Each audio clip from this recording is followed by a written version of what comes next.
Okay, we'll go ahead and get started. Do we have everyone at home? Is everyone at home tuned in? Yeah, okay.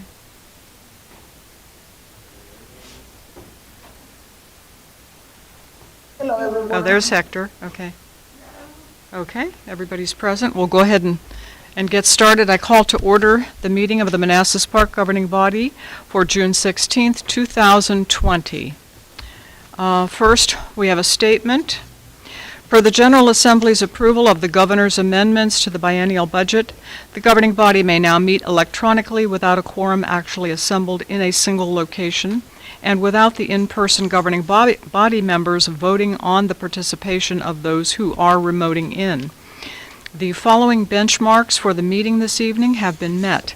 First, the Governor has declared a state of emergency for the current COVID-19 pandemic in accordance with Code of Virginia. Second, the declared emergency makes it impractical or potentially unsafe for the governing body to assemble in a single location, and guidance from state and federal government support this determination. Therefore, the governing body will be meeting with various members participating electronically through GoToMeeting. Third, the meeting is to discuss or transact the business statutorily required or necessary to continue operations of the governing body. Fourth, the governing body will make available a recording or transcript of the meeting on its website in accordance with Code of Virginia. Fifth, notice has been and will continue to be provided to the public using available methods. Lastly, we have made and will continue to make arrangements for public access through electronic means, including the ability to comment. Those participating electronically are Councilmember Miriam Machado and Councilmember Hector Sendejas. Those participating in person are Councilmember Alana Mensing, Councilmember Donald Shoemaker, Councilmember Hasib Javed, Vice Mayor Preston Banks, and Mayor Jeanette Rischel. We have an agenda. Are there any changes or additions to the agenda?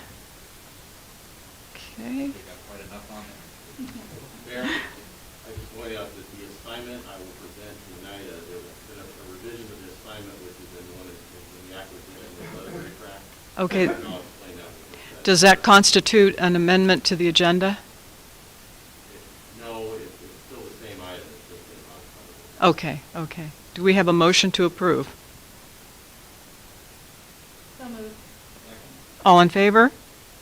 Aye. Aye. Opposed, abstained, motion passes. We have an agenda. Councilmember Javed, would you lead us in the pledge, and please join us for a moment of silence?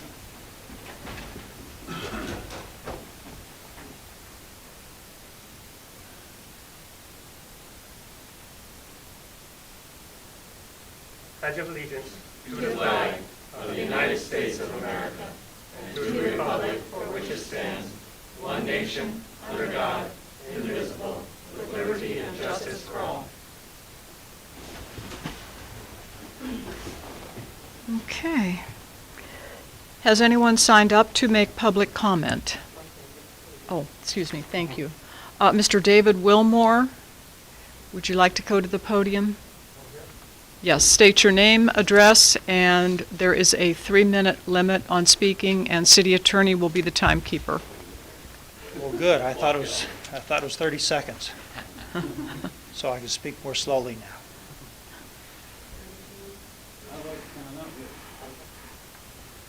Is this for the public hearing or just? I don't know. Is there going to be a separate chance for you to speak at the public hearing? As a property owner for the Yes. proposed condemnation, then I can wait until then. Okay. Okay? Okay, okay. Is there anyone else other than these two gentlemen?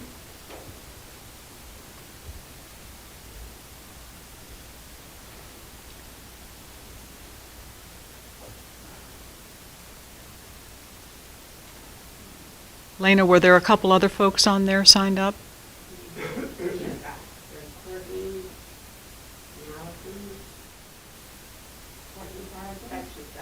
Yes, sir. Are you signed up to speak?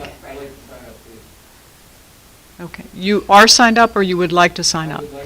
Okay, sure, sure. Okay. It doesn't look like anyone wants to do the general stuff, but there's just for the public hearing. Very specific, okay, Public hearing. okay. Is that right, sir?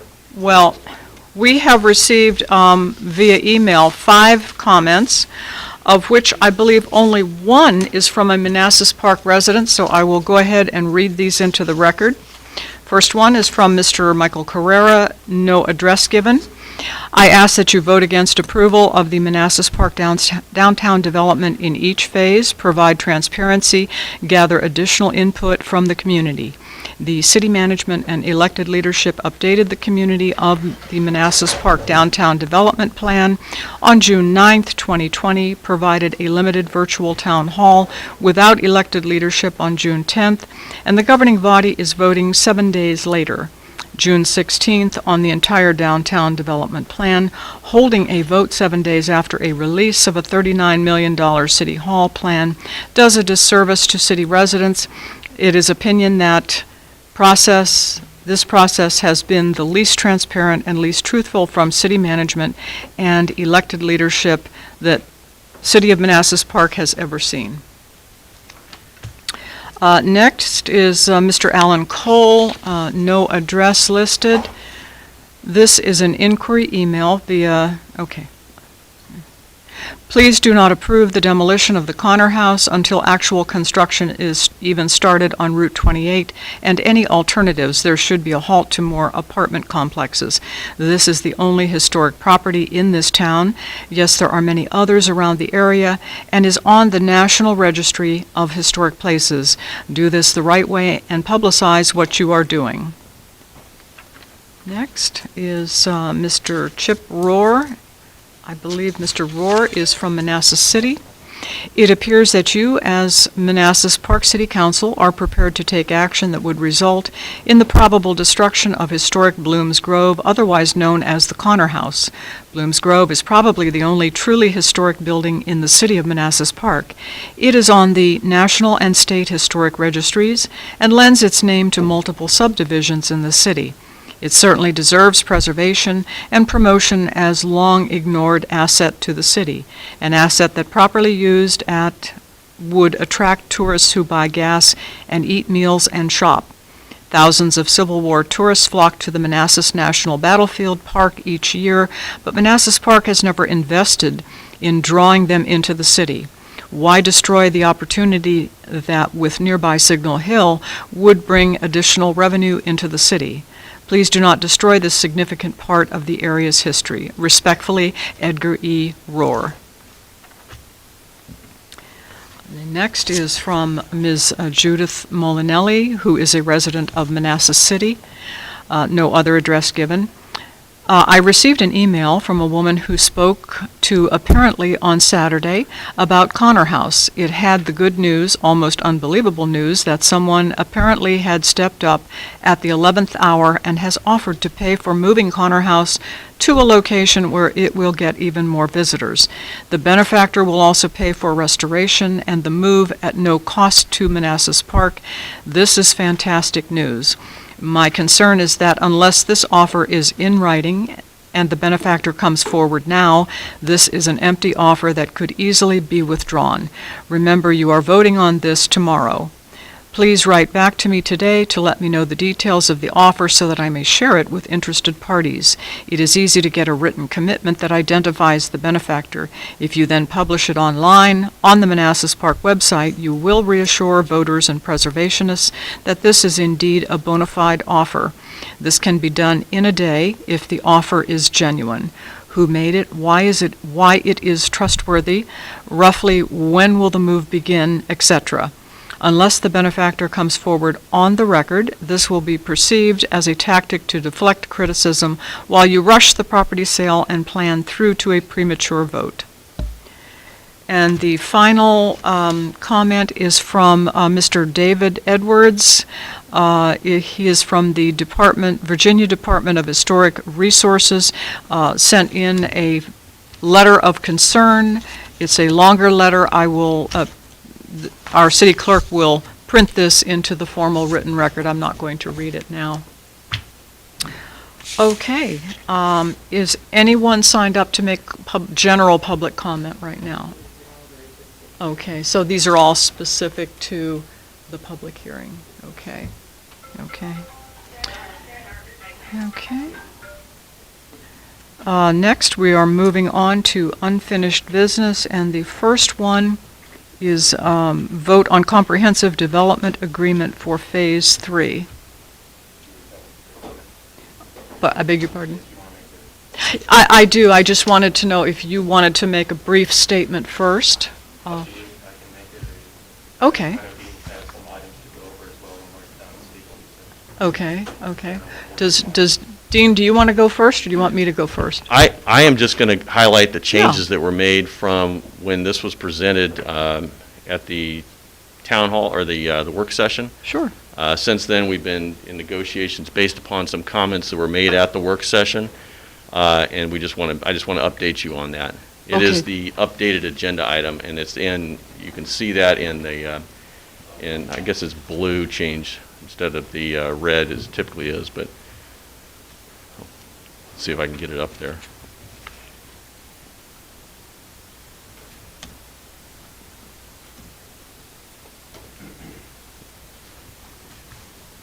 All right, so a lot of these are just minor changes. I mean, this here is just clarifying. I mean, this is all editorial here. Nothing on this page 5 is of any substance whatsoever. So if we can just keep scrolling down, please.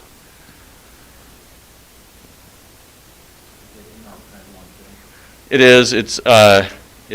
You should have gotten a printed version. I don't know. It was sent to you. It was uploaded after the one was sent to you, or after it was posted to the website on Friday.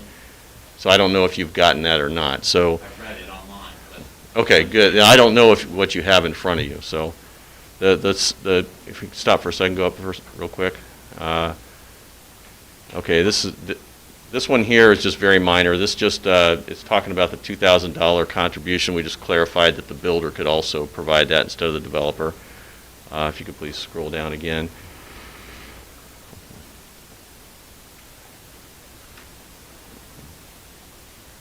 Okay, and again, that's just, a lot of these are just finding last minute scrivener here. So this is kind of the meat of it.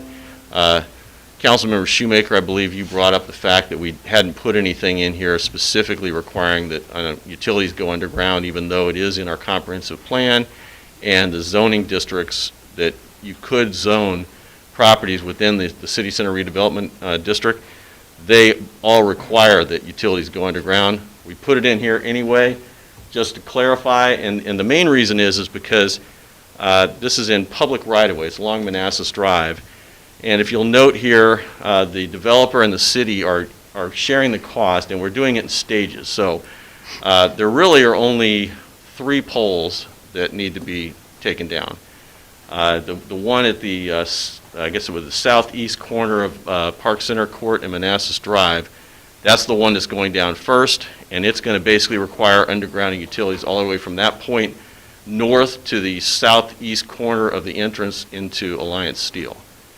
Okay, and that's going to be the meaty one. And we have in here that it will not exceed $500,000 for that. The city and the developer are sharing that cost. If money remains after that's done, if money remains in that $500,000, or we can get some outside sources of revenue like grant funding or something, we will then proceed north. So the next one then would be, I'm sorry, the first one would be the pole that I talked about. It would take it up to the entrance into the city's current parking lot. Apologize for that. The next one then would take it up to the southeast corner of the entrance to Alliance Steel. And then if money is still available, the final one then would be the next pole up. And that would essentially, we would stop at that point because anything else would be adjacent property owners. So that would basically take everything underground within the development area. So any questions about that? Thank you for doing that. It's really important for just the look of our development, so that it's very nice. You're welcome. And it was Dean's a believer in belt and suspenders, aren't you, Dean? Yeah, I do appreciate the developer working with us, though. It was kind of a frantic Friday afternoon trying to get everything done. The reason we had to upload a new version is because the language tweaked a little bit, and then you pointed out there were some formatting errors as well, so we had to correct that too. I don't think there are any other substantive changes. You might want to just scroll through rather quickly, Lazo, if you would, please, just to make sure, but it's not scrolling down.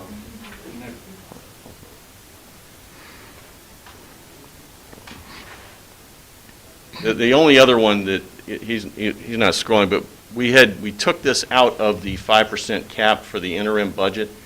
You remember there's a as long as the final budget doesn't increase the total cost by more than 5% of the interim budget, the city is committed to approving that final budget.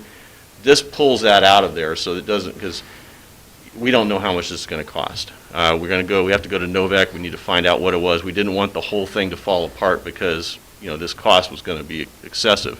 And so if for some reason it exceeds $500,000, obviously we're going to need to go out and get some additional sources of funding for that. But I can't imagine it would be, I don't know, I can't imagine more than $500,000. I think that's just the last thing is, you'll see.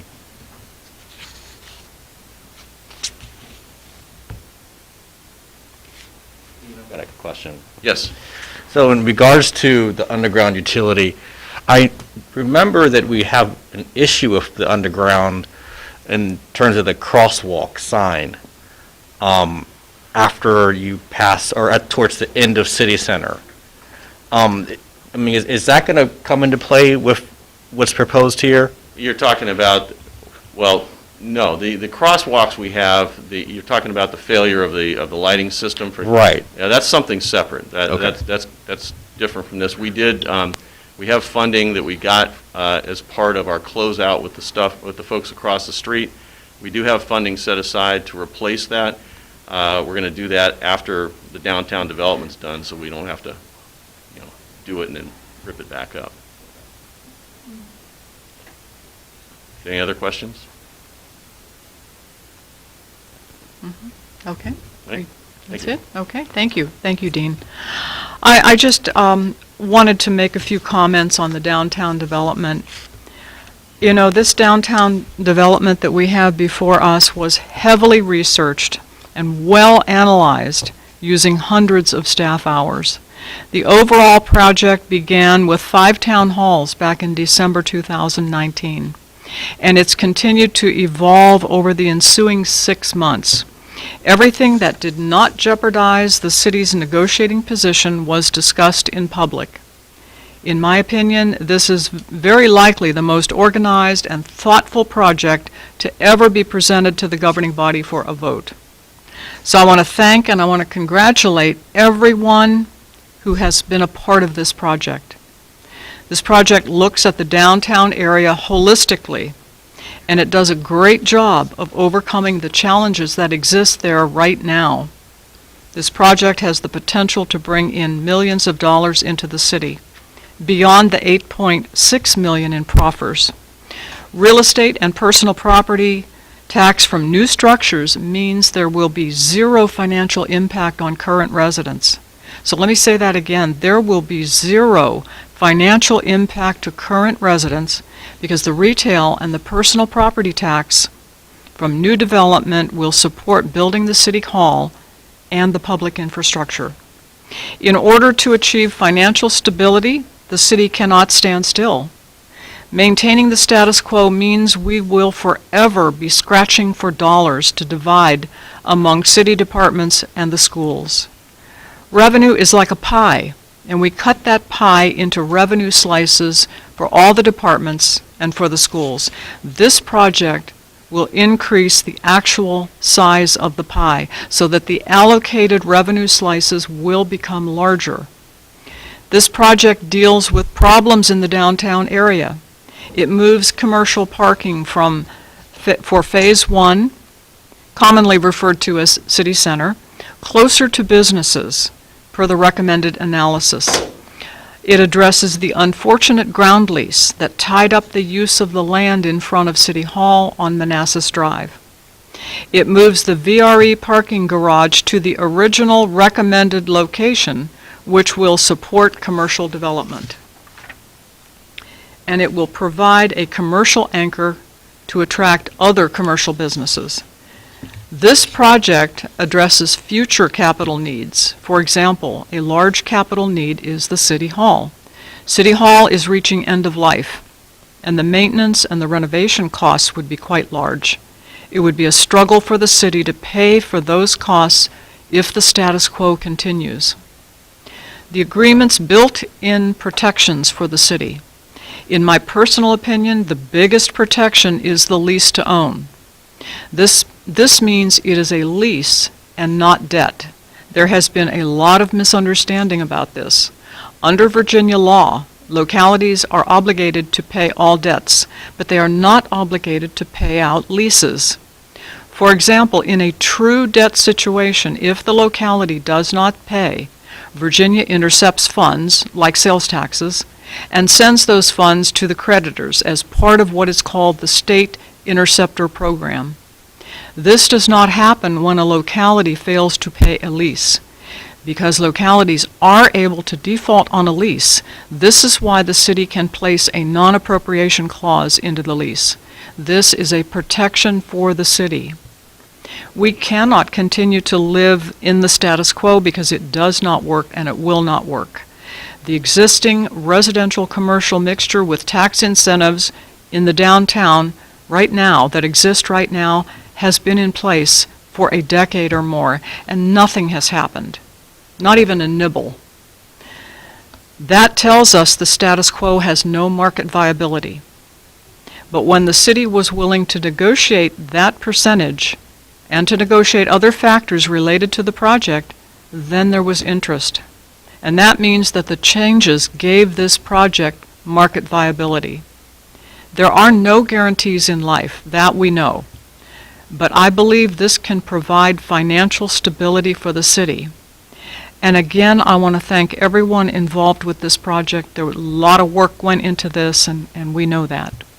This is a path forward out of the status quo, away from the status quo. And this is why I fully support this project. I will forward my comments to the city clerk for inclusion in the formal written record. Thank you. Do you have any comments, City Manager?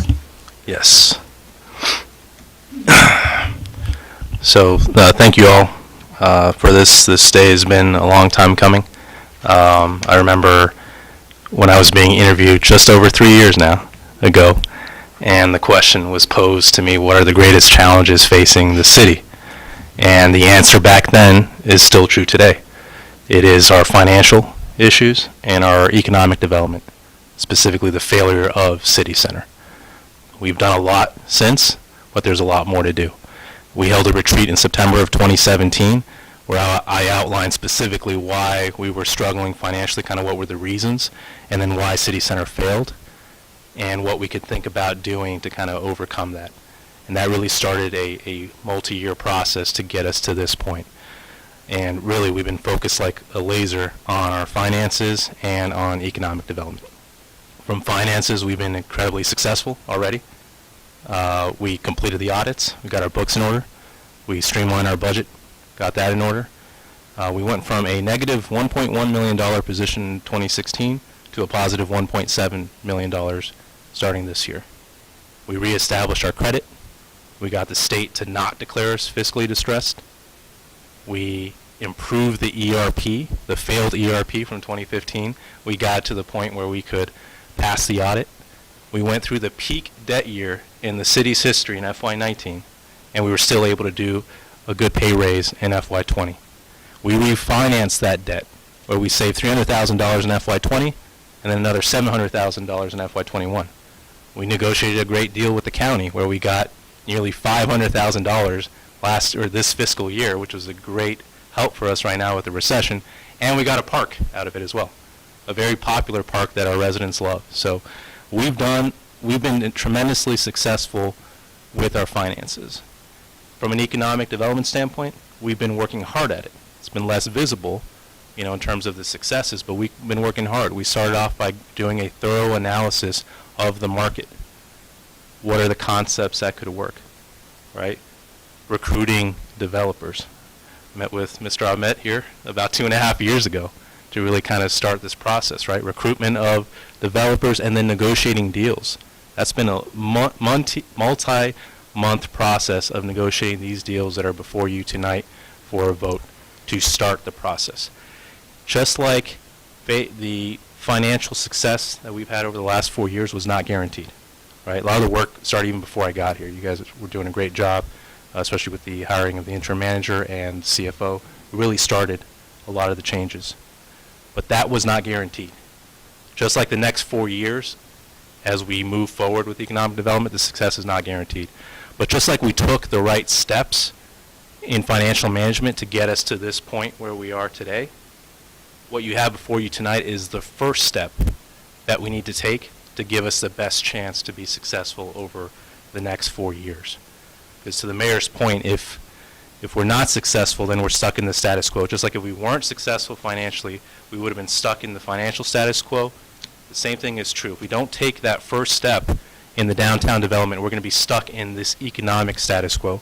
And that economic status quo means a failed downtown with empty retail spaces. It means that we'll be squabbling over pennies across all city departments and schools always, right? It means we're going to have a weak tax base in perpetuity, which is going to make renovations to all these facilities that we took debt for in the 2000s very difficult when they become necessities in the 2030s and 2040s, right? And then we're going to have to kind of pick and choose what our priorities are. We're going to be able to do all three of these things, but not to the level that we would like to. We're going to have to kind of pick and choose what we emphasize, but those three key things: reducing tax rates, the level that our residents want, right? Increasing pay to our employees, and then the strong reserve position. You'll see in the updated 10-year models, I sacrificed a reserve position to be able to do those other two, right? With that assumed no downtown. So again, if we want to move beyond the status quo, this is the first step. So just like the last 3 years, I do recommend that we do take that first step tonight, and I want to thank you all for your support over these last 3 years that we've been working through this. Thank you. Are there any comments or questions? Let's start with the folks at home. Councilmember Machado, do you have any comments or questions? Madam Mayor, government body, Manassas Park residents, when we start planning to have a voice in the government body, the first motive is to be able to help with best decisions. I'm very grateful that I'm among as professionals in the council, and that we have our city manager, our clerk, our lawyer. This is not just something that we thought about it and we decided to go. It's been several months of hoping, and this is becoming a reality. As Madam Mayor and the city manager mentioned, this is the first step. I totally support this initiative because we want to go forward.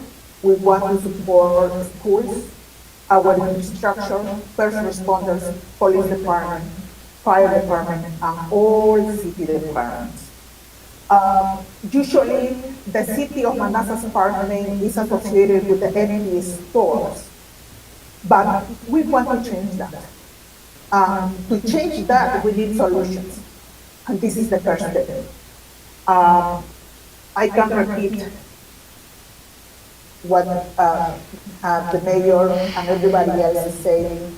This is the first step if we want to move out of the status quo. I totally 100% support this decision.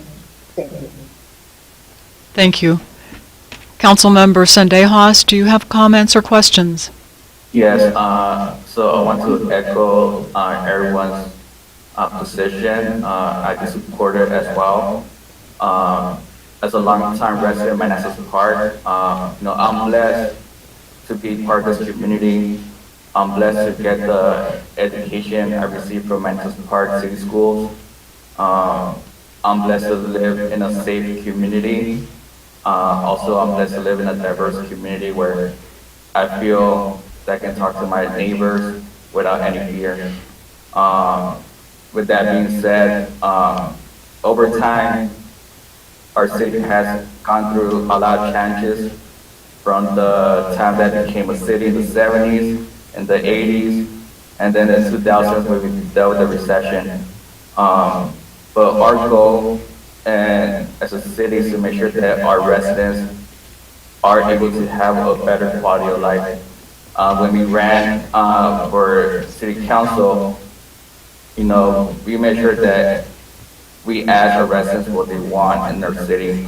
So the priorities is economic development, lower taxes, and also ensuring that our employees in the city and in the schools get paid better. We want to make sure that our pay is competitive and also make sure that people are proud of our city.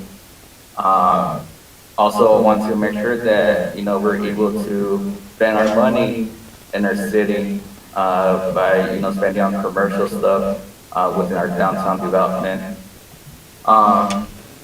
Also, something that I'm proud of our city is the fact that we represent everyone that lives in the city. We do not cater for one group in the city, we cater for everyone. That's why I'm proud to say that back in December when we had our town halls, we were able to ask people from the west side, to also provide the comments.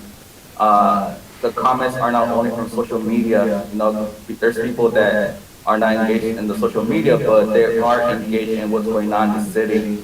So we provided that opportunity for many people that for the first time they feel like, I can be involved with the local decision making. And based on the feedback, they do overwhelmingly support downtown development. Also, culturally speaking, Manassas Park is about being pro-family. We do want to have a place where people can socialize after going to a church service Sunday morning and be able to gather at the downtown area. We do need to make sure that our city is united, making sure that we can bridge the gap between the west and the east side, get to know each other more and more. And, I'm proud of to sit downtown and be voting for this. Thank you. Thank you. And to do this in an orderly fashion, Councilmember Javed, do you have comments or questions? Sure, more of a comment, I guess. Okay.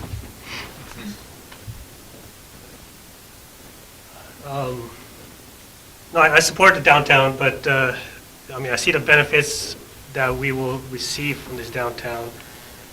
But morally and professionally, I cannot support one item on this comprehensive agreement, and I voiced this to you all a couple of weeks back, is the eminent domain part of Lot 1A, which is the CDL building. I'm a big believer in individual property rights, and I don't think that it should be taken by will or forced to be taken by either local government or the developer. So for that reason, I will be abstaining voting because of that reason. And professionally, I do real estate, and it just, doing commercial real estate, if I support eminent domain, with the local business owner, and it might not look good in my professional career. So morally and professionally, that one item on this comprehensive agreement I cannot agree with, which will be tough. I see the benefit of this downtown, but I cannot support it. Thank you. Thank you for your candor. Councilmember Mensing? When I was out canvassing, running for city council, the number one concern that residents had when I spoke to them was our empty city center. They were concerned that it had sat empty for so long, and what was I going to do to fix it? Well, this is what we're going to do to fix it. City center is not going to fix itself, and a non-action is not going to fix city center. We need parking, we need an anchor. This has risk, but it's better than sitting around and doing nothing. We've learned from our Phase 1 mistakes, and we have a safety net.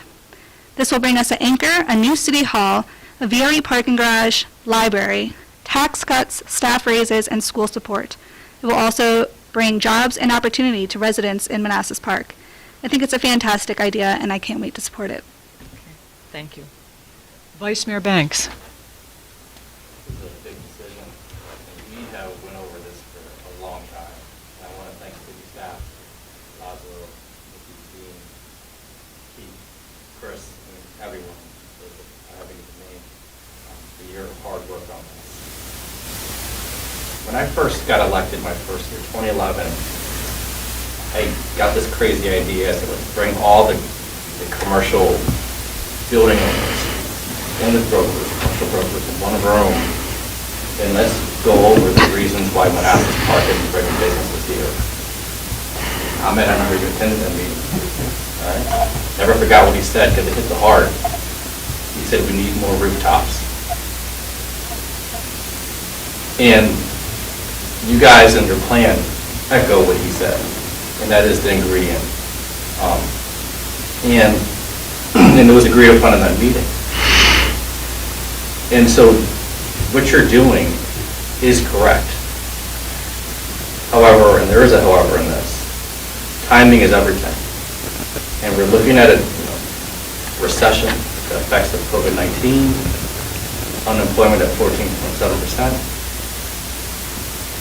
The Fed chairman just made a statement to buy corporate bonds this week of $250 billion to give corporations money so they can hire.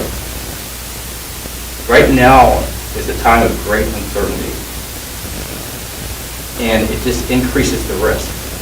And so I was in support of this a long time ago, but then I noticed the whole situation is changing in our economy. And with that, I began to stress patience. Good plan, but let's be patient, because it's all about timing and when you execute it, especially when it comes to bringing business in. And I mean, you go out now, and I went out to check different restaurants, there's not that many people going out. People are still scared, they're staying in, their behavior has changed. So I think right now it's too risky. And that we should be patient on this good plan. Okay. Thank you. Thank you. Councilmember Shoemaker.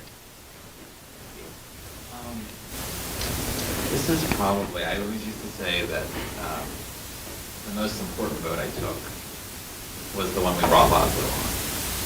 And I've said that before quite some time. That was the most consequential vote that I've taken since being on this term this weekend. And I know we made the right decision. So kudos to you. But I will say that this proposal has given me the most consternation of I think, any vote I've taken in my public life. I've lived here for 40 years. I grew up here. I knew what the old Manassas Park was like. I remember the old schools that leaked, floors that, old schools without air conditioning. Been there and done it all. None of those schools exist. They were all torn down for good measure. They were terrible physically. But that's not what made us a great city. Buildings don't make a great city. The people who live here make a great city. I'm constantly reminded of that in my personal life, in my professional life, that I can live anywhere. I'm single, I have no kids, I make enough money, I can easily move. I can sell or rent where I live and go someplace else. I choose not to do that because Manassas Park is my city. It's my city. So that's how I view this proposal. It's not just a collection of buildings. It will be beautiful. I guarantee it. It's going to look pretty. I've also known for a while, just because I love you guys, and you guys at home, and I hang out with you guys a lot. We do a lot of open sessions. We do a lot of closed sessions. Because of the nature of this proposal, we've been in closed session many hours reviewing, refining, trying to negotiate the best deal for the city. One thing that this proposal lacks is a guarantee rate. And that's a problem, because we've been told that's what's been missing with the current system, is that we don't have an anchor that will bring this comprehensive agreement does not guarantee us an anchor. And I think that's a deficit of this proposal. It gives us all the way till 2027. And if we get to 2027 and we still don't have an anchor, one of the fallback positions is that the city will retain this lot. I don't know what number it is, but let's just call it the City Hall lot for purposes of this discussion. We will retain ownership. That's actually a stronger position, and I appreciate the staff time and talent that you put into this for that. But if we build residential, 3.1A, and a city hall and a public library, and a 6,000 square foot pad, and we don't have an anchor, we're not in a better position than we are now, because we don't have the anchor that's going to bring it. And that's one of my concerns with this proposal. One of the other concerns I have with this proposal is that we're building a new city hall. And I understand under a public-private partnership style agreement, which I hope the public understands, is that for this agreement to be an agreement, it has to have a public element. So we're going to have the VRE garage, and we're going to have the city hall. By definition, we couldn't do this proposal without at least one of those items, because that's the way the law is written in Virginia. But I don't hear the public, I was canvassing, saying that the city hall, the new city hall, was their number one priority. And we're committing the next 8 city councils to this lease purchase agreement. There will be 16 or 15 elections for the city council before this lease is paid off and we own the building. It's a long-term commitment. It's also 10 years longer than general obligation debt, right? General obligation debt is generally only 20 years. So we've now worked with this new set of votes that are coming tonight. We are committing for the next 30 years. This is us. This is our dream. This is our vision for what we see and what we want. It's going to look pretty. It's going to be awesome. I know there are 4 votes to pass this, and I've known that for a very long time. But I still take this very seriously, because I feel like it's a statement of where I feel our city should be, whether it passes with my vote or not with my vote. That's why I feel like it's even more important.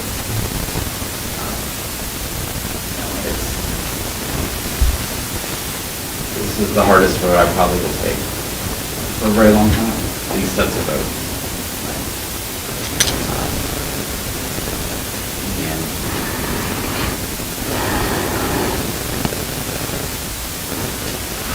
We are committing to over 700 residential units. Taken together, based in Facebook. That's a lot of units.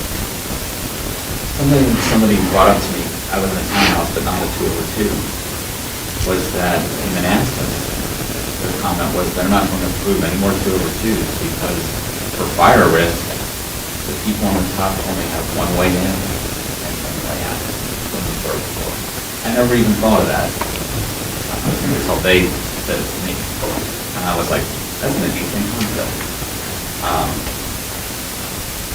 I will get behind this project. Just like I got behind our library room. I voted no, but I support the decision of the city council. and I, in fact, was the library representative to the board that had to deliver that decision to Micropatriot. It's a lot of money for a new city hall, and that's two of my concerns. I am going to vote no for a lot of money, but I will get behind the decision that the city council makes, because we've made it, and then I will seek to implement it to the best of my and our abilities. Thank you. Thank you for your comments. And for clarification, the cost is not only City Hall, there's infrastructure, public infrastructure involved with that. And Councilmember Javed, I appreciate your position as a realtor, as a professional, taking eminent domain very seriously, but for the folks at home and for everyone here, I want to make sure that everyone understands that everything we have done and will do regarding eminent domain has been in accordance with the laws in Virginia. So I just wanted to make that clear. Okay. So with that, staff recommendation is that the governing body approve and authorize the mayor to sign the attached comprehensive development agreement with Village at Manassas Park, LLC, pending final review by city attorney. So moved. So moved. Do we have a second? Second. Thank you. All in favor, say aye. Aye. Aye. Aye. All opposed? No. No. Okay, 2 noes, abstain. Abstain. Okay. Councilmember Javed abstaining, Councilmember Shoemaker and Vice Mayor Banks are noes, and the rest of us are yeses, so the motion passes. Thank you. Okay, next we move on to the vote on sale and purchase agreement for Phase 4.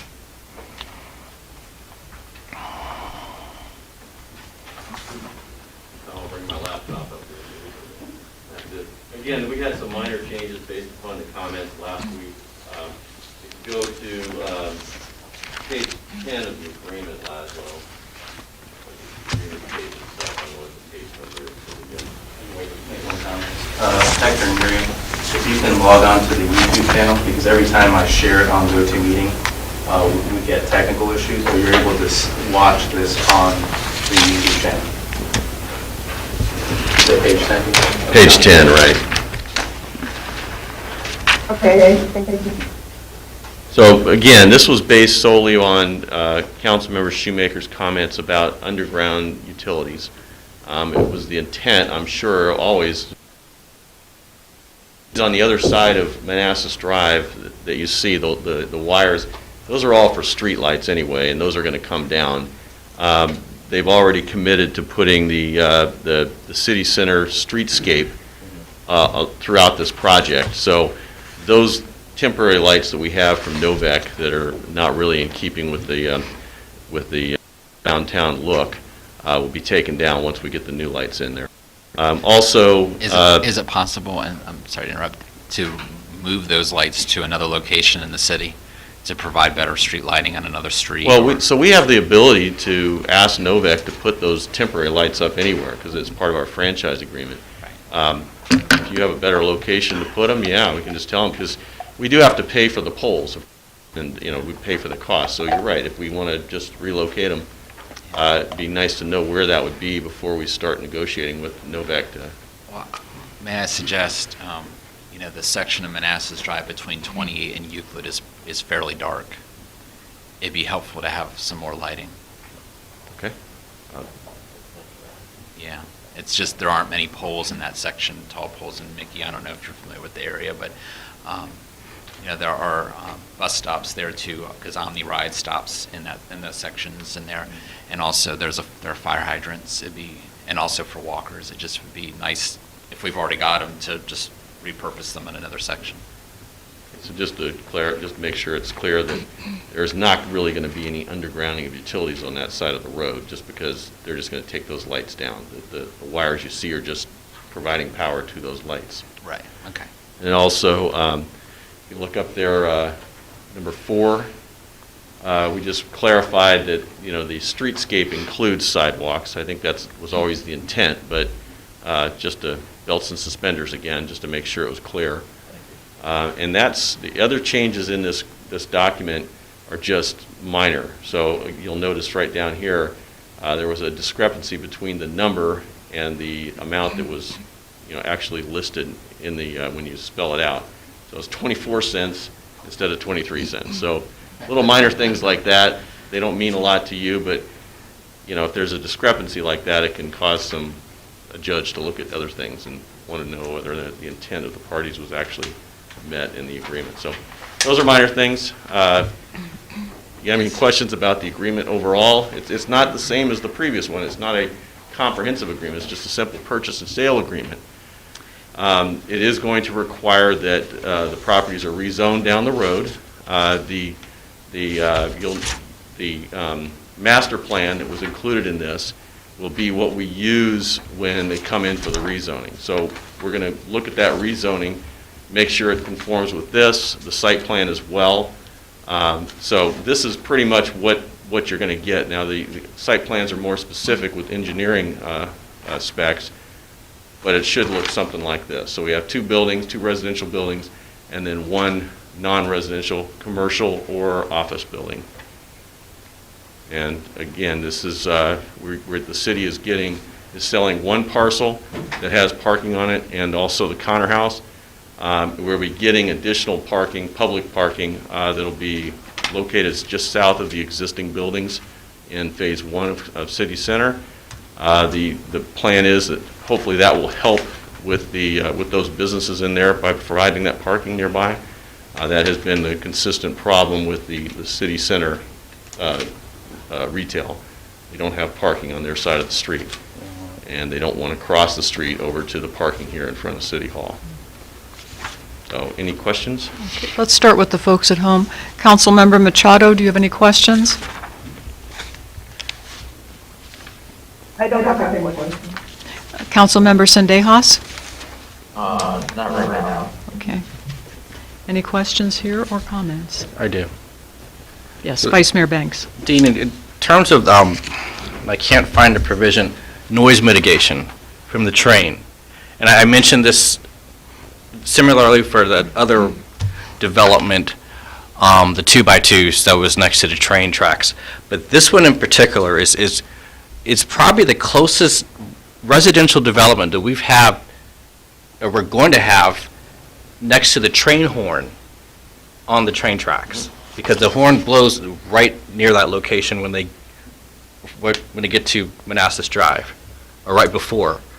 And so the noise mitigation provision, I mean, I'm wondering, I think you had it was further up in the agreement, but the concern is, City Center, I used to hear complaints from the residents about the thin walls and the train whistle. So I'm concerned about this development and the potential complaints we're going to receive from residents due to the proximity of the train horn. So if you look at page 10 of your packet and also on the screen, it's probably item number 5 at the top on your packet, but it's been changed to 6 since we added the underground utility and a requirement. Right, there it is. It says noise mitigation materials must be used on dwelling units within 100 feet of the railroad right-of-way.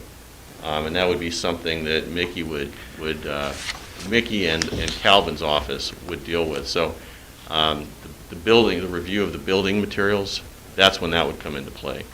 Okay. And then obviously, we're going to request that that's part of the proffers as well. And So- that would be Mickey's. So it'll be thicker or more soundproof building materials used in this development? I couldn't tell you what's going to be used. I mean, we have, Ahmed Aksoy is here. I don't know if he wants to get up here and talk or not. Yeah. Sure. You want to come up to the microphone? Oh, I think everybody can hear you, right? Well, I mean, for home purposes. Oh. We can give him a microphone.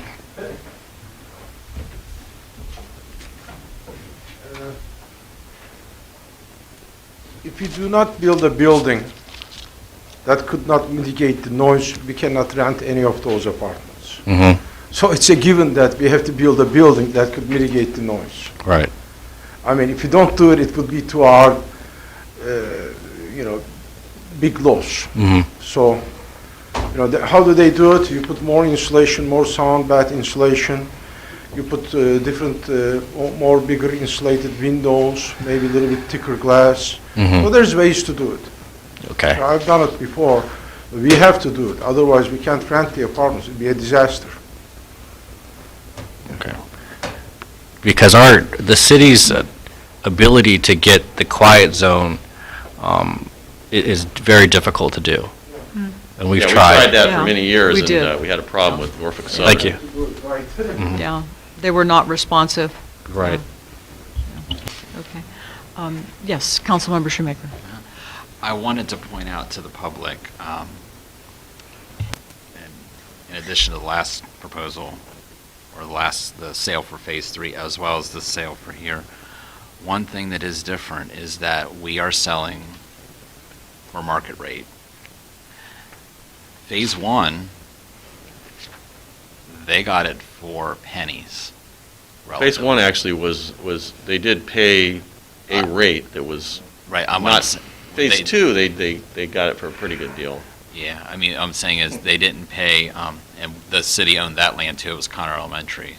We owned the land there for Phase 1 there and Phase 2. And so this agreement is, for the taxpayers of Manassas Park, is a better agreement because we're actually getting more money for the land that we have, which is much different than how we started this process in 2004 and 2005 and 2006. I know there's been a lot of concerns about Connor House. I just want to address it just because I think there's been a lot of talk. The building's been there for a long time, and I hope that it can get moved. I think there's interest. I wish I hadn't heard anything from them for 20 or 30 years, and so I with all due respect to the people that want to preserve the building, which I think it's a great building, and in a perfect world, I'd like to preserve it and have it interpreted and make it a part of the local trail. The issue is that the city doesn't have enough money to renovate it. And so I'm hopeful that the group or the gentleman that came at the last meeting is able to put a group together to move it, because the city cannot do that. Right. And, so. Well, and realistically, there is so much Civil War history in this area.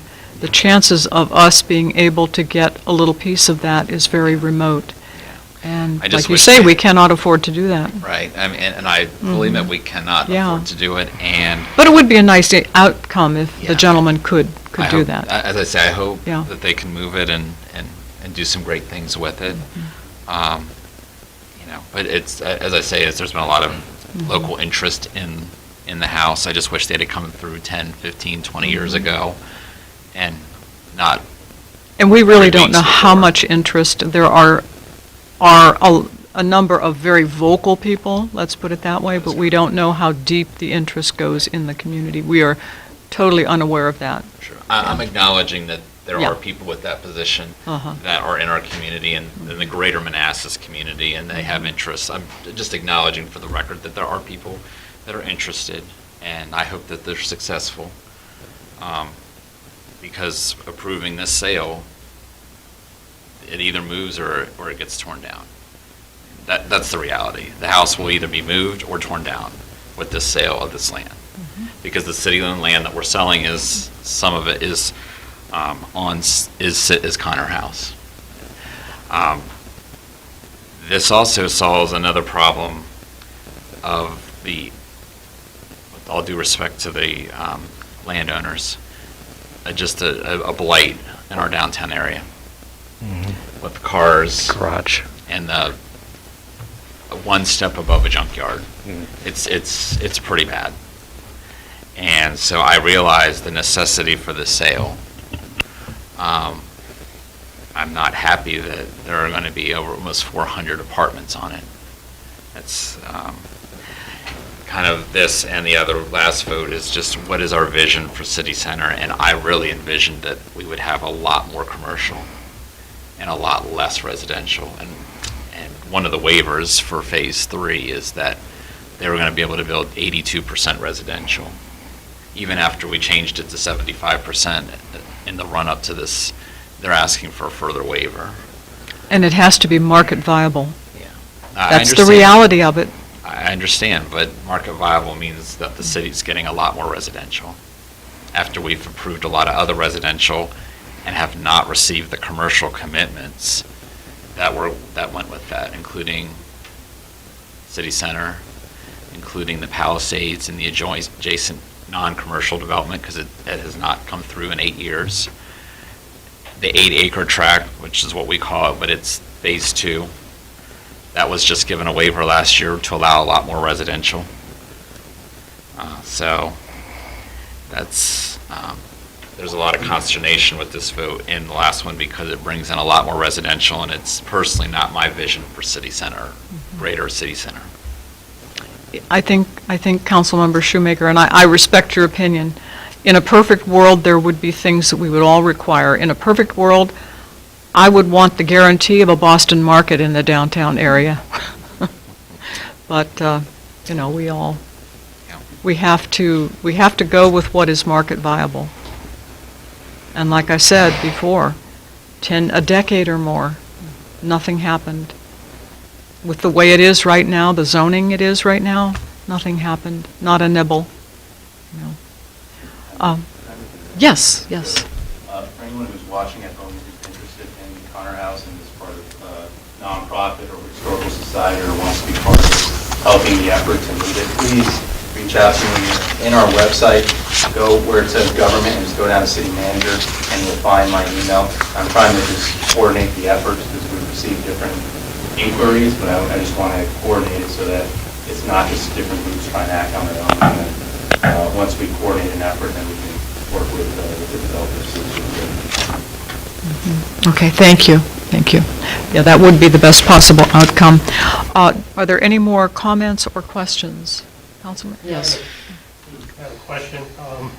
During the study period, if they find that, I know there was an environmental issue with the lot over there. If they find an issue, then this purchase agreement is void if they back out? No, there's, that's, if they find an environmental issue, it's on the If they don't other- decide to their move property. forward? But, okay, I don't believe there's anything in there that states that.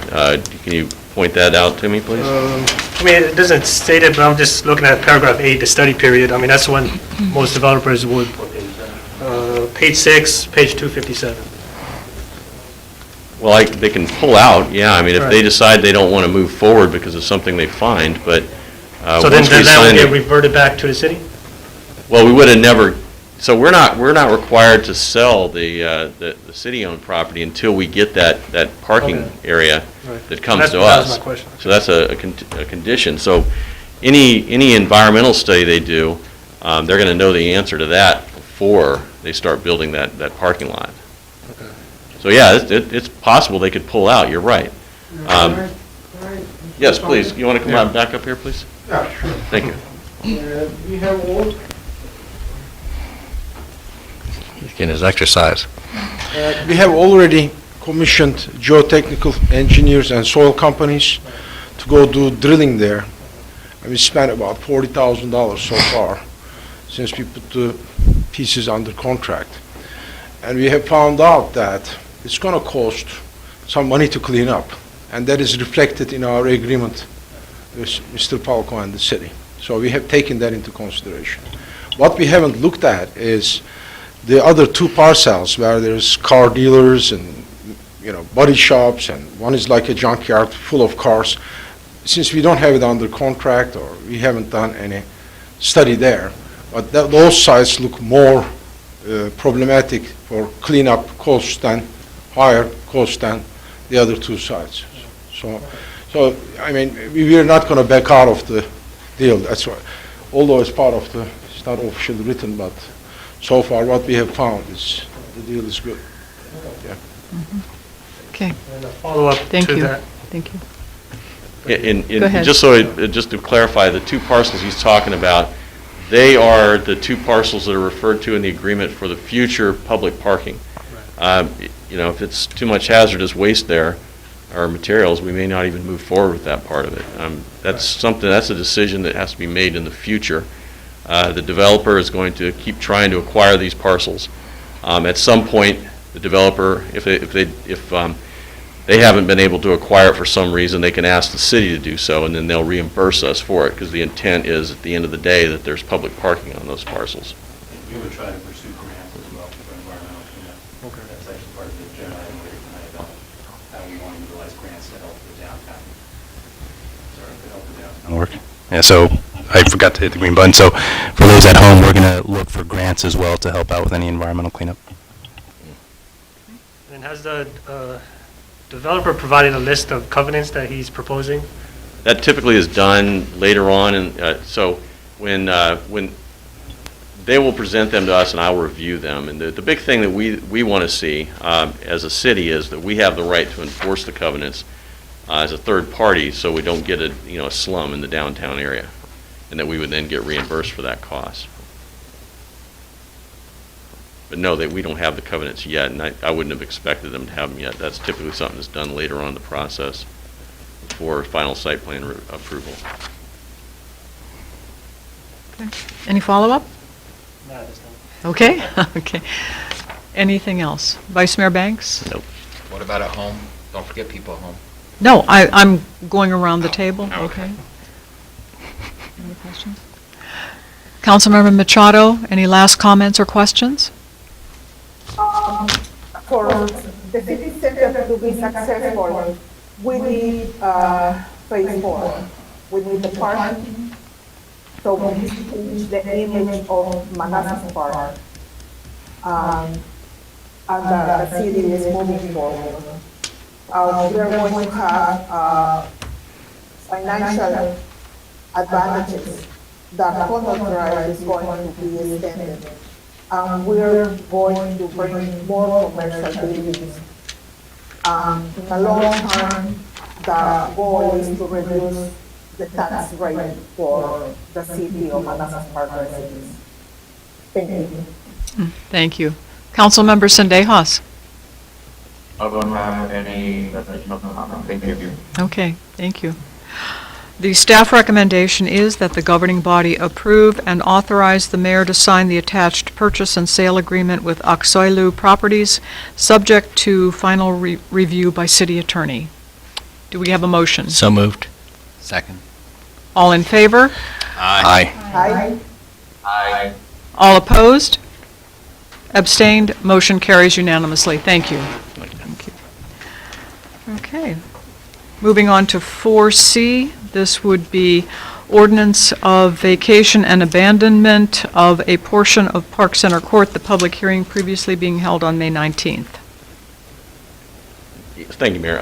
Yeah, this is, it's more of a housekeeping item, really, because the cul-de-sac at Park Center Court, now that you've approved the Phase 3 Comprehensive Development Agreement, you can see up on the screen there, the areas that are to be vacated and abandoned are no longer necessary. That road will essentially be, if you look up there, it'll be public right up to the end of that cul-de-sac, and then it'll just pick up as a private road. It's called Road D1 in the Comprehensive Development Agreement. Typically, we would require that there is a cul-de-sac there. However, one of the waivers that you're going to be looking at later on says that you don't need it. Now, just in case, though, we also have an easement reservation on there that basically does the same thing as having that right-of-way. It has an ingress-egress easement for the public, and it also has a utility easement, so any utilities that are in that area can remain. Now, as Phase 3 is developed, we will be vacating that as just part of the process for the site plan review. We require certain easements that are granted to the city prior to final site plan approval, and then as part of that site plan, it's typically it'll be an easement, vacation, et cetera agreement. that's recorded, or a deed that's recorded in the land record. So you won't see anything else after this as a governing body. It'll all be done ministerially by Mickey's office and me. Okay. Councilmember Machado, do you have any questions or comments? I don't have any questions. Councilmember Sendejas? No question, thank you. Okay. Councilmember Javed? No. Councilmember? No. Vice Mayor Banks, you do. Are we going to allow parking in the cul-de-sac? No, right now, they allow parking, if it's parallel parking to the On the curb. street? Right, you Right. can do it right now, and as long as as long as the cul-de-sac exists, you'll still be able to do whatever you do now. It's still going to be essentially a public cul-de-sac until it's no longer needed because the development is proceeding. Because I foresee, especially in that development, a parking dilemma. Well, this is going to be a cul-de-sac. Once the residential in Phase 1A is developed, this is going to go away. Okay. Because it's going to be just a Park Center Court, what we call Road A in the development agreement, is just going to be continued into Road D1, which will be a privately maintained, owned and maintained road. Okay. So there's not going to be any parking in the areas of the cul-de-sac. We're getting rid of that if you approve this. Got it. Okay. Thanks. Okay. Councilmember Shoemaker? Okay. Staff recommendation is that the governing body approve the attached ordinance. Do we have a motion? Second. All in favor? Aye. Aye. Aye. All opposed? Abstained? Motion carries. Thank you. Moving on to 4D, which is comprehensive plan amendment, the joint public hearing being held on May 19th by the Planning Commission and the governing body. Mickey, do you want to take this, or do you want me to take it? All right, then I'll just tee it up. This is just an amendment to Chapter 12. This is the transportation chapter, primarily to show future roads within the city. Before Mickey starts, I just want to note that I did make one change, and I highlighted that in the memo in there just to clarify based off the discussion last time, to make sure that it's evaluated for potential use versus saying that it will be utilized for the overflow parking. Okay, so I was just going to explain, we did have a public hearing, a joint public hearing on May 19th with the Planning Commission and governing body regarding this transportation chapter. We did explain all the elements of the plan. The most significant component was focusing on the downtown area, where we looked at potential road improvements and locations, as well as discussing parking for the city and various transportation needs of the city, along with multimodal opportunities. The Planning Commission did have a draft of this plan at their March as a work session, and then we presented it to both bodies in May. Subsequent to the public hearing, there were a few changes made, and so that included revising outdated information regarding Route 28, adding Blooms Park to the proposed trails plan, evaluation of allowing public parking to be used for overflow parking areas, and subsequent to that, there was a bit of language change in that sentence that Laszlo identified. So it's more of that public parking should be evaluated for potential use as overflow parking as opposed to also function. So the language was softened there a bit. And we corrected a few map errors and did some formatting. We also, Councilmember Shoemaker caught that we referenced OmniLink, which is no longer, so we are proposing to change that to OmniRide Local, which is what the local routes are now called.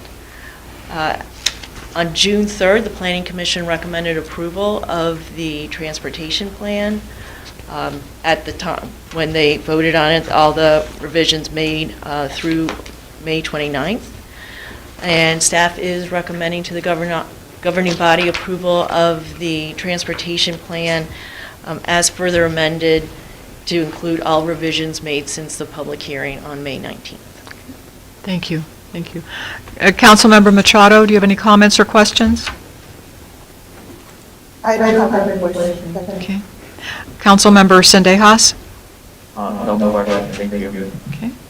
Councilmember Shoemaker? Yeah, I'd like to add, I just want to thank staff for including some of the language we had talked about at the last meeting, especially on parking, because it's a huge quality of life, particularly on the west side for our current residents. And you know, I know this is just kind of a guidance kind of document, so we'll have to follow up with some actions later, but I just wanted to say thank you because it is a concern for them, and they wanted to be heard in this document as a kind of a long-range planning document. And I just appreciated the edits you made on OmniLink and several other areas. I know this is a big document, and it is a planning document. One thing I wanted to maybe ask staff was I was intrigued by the email that we received from Manassas. You know, because that's been since we had the public hearing and all that. And I was surprised, maybe, that they felt they needed to have more say in our transportation plan. I guess I was a little confused. And my second question was, it sounded like they were against I don't know what you want to call it, but the secondary entrances to Mosby and to the Kirby, I don't know what you call it, the Kirby townhouses. It sounds like that they were against both of those options for the second entrance exit. I mean, I don't know if you want to comment on those, but. Well, I would just say that the comprehensive plan and this chapter is a guide. We do think it is important in emergency situations that city residents have alternative routes if the emergency arises. We can certainly have subsequent conversations with the city of Manassas on those matters. We did realize that we needed to amend this chapter in a short time frame to get the elements that we needed in the chapter, but we can certainly continue a conversation with our Manassas city colleagues. Yeah. And I reached out to the city manager once I saw the letter, because we were all CC'd on it, and let him know about the whole timing issue, and that we of course want to continue to collaborate with them on roads that kind of cross between our boundaries. So I think they were just a little concerned with how quickly it happened, but I explained it had to do with the downtown process. Was the, I don't know what you want to call it, the second entrance exit plans, is that something new to this version of the transportation plan, or is that in previous versions as well? No, that is new. Oh, that is new. Okay. Okay. Are you done? Yeah, okay. Vice Mayor Banks, any questions or comments? Sure. Thank you for your work on this. I'm just wondering, in regards to table 12.2, it's on page 287 for us, but it's your average daily traffic table. So we're on Signal Drive, or Signal View Drive. Are they accounting for the traffic? Do you know? Is that a Signal View and Andrew? I don't know. If Calvin's on the line, maybe he can answer that question, because he actually is responsible for all of this hard work, so I'll Hey, Calvin. him. Oh, that actually, that section of roadway, the count is taken from Prince William County's portion of the VDOT, so they don't attribute that section of Signal View Drive to Manassas Park. We just have the short little, I'd say, 300, 400-foot section if that. Right. You enter the county, so that's actually traffic counts along Signal View Drive in Prince William County. But there, until the construction of Katy Ridge, the only in and out on Signal View was Roseberry Farm. Mm-hmm. Is it So safe? it would be assumed that the traffic numbers would be nearly identical, except for the traffic that enters and leaves Roseberry Farm, which is probably bi-directional. Some coming this way, some going towards Prince William County, like Marietta. Is it safe to say, because I'm looking at Signal View Drive, and then right above it is Manassas Drive from Route 28 to Euclid Avenue, is it safe to say that it's only 6,000, the 6,000 difference is most likely Manassas Park residents? And I'm trying to look and see that it's about 14,000 residents that go through Manassas Drive to Route 28 to Euclid Avenue, that intersection, are non-Manassas Park residents. That's double that are residents. Well, we also have Walker Station, which now their only entrance is on Manassas Drive, so you have traffic access to Walker Station, that's utilizing Signal View. The picture gets complicated, the data counts along Signal View Drive, or, the data counts approximated by DDOT. So it's, I'm not even sure those are physical count numbers, or just approximate based on traffic, perhaps like traffic signal activity at Liberia and Signal View. But if you do look during rush hour, I think to your point, you see how many cars are coming from Signal View, and also at nighttime turning right onto Signal View as well. So they are cutting through our city. But we've never had numbers like this to show that the non-MP residents coming through our city. And this is good data to keep in mind when you think about businesses coming, and just in general to know that the traffic flow through your city is that almost double is from non-Manassas Park. It'll probably keep growing. Yeah, and they keep growing. And also too is that the people that are on Signal View Drive, they're going to the VRE station. They aren't in the 28 to Euclid number, but they're going down Signal View, taking a left and going into the VRE, because in the evening I see so many people coming up Manassas Drive from the VRE station, take a right on Signal View. So all those county residents that are in the 14,000 number are not in the 20,000 number. And, and also you have, people that are leaving the schools, Osborne Park and Manassas Park, and they're going down Manassas Drive. So you have a lot of traffic because, Osborne Park has over 2,000 students, and a lot of them drive. Right. So they're likely on local roads contributing to that number, because I've seen it where the buses and the traffic are backed up from the 28 light on Manassas Drive, and they're backed up, and I guess that's east. Correct, that's correct. They're backed up easterly until, they're halfway up to Euclid.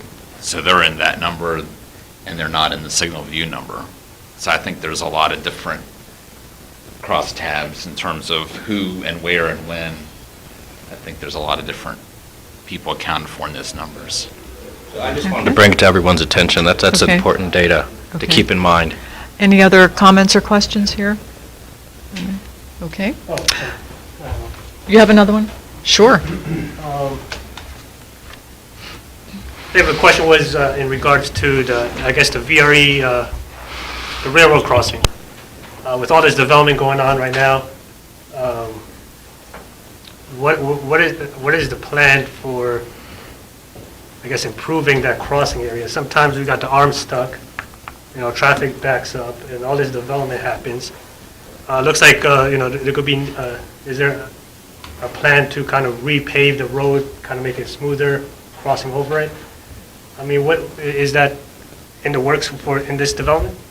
So we do not control the actual pavement within the railroad right-of-way. The last time the railroad came through and did track maintenance, they repaved the approach on each side, but they did no milling of the existing pavement. They simply tried to put tack down and taper the pavement in, did not hold up well. So the real issue is we would have to actually change the grade of Manassas Drive quite substantially to improve the approach angle. And then we would have to work with Norfolk Southern to get permission to actually extend our paving operation and milling operation into their track right-of-way. So a lot of the issue that you've seen at the tracks is, you know, the approach to the tracks, the grade steepens slightly, and then you always have two separate paving operations with Manassas Park paving to the edge of the Norfolk Southern right-of-way, and then waiting on Norfolk Southern to come in and repave their approach to the tracks within their right-of-way, and it's never been a cohesive job. And we were quite disappointed the last time Norfolk Southern came in and did paving that they didn't even mill out. They literally just laid tack down and tried to taper the asphalt to a very thin layer to marry in with existing Manassas Drive in the city right away. It did not hold up for very long at all, a year or so.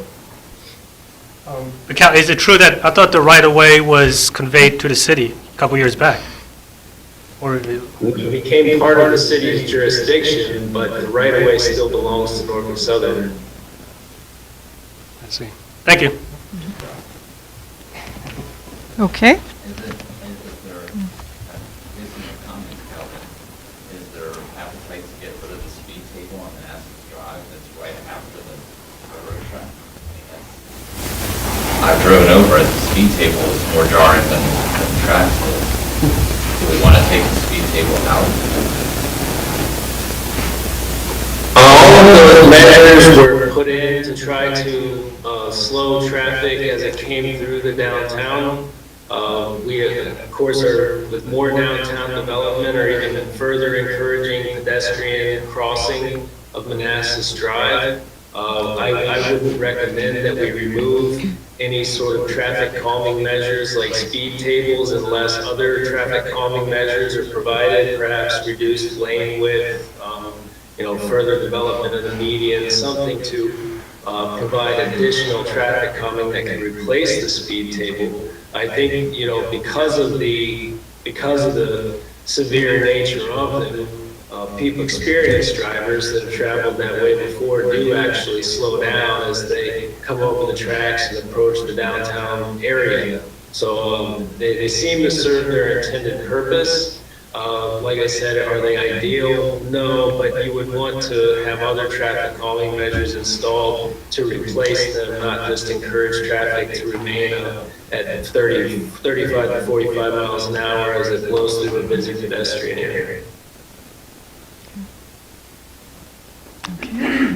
Okay, with that, staff recommendation is for the governing body to approve Comprehensive Plan Amendment CPA number 20-03 as recommended by the Planning Commission and further amended to include all revisions made since the public hearing. Second. All in favor? Aye. Aye. Aye. All opposed? Abstained? Motion carries. Thank you. Moving on to 4E, vote on Phase 1A rezoning and waivers. The joint public hearing previously having been held on May 19th by the Planning Commission and the governing body. Yeah, I do have a presentation. Laszlo, it's on the, it's on the desktop, on the, yes, right there. This one? Yes. This will just be a brief presentation. I just wanted to go over the main elements and identify all the waivers for the record.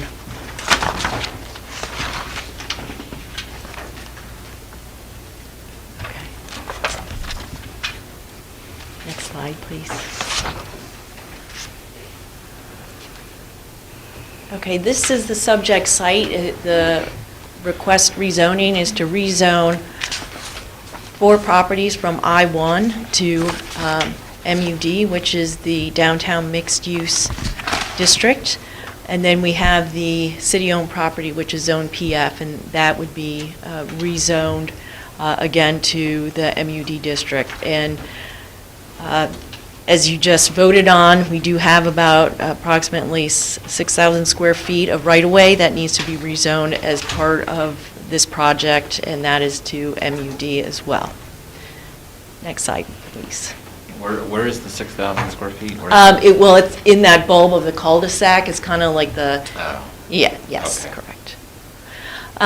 Again, here is basically the master development plan or development plan associated with this rezoning. It is going to be a phased initiative. This application is only for Phase 1A, but there will be subsequent phases, Phase 1B and Phase 2. I will say that once that application comes through, the entire property, including Phase 1A, will be rezoned. So this will be incorporated. Again, this is a city-initiated rezoning, and to ensure all proffers are associated with the entire development, the developer is going to bring in all phases in the upcoming rezoning application. Here is a more detailed shot of the development. The City Hall, the proposed City Hall is the green building. The retail or restaurant building is the one in pink, or mauve if you want to call it. The yellow will be the VRE parking garage. And you can see the orange units, those are the 174 2-over-2 townhomes. That is the layout, and based on that layout, there are several waivers, and I just wanted to quickly go over them. There are 12 zoning waivers, and I've tried to identify the applicable waiver number to the requested waiver. So just real quickly, there are waivers regarding just the MUD zoning district requirements. Councilman Shoemaker already identified that they're requesting a waiver to increase the residential to 82%. And then we also have there is a minimum building height of 40 feet in the MUD. The request is to reduce that to 16 feet. That's waiver B. There are parking requirements that are also requested to be waived. One is there is a requirement that off-site parking has to be, any off-site parking for a particular use has to be within 400 feet. Given the layout of the development, the applicant is requesting a waiver for that. Certainly there's going to be a lot of parking uses that parking lots further away from some of the retail and anchor components. So we certainly need that waiver to allow the development to operate in the way it's presented. The bicycle parking rates in our zoning ordinance are higher than most, so the applicant has recommended that they be reduced to one per, let me make sure I got this right. 5,000 gross square feet. Yeah, 5,000 gross square feet for the commercial or retail component of the development, and then one space per 25 units. Just as an example, our ordinance says one bicycle space per 4 dwelling units. That is quite excessive. We need to really go back and amend that section of our ordinance. So this waiver is supported by staff. Then there are a lot of parking lot landscaping waivers. There is a 5-foot wide landscaping strip adjacent to public streets. There's also a requirement that for every 10 spaces, there be a landscape island of 9 by 18, which is actually the equivalent of a parking space. There's another one about an 8 square feet of open space per parking space that's provided, that it has to be within a certain distance. And then there is also required 10-foot wide peripheral parking lot landscaping buffer. These are typically suburban requirements, and given that the downtown is trying to strive for a more urban and denser feel, these waivers have been requested. Next slide. And then the final zoning waivers are regarding buffers and screening. There are requirements for putting a band or a buffer of property between incompatible uses, and it's dependent on the building heights of the adjacent properties. So one is a 35-foot wide buffer for uses that have a building, incompatible uses that have buildings up to 20 feet high, and then it's a 40-foot wide buffer if the incompatible uses have buildings greater than 20 feet. Those waivers are being requested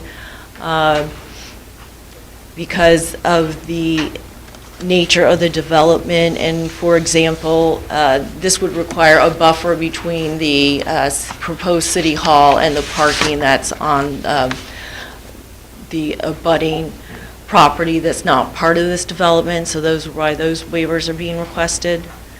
The 100-foot wide buffer next to the railroad right-of-way is being requested in lieu of what's shown on the development plan. And then there are vegetative and fencing barrier requirements for incompatible uses in addition to the actual distance of land between them. So those are being waived in favor of the location and what's the development shown on the plan proposed by the applicant. Next slide. So then we move on to public facility waivers. There are 7 of those. They all have to do with private streets. As Dean mentioned, once the public street stops, where the bulb of the cul-de-sac is now, they will be private streets. And to do that, they are requesting a waiver of our private street requirements that are, the minimum width is supposed to be 30 feet. They're actually requesting it from 24 and potential alleyways to being 20 feet wide. There is a prohibition of on-street parking for private streets, so that they are requesting a waiver for that provision. And then there's several other standards where they require a cul-de-sac where the street ends and parking bay begins. That certainly is not compatible with the development that they are proposing. This private street limit for vehicles per day is 700 vehicles. They do believe they will exceed that in this specific area where the 174 units are coming onto that street, so they are requesting a waiver for that limit. And then private streets do say in our public facilities manual that there is a prohibition about having residential front on a private street. Certainly that is not an urban design standard, and they are requesting that to be waived. The last one, how close do you say frontage, as in like that they're really close to the street? Is that the issue? No, it just means that that no residential building can actually be abutting a private road. So, and since all of them are on private roads, it wouldn't conform to our PFM standards. This is just an overview of the development again. The Planning Commission on June 3rd recommended approval of the rezoning, as well as all the waivers, zoning waivers 2004A through 2004L, and then the public facility manual waivers A through, I think it's G. That is J, I think. No, excuse me, A through G. Staff is recommending approval of this application, and if you have any questions, I'd be happy to answer them. Councilmember Machado, do you have any comments or questions? I don't have any questions. Councilmember Sendejas? No question, thank you. Okay. Councilmember Javed?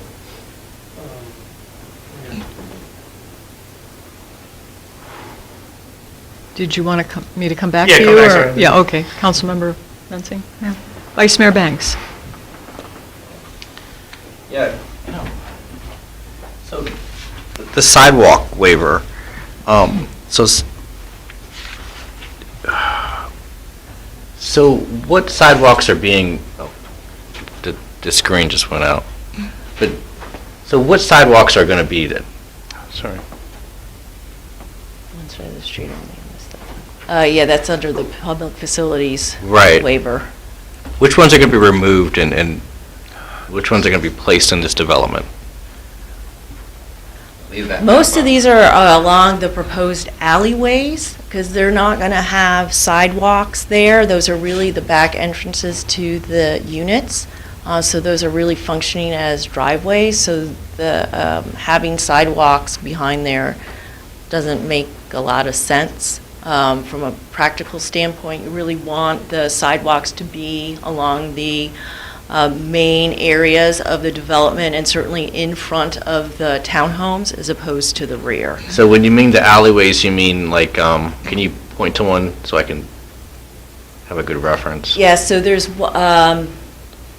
it should be labeled as alleyway, A, B, and C. It's really the roads that are behind the units. Right. So, I don't know if. We have a developer representative Oh, here. okay. Bring them up.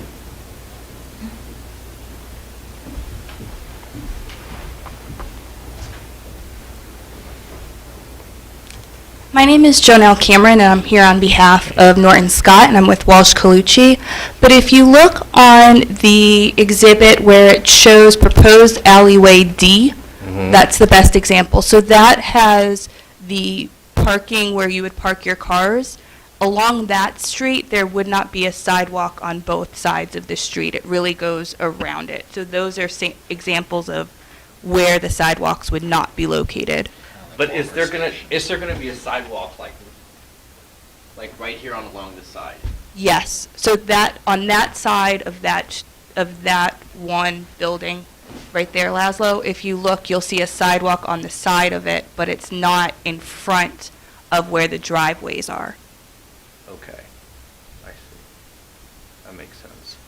Like the homes over here, where they have the alley. Got it. If they were over there or not, but. Thanks for clarifying. You're welcome. Do you have a follow-up, Preston, or is that it? I mean, my thing is on parking. But I've mentioned that before. So you're expecting 700 cars, 700 vehicles per day on these private streets. But do you know how many parking spaces are in this development, including the street parking?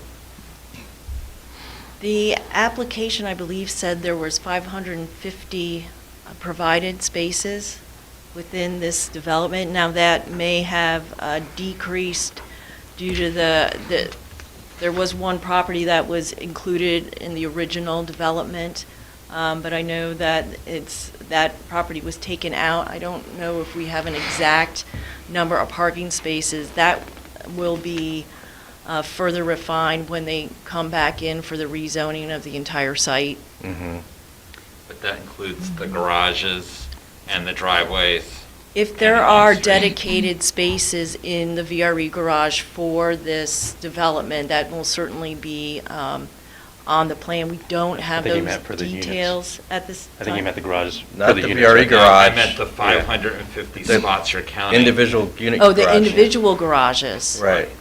Well, they only count as half a space. So, again, those details will certainly be ironed out. This is a master plan, but they're still required to meet the zoning ordinance requirements for all spaces regarding residential uses. So and they didn't request a waiver for that, so the applicant needs to come back and demonstrate that all spaces are being provided. Sure, and she can probably provide more detail about the numbers. I got it. So per the city parking requirements, it is 1.75 spaces per unit. Right. Plus 18 spaces, which is one visitor space per every 10 units. Mm-hmm. But when most people have visitors, which are evenings and weekends, there is both the city hall parking, because you all won't be operating on evening and weekends, and then the VRE garage as well. And so this plan really is designed to be a cohesive live, work, play plan, but we think that there would be enough parking spaces when your peak hour of visitors are, because there is the additional spaces at both the VRE and also the City Hall parking. So it's 323 spaces for the residential. The total spaces required, which are for the Civic Building, which is your City Hall, and then also your anchor, the proposed Building C, is 550 spaces. That does not include the spaces that would also be required for the office building and the anchor tenant, co-tenant together. So just for Phase 1A, it's 550 spaces total. Yeah, so you said 323 residential spaces. Correct. And you have 174 units, right? Correct. So if most people have, 2 cars per household, so you're looking at 348 cars So that is for at 323 residential spaces. Correct. That's at 1.75, which is your Right. city ordinance code. That Okay. technically doesn't include your garage, which you drive into, Mhm. and then your driveway, Okay. if that makes sense. So there will actually be 2 spaces per each unit. So I'm just, hypothetically, my last question. Let's say your first waiver to allow the residential increase from 75% to 82%. If that doesn't go through, what would be your option? Would you provide like community parking for your residents, or what would you do with the extra space that's no longer going to be used for residential? So it's not, the project is not viable without that waiver. So if that waiver is not approved, the project dies. Which waiver is that, the parking? The first one. The 82%. 82% residential. Yeah, it's got that right. How many units with 75%, how many units could you build? Let me look at that and I'll go right back to you on that.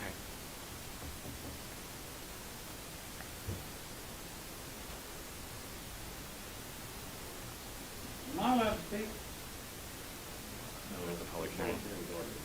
Okay. Do you have a follow-up, Donald? Well, I think he covered the parking part correctly.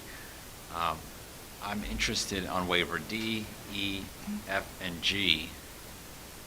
We're basically writing a blank check on those, because all of them, we see what the current standard is, and the proposal is, well, we're going to see the future site plan, or actually, we may not even see it, you will see it. So we're basically going to say we trust you. Is that correct? Well, not necessarily, because this is coming back through the rezoning again in the fall, I believe is when the applicant said. So this phase will be in there, and we can have more detailed discussions of that and identify specifically where all these waivers would be shown on the plan and required within the entire development. I mean, I'm not strongly for or against any of the 4 that I just cited. I just found it interesting that we're not being given a specific standard. They don't know even roughly, for instance, on letter D, they have to have a landscape strip of 5 feet in width, curbing or approved barrier. Are they just not going to do one at all? Is it going to be smaller?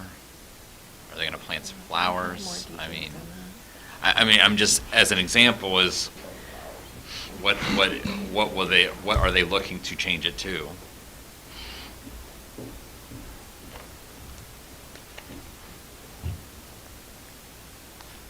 So to go back to your first question, it's 159 units versus the 174 units.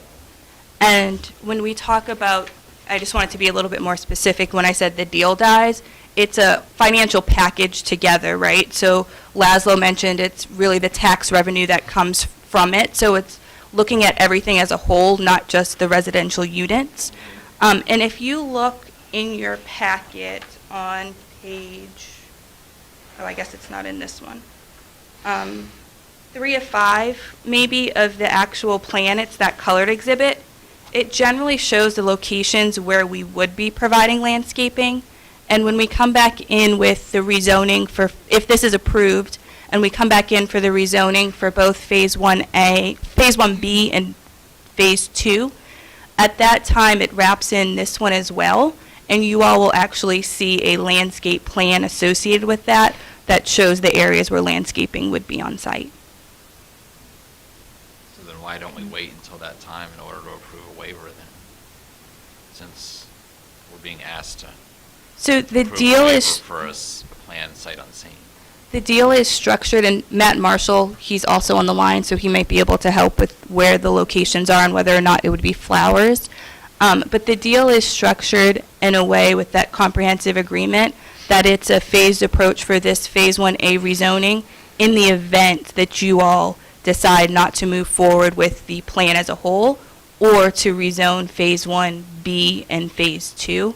So this, as part of Phase 1A, is needed in order to move the project forward. So it's an insurance policy for you guys if we don't follow through on the other phases. It's also an insurance policy for the city that you all could get City Hall as well. So it allows, that just means that you don't do Phase 2, which is the other residential and then also the theater. Oh, I didn't know that doing a waiver on 5 feet of landscape grass isn't going to get us City Hall, but okay. Okay. Are you done? Can I go back to Hasib now, or are you? I was, well, I just am pointing out, that we're being asked for a lot of waivers, and it's been brought up in the public that we're being asked for 19 waivers by the developer. I mean, that's a significant number of waivers, and I'm not opposed to all of them. Many I will vote yes on, but it was, my other one is going to be, and I've already brought this up, with letter L, which is, I heard your comments about bikes. I'd like to see us provide more, but I'm willing to go less than 1 per 4 units, but I'd like to see more than the 1 for every 25. Is the developer willing to do 1 for every 12? Something in the middle of what the proposal is? At this phase, no, but I'd have to defer to the applicant about the exact number. There may be some opportunities in the other phases to add more bicycle parking. And this doesn't count for, of course, parking your bike in the garage as well. It's more of, outside bicycle parking, which you really kind of want to concentrate in the commercial areas. So, you get a total number, but you can provide it throughout the site. And I don't think we really want a high concentration of bicycle parking in the residential area where most of them can put their bikes inside or... I mean, if I live on the 3rd floor, I'm not taking my bike upstairs. I mean, well, that's but an they both unrealistic have garages expectation. downstairs. I mean, are they going to be big enough to put a bike in and a car? I think there would Since they're be being enough assumed room. that I they're mean, gonna be again, there will be some areas where you can have bikes, but I don't think, given the numbers, and I did look at various jurisdictions on what their bicycle requirements are. And, the parking requirements were adopted right before I got here in 2016. And so I don't know how much scrutiny they got from staff. I know a consultant had done them, but when you compare them to other jurisdictions, they're extremely high. A 1 per 4 units is very high. And I think this is adequate parking for the way that Manassas Park is going to operate and for this development. I'm just concerned because there are no backyards, so you can't put your bike in the backyard. So I'm just concerned people will have bicycles that live there and won't have a place for them. They might actually need outside parking for bikes because they don't have a yard. Garage space is at a premium if we're assuming that they're going to park vehicles in the garage. Well, we can take a look at that. I mean, they're required to provide the number of spaces, and we can look at the locations when it comes through the subsequent rezoning and even at the site plan stage. So there's other opportunities to really pin that Do down. we know what the ratio is for the Park Place 2/2s? The bicycle parking started in 2016, so that requirement wasn't there when they were Okay. developed. But my point is we have an existing development that doesn't have this. Correct. It doesn't Okay. have any bicycle parking requirements. So that exists already in the city, so I'd ask we not discriminate against this more important development for something that already exists in our city. Well, true, but we are selling this as multimodal, less cars. So, I mean, we're pushing people to ditch their cars and get on foot or get on a bike and move about our city. You know, they need to have places because they don't have backyards, and people on the third floor aren't going to take, you know, I place my bicycle, I actually take it in my house, so it's secure, but if I live on the third floor, I mean, I'm not going to take my bike to the third floor. So, You're also assuming that everybody will have bikes? well, I mean, we're encouraging them to. Yeah, The next to We're- VRE, we've actively in the last. We're encouraging a pedestrian-friendly environment. I mean, people are going to walk. Wayne, what happens when their kids have bikes and they live upstairs in the 2/2s and they live on the third floor? Well, again, I think we can locate the bicycle parking within the residential area to provide certain dedicated spaces, but I'm not sure we're going to necessarily run into that problem. But we will have opportunities to look at bicycle parking and the placement of those bike racks throughout the development. I know, Janelle, did you want to maybe add something? Well, and to city manager's point, this type of a situation already exists in the city. I mean, but we do a lot of things to correct mistakes from previous decisions. Right, and there are bikes accommodated in this arrangement. The parking standard that's being used is the same parking standard that's used in Arlington County, and the city of Manassas Park was 5 times higher. Their standard was 5 times more than that in Arlington. So when we thought about looking at an urban environment, an urban setting, and what is a reasonable bike parking requirement, the most conservative was using Arlington County, which is the urban environment. And so this bike requirement matches theirs. Arlington has more options. They have the scooters, they have the bus system. They also have the metro. There's a lot more bike riders in Arlington than there is here in Manassas Park. More population. Yeah, yeah. For a city So- our size, I don't think you would need that much bike. Yeah, I don't think we need that much. I think it's unrealistic to have more than what is written into the agreement.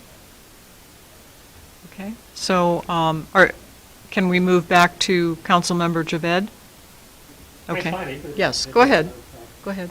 No, I mean, my concern was for the waiver for the buffer space between the railroad and the residential. I brought this up last time. That's it seems like a concern. I mean, there seems to be a more buffer space between a commercial and a residential space, between a railroad track and a residential. To me, it seems like a safety concern. And I don't remember if the developer mentioned that there's going to be a retaining wall within the 20 feet, or was there a dip? If you can refresh my memory. Or is it just going to be a fence? I mean, I think there's going to be a fence. I'll have Janelle provide some more details, but I believe there's going to be a fence. And again, there is going to be noise mitigation materials on those units. Plus, the elevation along here is a lot, the tracks are a lot lower than the actual, yeah. So you kind of have those natural barriers as well. Right. Well, I'm not worried about I'm just worried about the safety. You know, if we got kids running around there with families, I mean, we got elderly walking there, they could. From falling down or falling something? down. Okay. I mean, it's just 25 feet is really, really small. It will not be a fence, it will be 25 feet of landscaping along that area. No barriers. If you want us to add a fence, we can look into adding a fence for you. So their backyard will open up the road. It will open up to vegetation. Vegetation, Mhm. 25. Yes.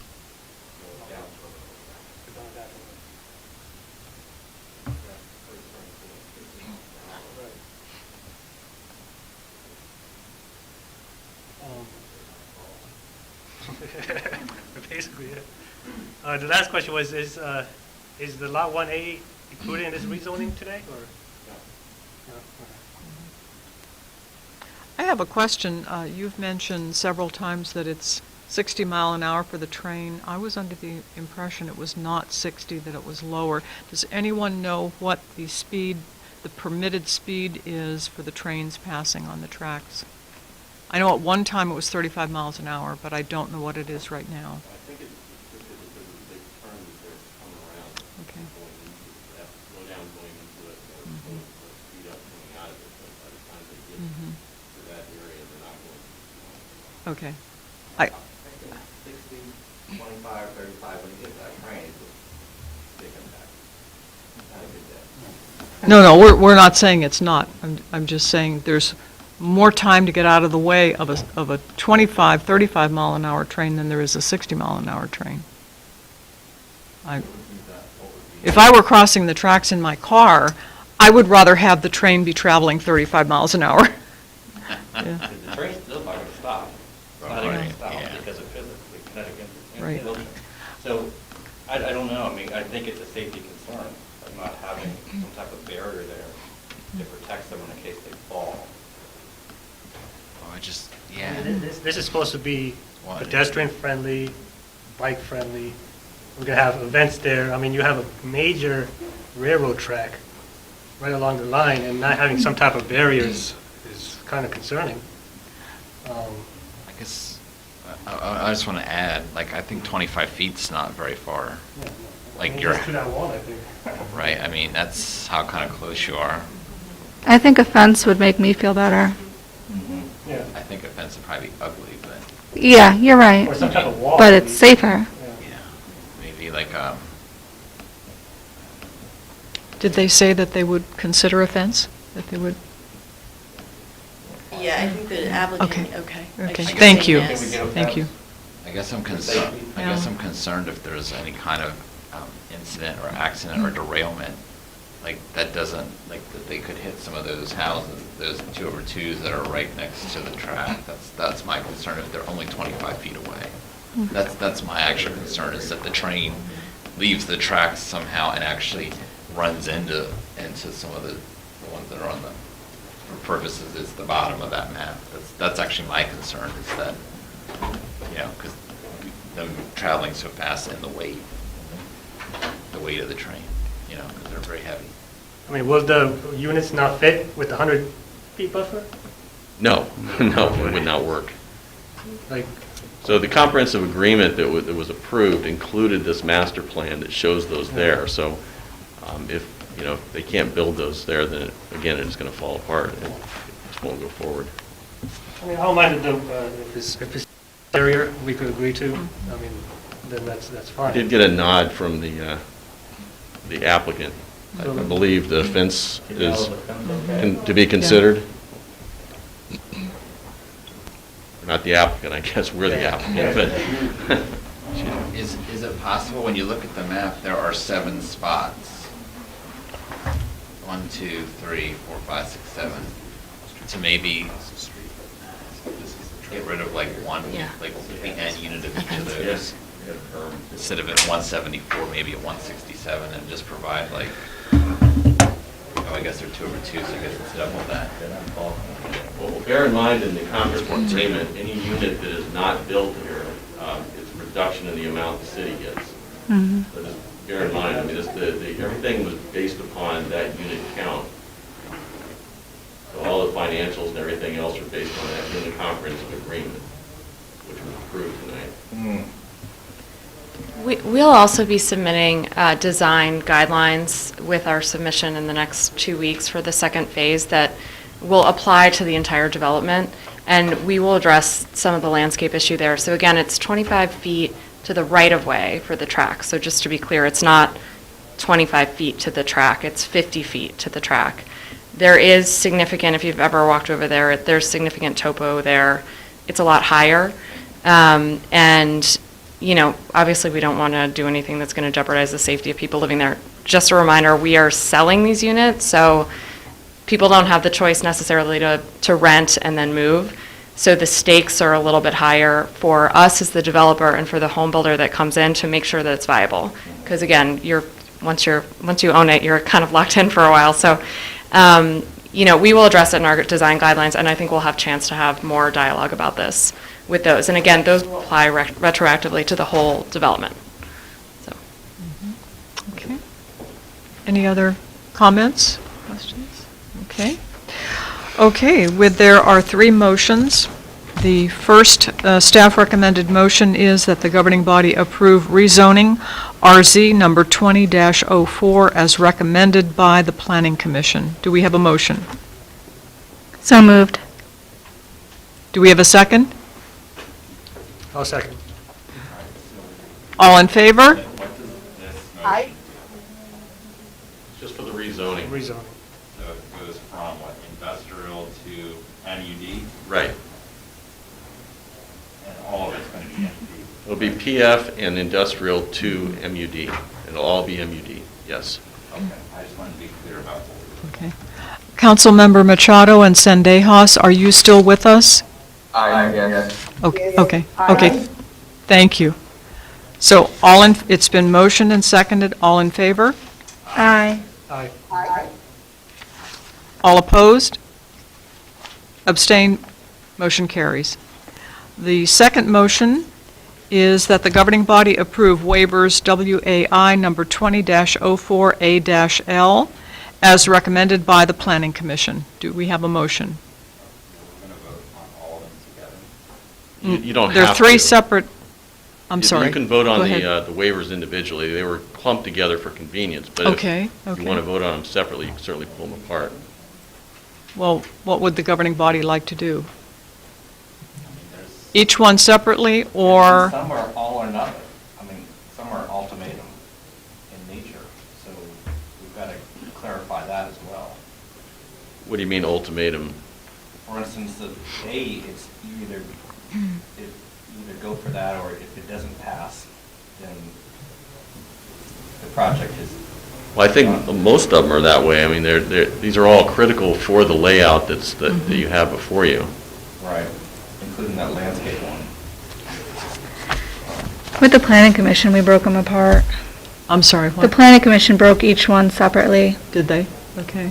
What would the governing Actually, the planning body- commission voted on them in groups. Oh, did we? Yeah, I went over them individually. Oh. Yeah. As a Okay. group. Okay. But there was a Oh. unanimous approval of all these by the planning commission, or a recommendation for approval. Well, let's put it this way. Is there any one specific one that someone would like to have pulled out and voted on separately?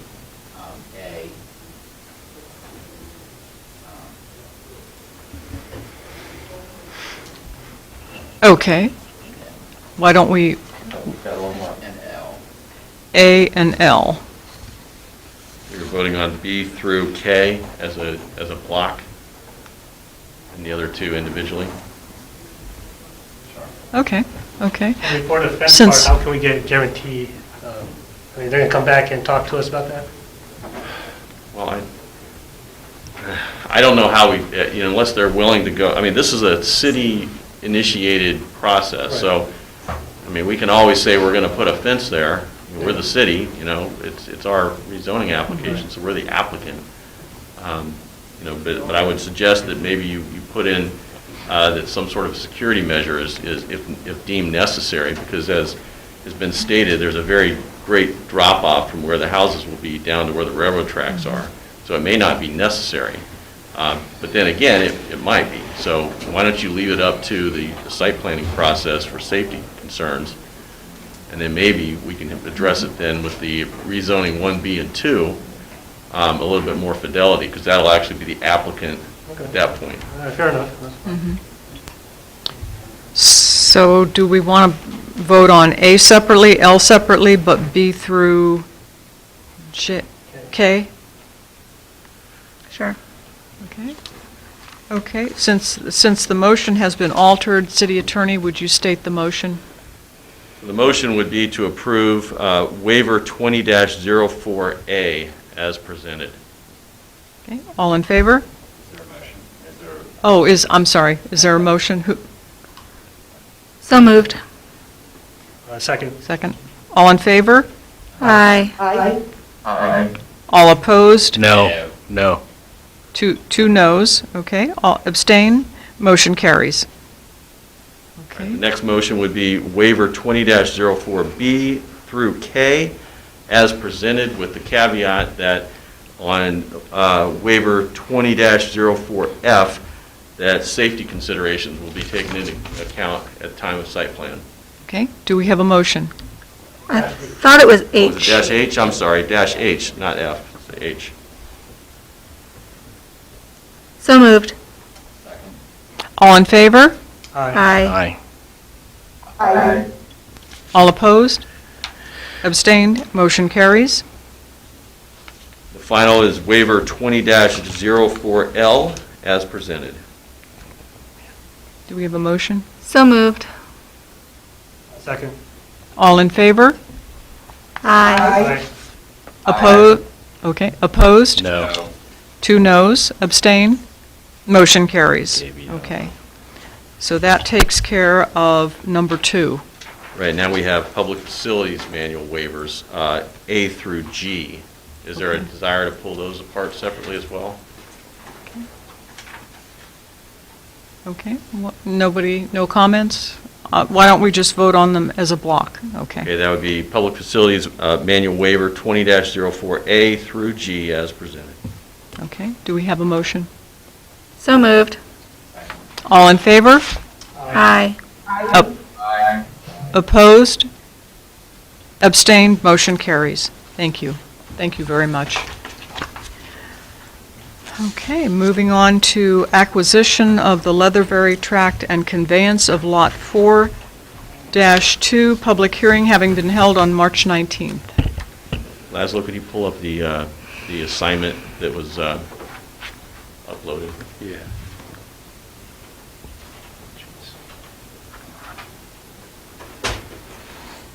Madam Mayor, while we're waiting, may I make a comment about one of the waivers that we just did? Yes. The reason this why one? I'm the one that wanted A, which was the waiver for Is that what it's called? the 82% residential. And I just wanted to explain why you asked for it. One down on the That left. The Word document.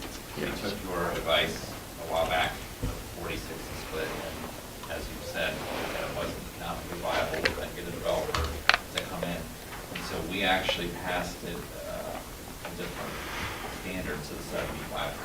So that was actually not that long ago, a few months ago, maybe 6 months ago.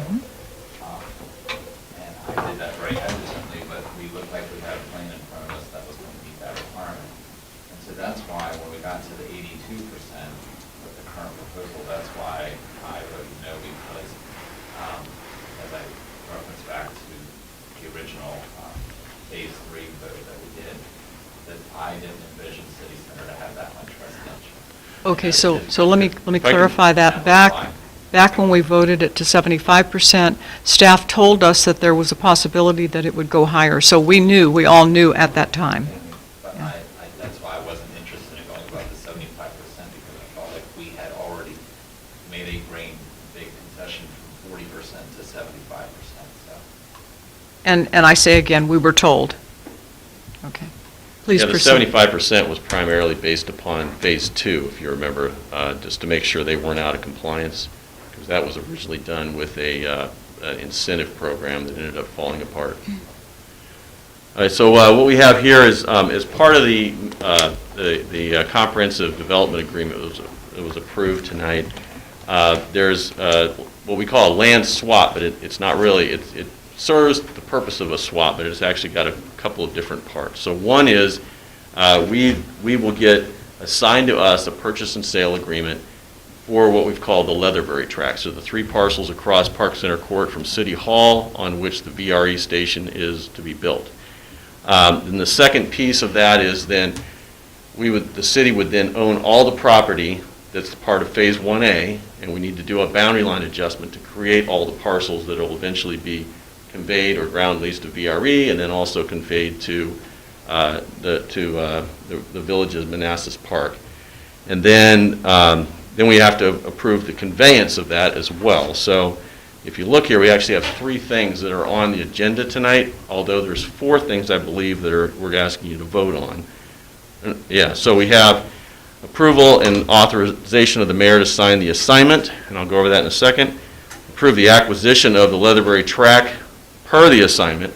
Okay, and that'll be something that'll come down the road. Then, once we have acquired that property, we'll do the boundary line adjustment and then conveyance. The acquisition deed, the boundary line adjustment deed and plat, and the conveyance deed for Lot 4-2, which would be created by the boundary line adjustment, they'll all be done simultaneously and recorded at the same time as well.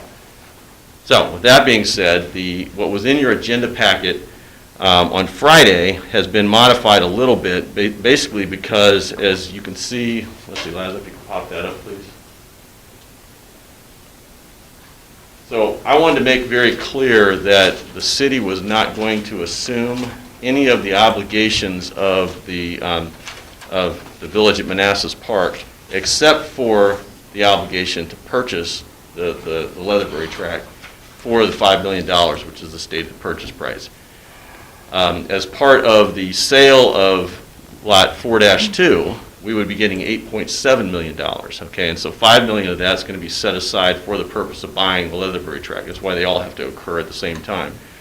$3.7 million of that would be used for us to acquire Lot 1A and to also do the various improvements on Lot 1A, Lot 1B, and the basement level of the VRE garage. Okay, so that's why we have kind of the way we're doing this. The original assignment said we assumed all the obligations. One of the obligations in that purchase and sale agreement is that the purchaser will indemnify the seller. Well, we don't indemnify third-party private entities. We can't under Virginia law, so we had to remove that. Plus, there's other requirements as well associated with the acquisition that the city is not prepared to take on. So you'll note here we've amended it a little bit. The red line is what I've done. You'll see there that the Asinor, which is the village at Manassas Park, and Norton Scott, which is the parent company, or it's another affiliated entity, they remain obligated to do this stuff, and they are the ones that will be indemnifying the seller.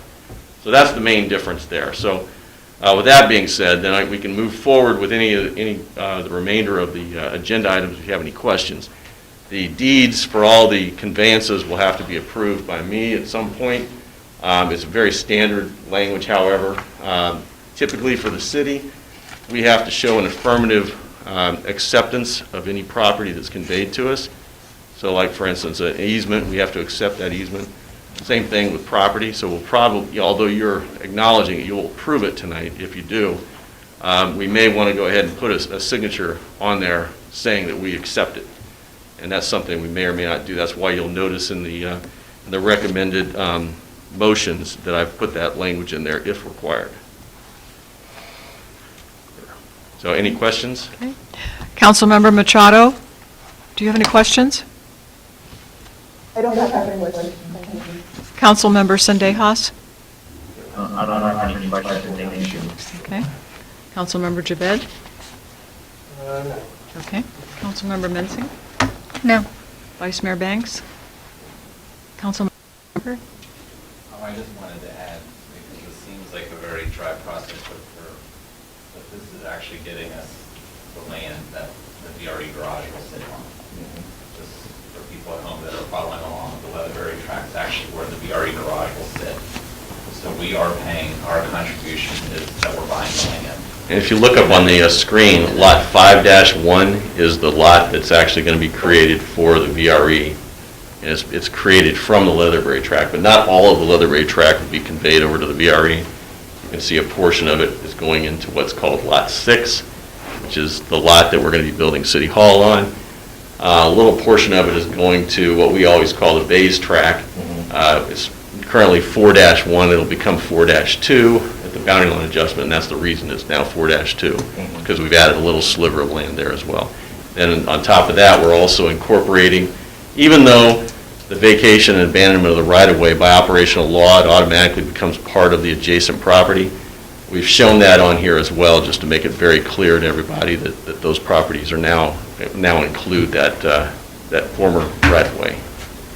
I was just pointing out that our contribution to the garage is that we're buying the land that it will sit on, and then we're going to transfer it to VRE, who will use outside funds that are not city funds Right. to actually build the garage. So it is a multiplier that we buy the land, and we're going to get probably a $19 or $20 million parking garage that the city could never afford on its own. Right, and we So- did try to get a parking garage back in 2009, and that fell apart. Right.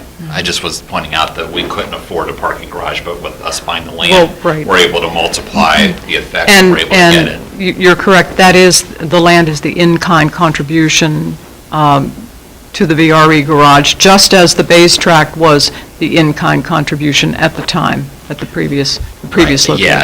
Yeah. Yeah, okay. We're getting the parking garage as well as a bridge that goes over, and any modifications to the existing platform that needs to be made. And that's a big safety issue because right now you have, well, not because of COVID, but before COVID, you had riders that would run across the train track to try to catch the train on time, and that was a big risk trying to cross the street on Manassas Drive. So, The pedestrian bridge will be very helpful. so they can now take the bridge and run down the stairs. Okay. Which is totally safe. Yeah. I have one more question too, actually. Yes, go ahead. The assignment of the title, that's a legal title or equitable title? Assignment is the assignment of the purchase and sale agreement. So we have the ability to purchase the land per that purchase and sale agreement.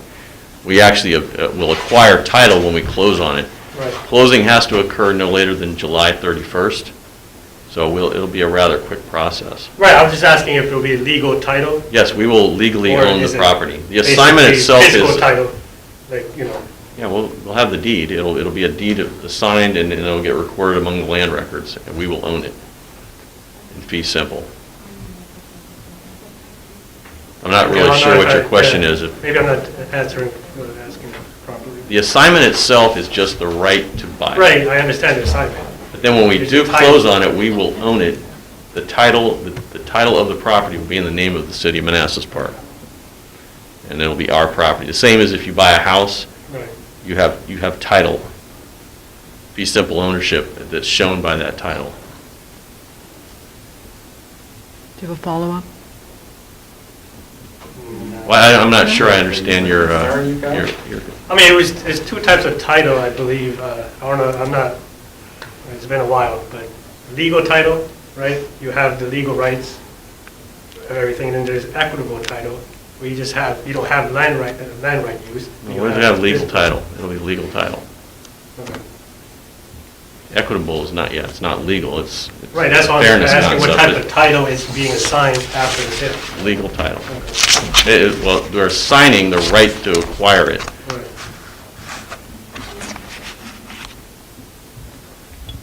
Well, that's just standard language, right title and interest. It's just, that's standard boilerplate language, but we will own that, same as we own the land here that City Hall's on right now, the same as we own the Millicent tract on the corner, the same as we own any other property in the city, any other real property, we'll own it the same way. Okay, okay. Staff, well, there are 4 motions. Staff recommendation is that the governing body approve and authorize the mayor to sign the assignment pending final review by city attorney. Do we have a motion? So moved. All in favor? Aye. Aye. All opposed? Abstained? Motion carries. Second one, approve the acquisition of the Leatherberry tract for $5 million and authorize the mayor to sign, if necessary, the deed of conveyance for the Leatherberry tract pending final review by city attorney. Second. All in favor? Aye. Aye. Oppose? Abstained? Motion carries. The next, approve and authorize the mayor to sign the deed and plat of boundary line adjustment pending final review by city attorney. Do we have a motion? Second. All in favor? Aye. Aye. All opposed? Abstained? Motion carries. Approve the conveyance of Lot 4-2 to the Village of Manassas Park LLC for $8.7 million, and authorize the mayor to sign the deed of conveyance for Lot 4-2 pending final review by city attorney. Second. All in favor? Aye. Aye. All opposed? Abstained? Motion carries. Thank you. Thank you. Okay, moving on to, we have no presentations, recognitions. Consent agenda. Consent agenda consists of the minutes of June 2nd and May 31st, 2020, and the approval of the amendment to the Julius Branscombe paving agreement. Second. All in favor? Aye. Aye. Aye.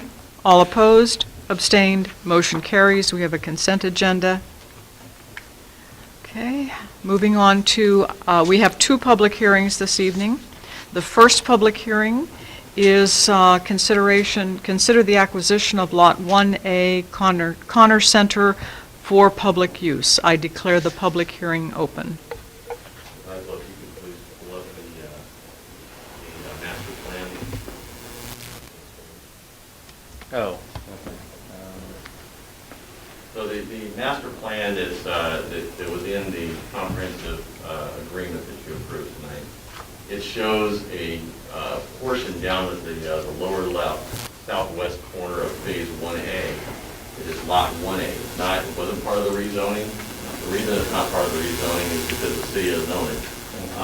However, it's a critical piece of this because the city needs to have that for the parking, the road, and a portion of the city hall. What we're asking you tonight is to authorize city staff to reach out to try to acquire this through any legal means available, and that does include the use of eminent domain if necessary. We have Courtney Harden here, who is representing the city in the acquisition of this property, and she can explain any elements about timing, about process. I can certainly talk to you about the public uses. So we have the comprehensive plan, chapter 11, which states what the future of the city is desired for. Okay, so the governing body in approving the comprehensive plan, chapter 11 is the land use, has said this is how we want the city to develop in the foreseeable future.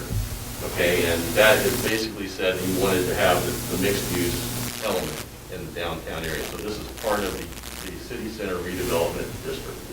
Okay, so in order to make that happen, we have implemented, or you just approved this master agreement, which implements the stated objectives of the city center redevelopment district for this land. However, unless we get the road that goes to the VRE garage, a significant portion of this plan will not work. In addition, you can see there's an awful lot of public parking that's required. That is something that's needed throughout the city center area, as shown by the failure across the street, largely because of parking. So we need to make sure we have public parking throughout this area in order to support the various uses that we have. And that includes things like, events the city wants to put on, various things that could be happening at City Hall, such as elections. We need to have sufficient parking for that. So this is designed to support the overall development plan for downtown. Courtney is here. She can explain to you a little bit more about the process if you'd like. Do you have any questions for me before? Sorry, I didn't have my mic on. I'm not sure if people heard me at home or not. You want me to repeat what I just said? Well, how far back? Well, I don't know if they were able to hear me or not. Here. Yeah, Courtney's here. Okay, good. Pardon me? Miriam heard. Miriam, you heard what I was saying? Yes, I did. Okay, great. That means we're everyone's fine. good then. Okay, great. Fine. So I'll turn it over to Courtney. Hi all, I'm Courtney Harden. I am an attorney with Brelia Hunley, and I have done eminent domain almost exclusively for 15 years, representing both the condemning authorities and landowners. Primarily at this point, I work for condemning authorities. You have a very soft voice. Oh. Can you make sure that's directed towards her, Dean? Absolutely. Okay. Is this better? Yes. Okay. Yeah. The city has hired me to make sure that they do things exactly right. And the reason why it's important to do things exactly right is because Virginia is a state where property owners' rights are very, very important. They are protected by a lot of code sections. 2 whole sections, one special one for the Commissioner of Highways and one for everyone else. There's a lot of hurdles that a condemning authority has to jump through in order to make sure that it's fair. And one of the biggest issues is notice. The next issue is fair market value. This is a state where you absolutely get fair market value, and here's how the process works. There will be a appraiser who's been hired that will go out and do the inspection of the property, and they will put together a good faith basis appraisal that, in their professional opinion, is the value of the property. The city will present that offer to the owner. The owner will have the opportunity to review it and provide their own counteroffer after their analysis. If negotiations come to an impasse, the city can proceed to file what's called a certificate of take. That transfers defeasible title to the city so that construction could start. That does not mean that there's been a decision as to what the fair market value is. Fair market value in Virginia is determined by either jury of landowners in the jurisdiction where the property is located, or commissioners chosen half by the condemning authority and half by the landowners council. That's who, it would go to trial, and that's how the fair market value would be determined. So the process has many, many hurdles that are built-in, hurdles for the condemning authority to make sure that all the interests are protected. The public interest in needing the parking, needing City Hall, needing the VRE station, and the private owner's interest in getting fair market value for their property. And before I go, I think that covers the process. Yeah, we had a question, Councilmember Javed wanted to ask a question about the appraisal. Yeah, the appraisal is hired by your office? Yes. So usually when appraisal is supposed to be a third party, is there a conflict of interest? So it's not, because the appraisal, so there's actually several statutes on how the appraisal is accomplished, and it has to be performed pursuant to USPAP, Uniform Standards of Appraisal Practice. So while she is hired by me, in this case it happens to be a woman, I refer to her as she is a neutral party because she has to be, or else her license is in question, her, everything would be in question. Now, is she going to give an appraisal that I think the property owner would give? No. But that is how things get negotiated, and that's why they, General Assembly has built in the idea that if there can't be an agreement between the two parties, the fair way is to go ahead and go to trial and have other landowners in the jurisdiction make that determination as to what the value is. Is this appraisal looking at just the land value? No. Or all the structures on, because it's an income producing, land. So how are they going to evaluate the full value of the land with the income producing asset? So you've asked a bunch of questions. Okay. You didn't realize it, but you did. Okay. Okay, so you are correct. It's an income producing property.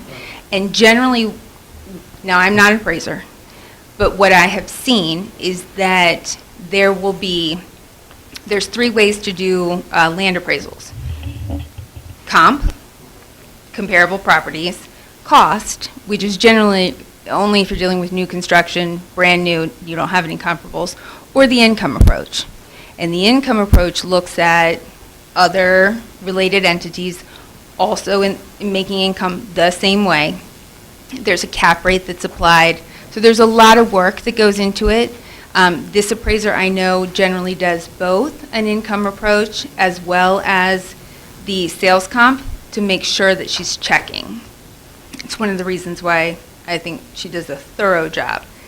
But you also asked a question about how do you compensate everyone? Now in this particular parcel, there's a tenant who has sole control over the entire property. The way the Virginia Code is written, they are entitled to lost profits. there are a bunch of hurdles they have to jump through in order to get them pursuant to the General Assembly's laundry list of things. So that is designed to compensate the business loss. Tenant loss, landowner loss. Nope, only one of them. So if there's a contract between the two of them, that in the lease, that the tenant has given over all their rights for lost income, then they do not have a right,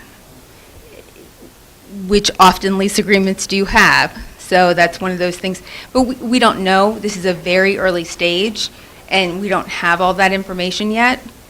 The other thing that the appraiser does when she goes in for the inspection, particularly on this property, is it's very possible that there are heavy equipment, fixtures, large things that either belong to the landowner or to the tenant.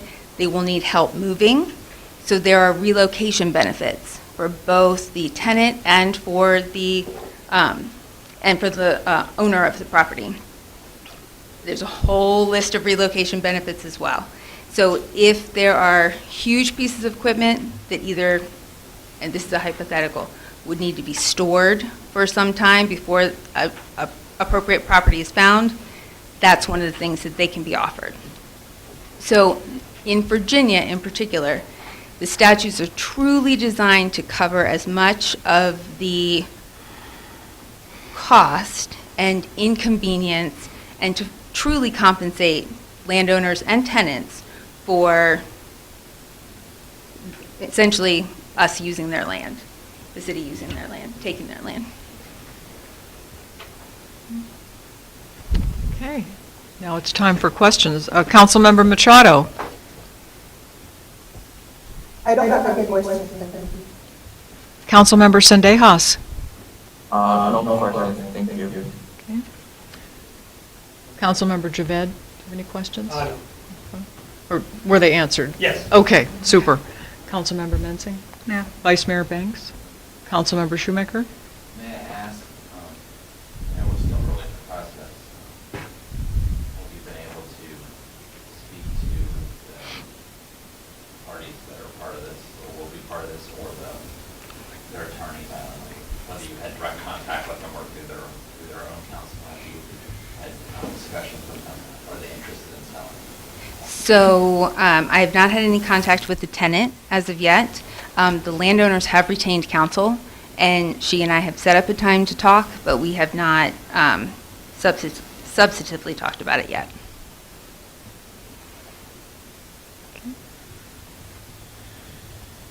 Okay.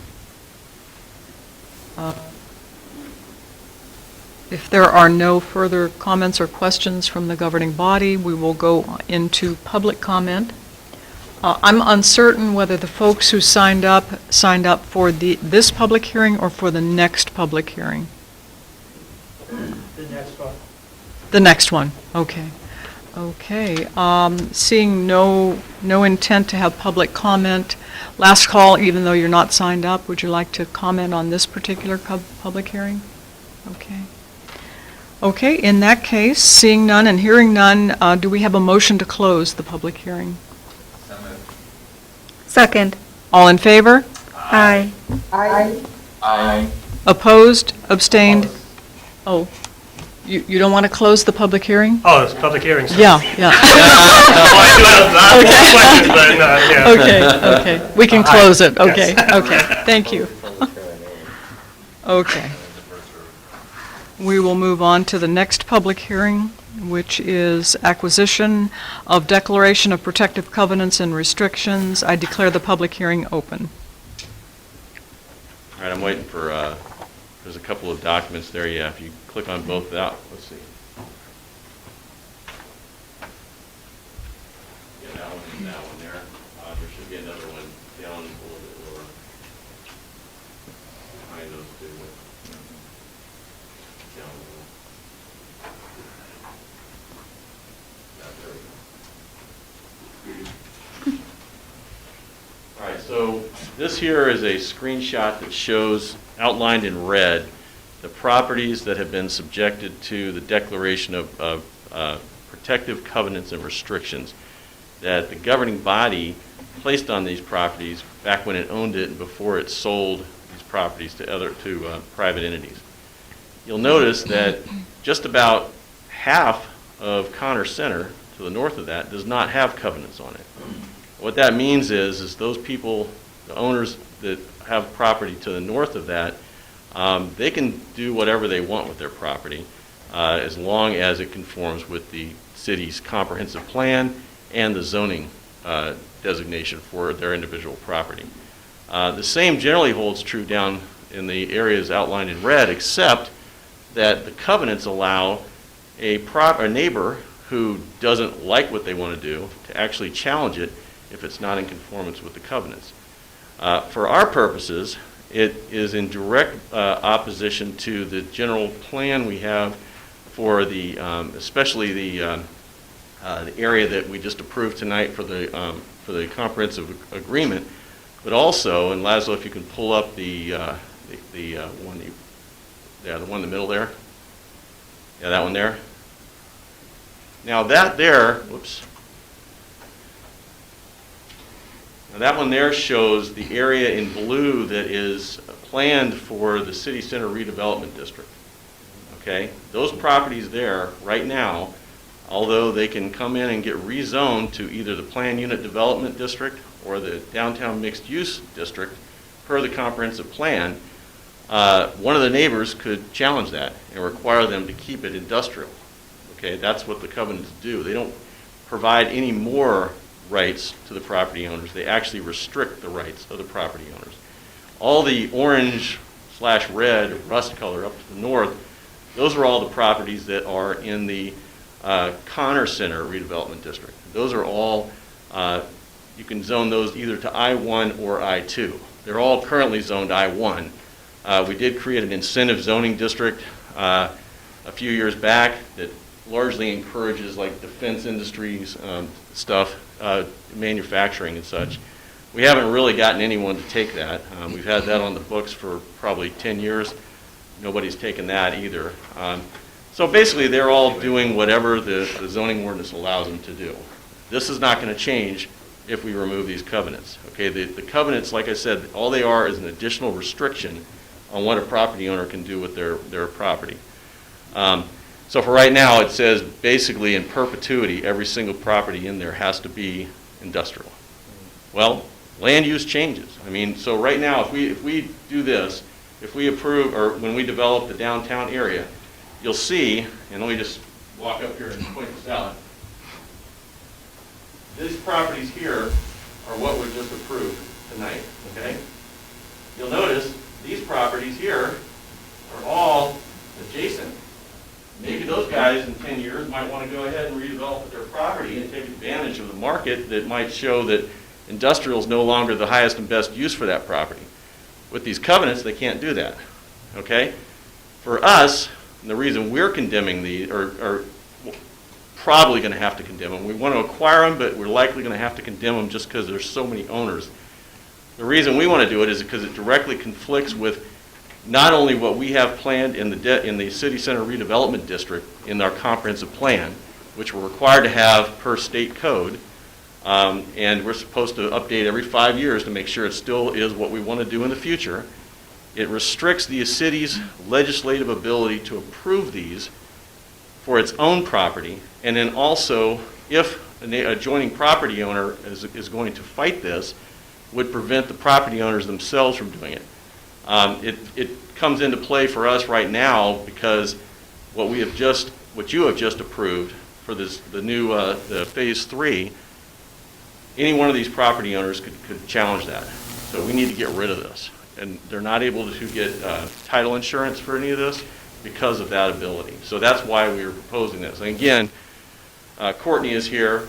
She can explain any of the specifics, but we have to acquire this for a public use. The public use is those uses that are specified in the comprehensive agreement, specifically chapters 11 and 12, and also the master or the comprehensive development agreement that you just approved tonight is shown on the master plan.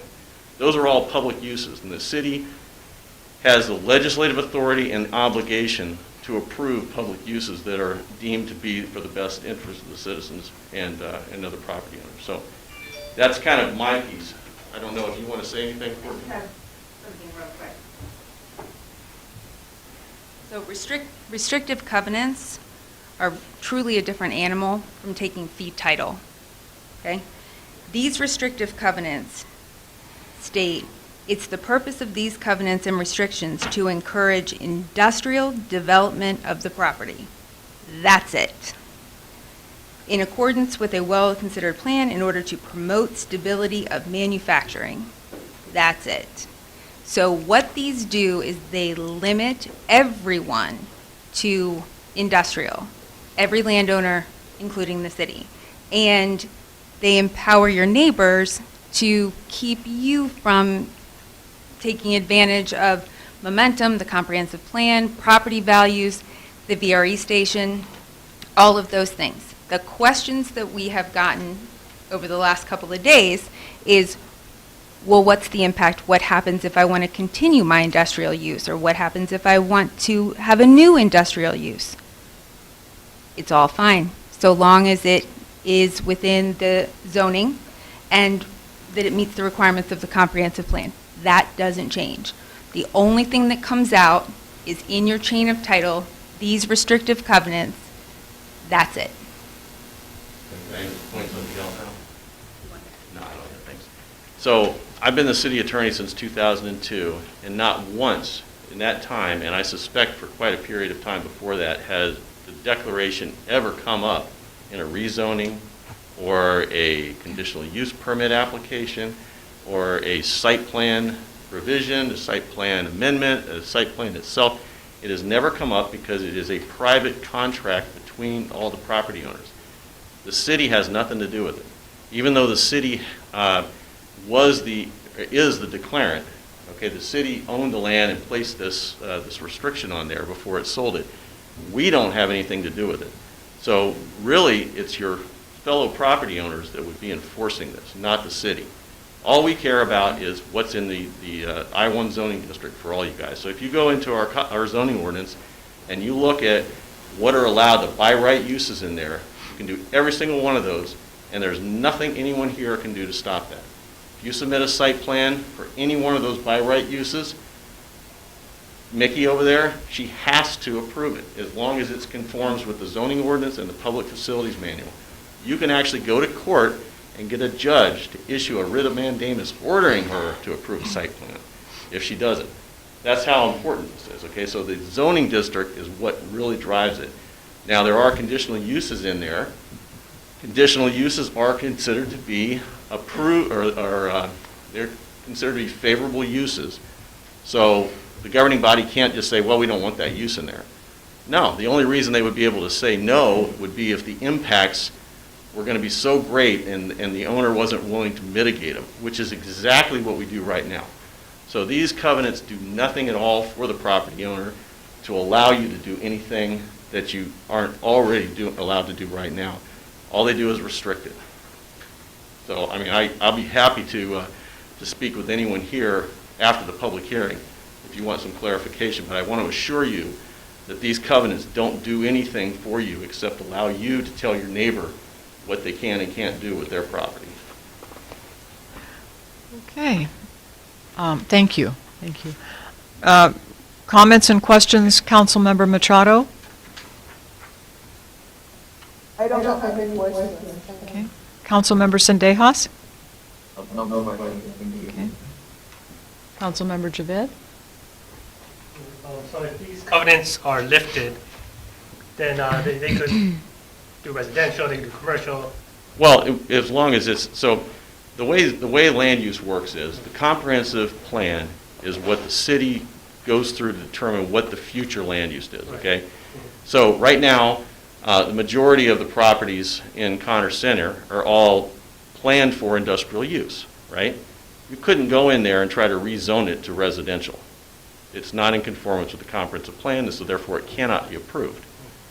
You could go in there and rezone it to I-2 to get an incentive, or in the areas in blue here that are zoned I-1 and are subject to the covenants right now, they are within the city center redevelopment district. They can come forward and submit a rezoning to either the MUD or the PUD district, Planned Unit Development, or the Downtown Mixed Use District. Right. So as long as it's in conformance with the comprehensive plan, yes, they can come in and do that. But they'd have to rezone it, because right now it's zoned I-1. I'm just curious, what was the thought process from the previous? You can't even, don't get me started on that. That's, I don't think we really know know what was on their minds.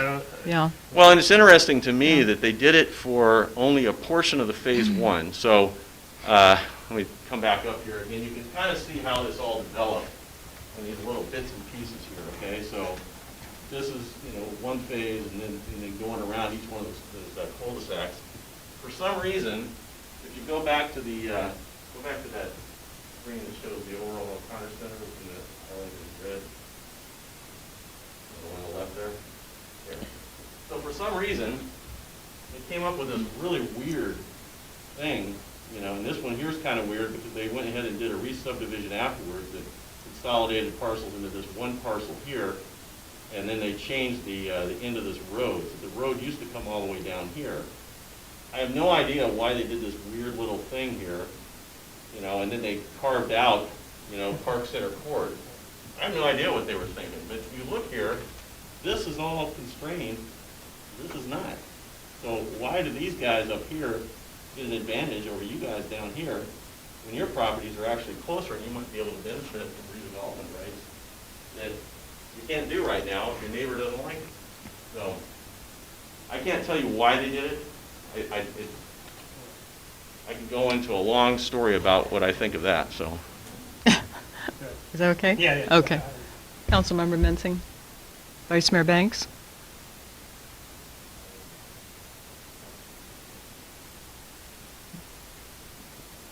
Councilmember Shoemaker.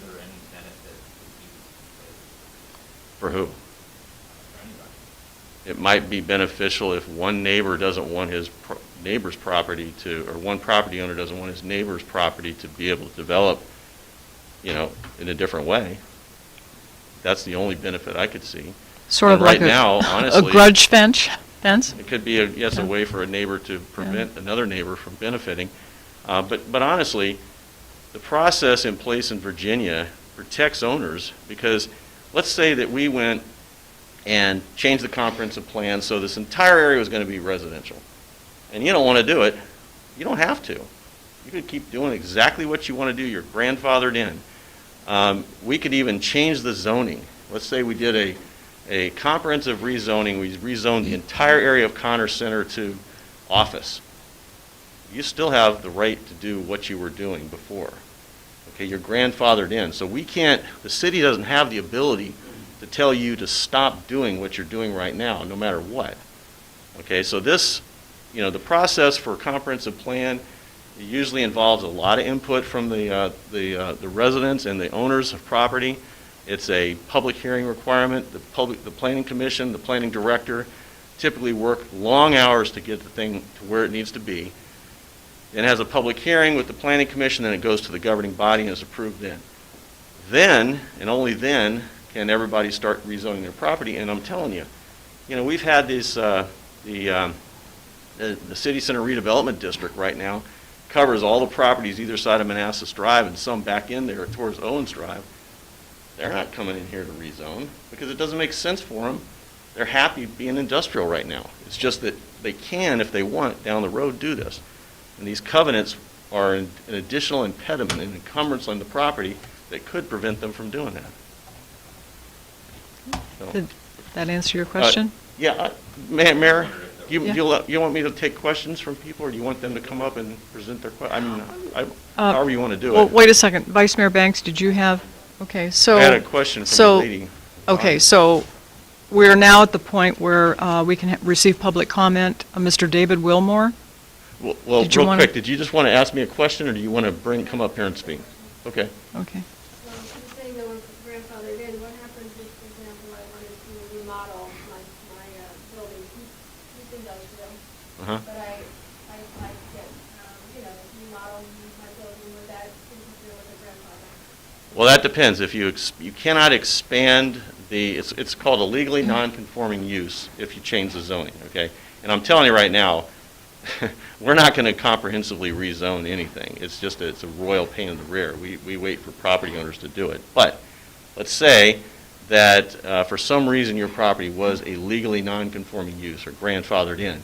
You wouldn't be able to expand the area. But that doesn't change one bit whether with the covenants or not. That's just land use law. When you do amendments, then it's up to us to say M1, but it's up to us to then go and rezone it if we want to. Right. We're not going to rezone it for you. Yeah. Now, we rezoned this ourselves tonight only because that was part of the agreement. They wanted us to do that as part of this process. My brother-in-law has a question. The road that you have coming out of the Manassas Drive to Venture Court, is that going to go right behind the property? Is that approved yet? Or? No, you're talking about in the transportation plan? Yeah, that's just a plan. Okay, those are corridors where we want to possibly, you'll notice there's 3 or 4 different corridors in the downtown area. One of those might work, one of them might not. Your property in particular, the one that goes up to Capitol Court, I think it is, that would skirt your property. I don't think it gets near it, but even if it did, it wouldn't prevent you from doing what you're doing right now because you have a retaining wall over there on lot 13, and parcel 2A or 2C is the other one. Does 2A have a wall as well, or yeah? So, we would not be able to stop you from doing that. If wherever the road went, it would go based upon necessity. But those are just a planning. The comprehensive plan is just as a plan. So we have a plan for the land use, the future land use plan in Chapter 11, and a plan for future transportation in Chapter 12. It's just a plan. It still has to go through a pretty rigorous process before we'd ever build a road like that. You're welcome. I think that's my cue to get off that stage. Has everyone had their questions answered who signed up on here? Is there anyone who would still like to speak, or have your questions been answered? Well, I'd like to ask you. Yes, yeah. Go ahead. Go ahead. I thought we were in a public hearing, don't we need to do the public meeting? Well, he signed up, and I don't, that's why I wanted to know, how do you want to handle this? Because, I mean, they can come up and they can give their views, but I think it might be helpful for me to answer. Well, that would be the choice. That would be the visitor's choice. That would be the public's choice. So what do you prefer, Mr. Wilmore? It doesn't matter to me. I can ask any questions easily if I get up and talk. Okay, it's up to you. Why don't you come up here and ask them, and then I'll come over and answer them.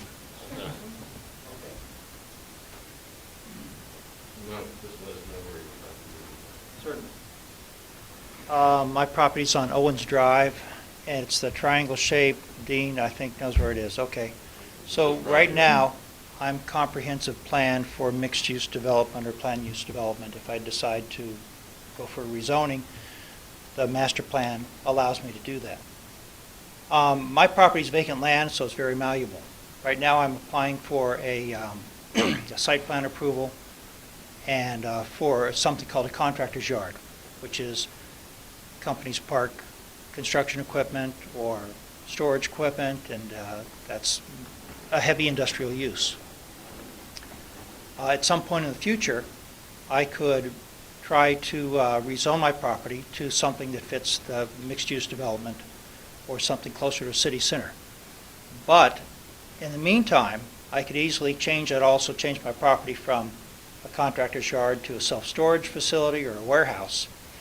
And as I read Chapter 11 of the comprehensive plan, it's only 13 pages, but 4 times it mentions the incentives for I-2, light industrial.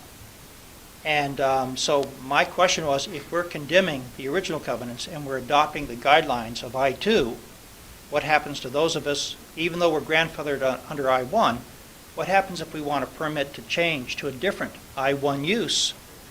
And the city may say, or they have the right, if we interpret it negatively, which I don't, the city might have the right to say, well, now your new guidelines are I-2, and you're asking us for an I-1 use. So Dean answered that question to me by email, and again this evening, and you're welcome to answer it or I would like further. To clarify for everyone. Sure, and what he told me was that not only is my existing use grandfathered in, but any additional use I would need to make or would like to apply for in the future, as long as I conform to the standards of the city, under an I-1 use will still be permitted. And that was the issue I had, because my property being being vacant land could change use several times, and I'm not sure just which direction it's going to go in the next few years. Go ahead, Dean. Yeah, I'll be happy to. Certainly.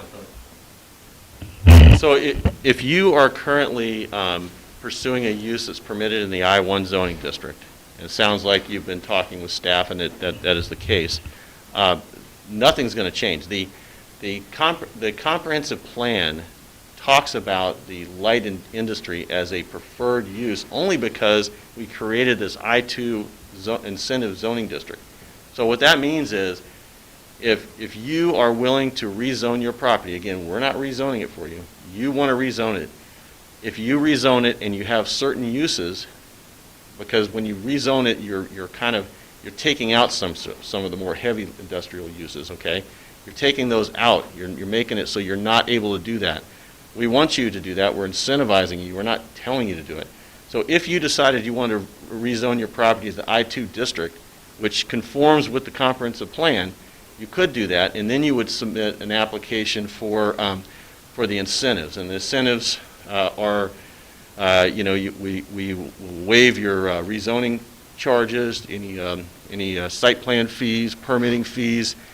We can also, as long as you submit a proposal and we reach agreement with you, it can include things like up to 80% of the additional tax revenue that the city gets. We would go ahead and exempt that for the first year. And then there's a formula, depending on how long the overall exemptions last, it's a declining scale. So say you have 5 years worth. First year it's 80%, next one's 60%, 40%, 20, and then 0. So by the end of the 5-year period, or whatever the incentive period is, then it would be back to you're paying everything on the new additional taxable revenue and also property value. So we look at gross receipts, B-poll. That's one of them you can get tax exemption for. You can also get real estate property tax exemptions, okay? And the length of it is based upon what you're doing. Okay, if you're expanding it by a certain number of square feet, and I don't have it off the top of my head, you get a certain number of points. If you're going to employ a certain number of people, you get points. There's various metrics, and for each point, you get 1 year of the agreement. So you can go up to 10 full years. It's not very likely that you get there, but you could go up to 10 full years, and then 10% off every year. So first year, 80%, next year, 72%, then 64%, so on and so forth. That's only if you rezone to the I-2 district and you apply for those incentives. Again, we haven't got anybody in Connor Center that has rezoned to the I-2 district because it's all based upon new stuff. Just because you're a preferred use, you can't just go ahead and do it and say, okay, now I want my tax incentives, because it's only on additional revenue. And most people up there are happy doing what they're doing. So it doesn't impact them. So you want to say? Yeah, you want to say? Oh, you want me to? Oh, yeah, we are not adopting new guidelines. The comprehensive plan, that language in there for the I-2 district has been in there for years. Okay, the only time we've amended the comprehensive plan was recently, just to add your property and a couple others into the city center redevelopment district, because we wanted to make sure that we had kind of a cohesive area that could develop properly, and also because it's going to be sitting right next to what we plan to do. And we wanted to make sure that we had that incentive there, so if someone else thought that the market would support it, they could come in also and seek a rezoning. Yeah. No. It would be in an I-2. Oh, well, let me pull it up real quick. I mean, versus I-1, I guess. I'm sorry, wasn't prepared for that. Bear with me a second.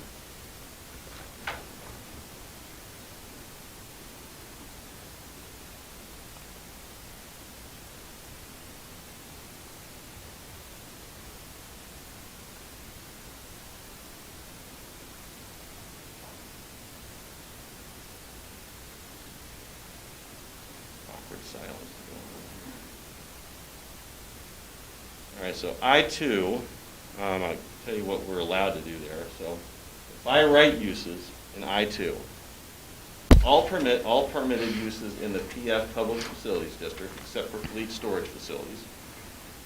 All permitted uses in the B2 General Business District, except amusement places or theaters, automobile and truck tire sales and service, boat and boat trailer sales and storage, and funeral homes. Defense production businesses, like I said, that's one of our incentive uses that we want to encourage. Technology business, that's another one of them. So in those, they're defined in here later what that means. Research and development, excluding laboratories where animals or livestock are used for research. And then the last one is a by right use. The manufacturing, assembling, compounding, processing, packaging, treatment, storage, or distribution of products or materials where such use is not likely to be dangerous or offensive because of odor, dust, fire, explosion, or other reasons, or uses equipment and or processes that are not likely to produce objectionable noise, vibration, explosion, fire, smoke, or other effect. We have conditional uses that, again, you have to apply for a conditional use permit for that. A business or commercial building greater in height than 60 feet. So we've capped the height in there at 60 feet, so you'd have to get a CUP for anything higher. New automobile sales require CUP. New boat and boat trailer sales, new motorcycle sales, and commercial recreational and related ancillary uses, including but not limited to ice skating and roller skating rinks, gymnastic centers, swim facilities, tennis barns, and bowling alleys. So that's kind of the desired use in the I-2 district. Compare that to stuff in the I-1 district. In the I-1, you have an awful lot of stuff that doesn't fit in there. So for instance, in the I-1, we include manufacturing a lot of other stuff than what we've allowed in there. We also allow things like packaging, telecommunications or courier service, public utilities, radio and TV broadcasting stations, research and development for non-hazmat, business schools, trade schools, self-storage centers, warehouses, but those are not things that are allowed in the I-2. So they're similar, they're related, but the I-2 stuff is designed to try and make it less of a heavy industry and more of a light industry. And so that's why we add these incentives. So the only things you get an incentive for, though, are a technology business and a defense manufacturing business. Okay. So let me go down the list and make sure everyone has had their questions answered. Mr. Wilmore, you have. Ms. Harden, Ms. Courtney Harden?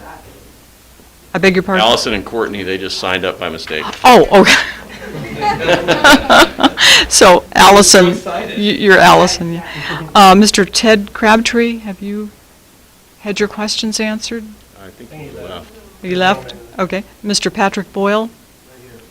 Have you had your questions answered, sir?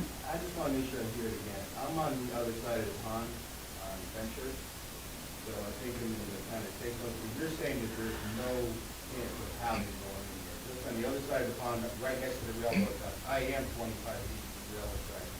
You're right in here? Over there. Is that you? Can I walk up there? Yeah, come on up. You say the other side of a pond, I see a stormwater management No, pond. 3 buildings right there. Right there, 1, 2, 3. There you go, 1, 2, 3. Yep, Okay. and the one to the left. Oh, you're on this side of that pond, yeah. Exactly. Well, I mean, that, it can't right now, it's. But there is a chance of being future. It could be if say now that's a condo, so let's say all the condominium owners in there decided they wanted to become part of the city center. They would have to come in with kind of a two-part application. One, they would have to apply for a comprehensive plan amendment because it's not currently allowed. It has to be industrial right now. The second piece would be for a rezoning to either the MUD or the PUD district, which would allow some residential. It doesn't allow all residential, some residential. Is that in the future plan? No, Is it in an overall bigger plan and maybe down the road? not right now, it's not. I mean, I will tell you that at one time, and some of those of you here who have owned property here for a while might remember, at one time we included all of this Connor Center in the city center concept. We ran into some problems though, because when you do that, people who have I-1 zoning couldn't then apply for a conditional use permit because the CUP is not in conformance with the comprehensive plan, so it really hindered them, so we had to change it back. And you know, the idea was we wanted to let property owners decide where the city center should develop, We realized later that that was probably not the greatest idea. It was a little overambitious, and so it pulled it back. Well, Okay. Well, with that, do we have a motion to close the public hearing? All in favor? Aye. Miriam, are you with us? Yes, I. Okay. All opposed? Abstained? Motion carries. The public hearing is closed. Thank you. stick around for the vote if you want. Okay. And you can feel free to contact me as well if you have any additional questions. You have my contact information. Okay. Well, Okay, moving on to new business. 8A.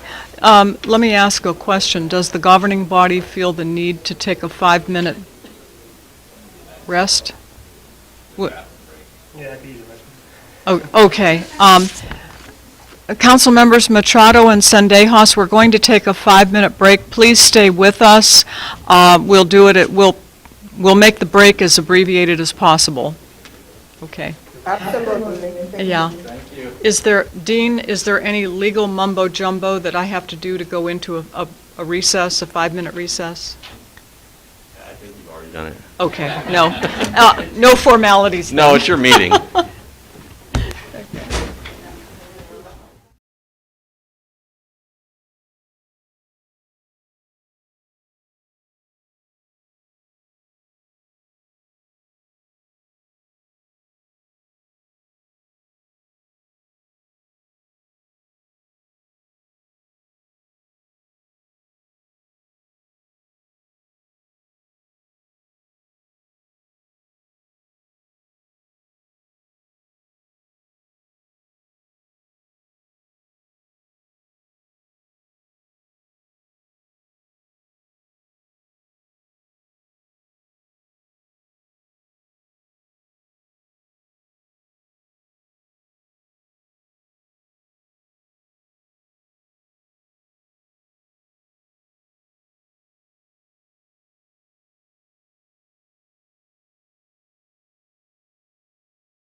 Yeah, yeah. No wonder it was so hot in here, why they have the heater up.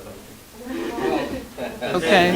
Yeah, that's what I was Okay. We'll go ahead and get started. Moving on to 8A. This is a vote on the acquisition of Lot 1A, just having had the public hearing earlier. So if there are, Councilmember Machado and Sendejas, are you with us?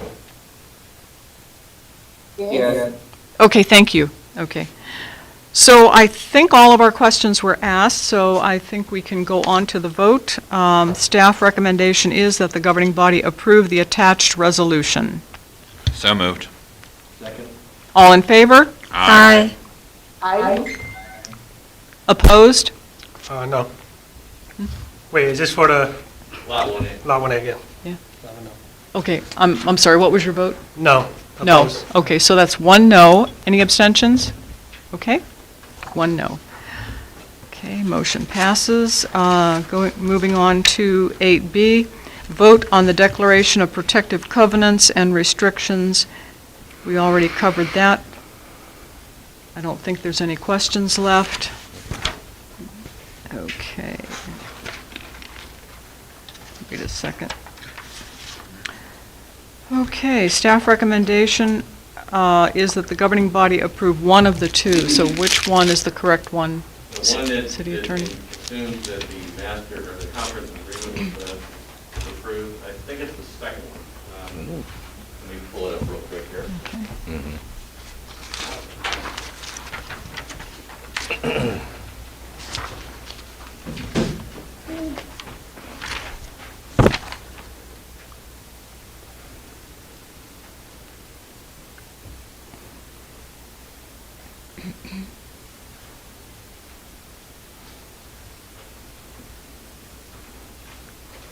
This is 8B, is that 8B.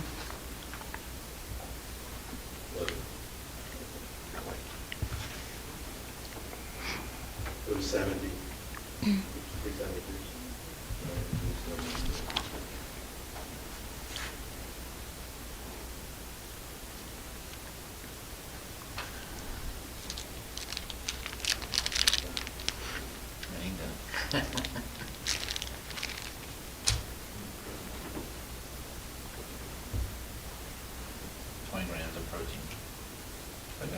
Does it taste good? Actually does. Okay, so the one that says the governing body of the city of Manassas parties undertaking the public use is outlined, and in chapter 11 and 12, and also the conference agreement, and that is the second one is attached to your package. Okay. Starting on page 378. 378, yes. Do you want to state the motion, please? Okay, yeah, so, let's see here. You mean you're not going to read all that, Jeanette?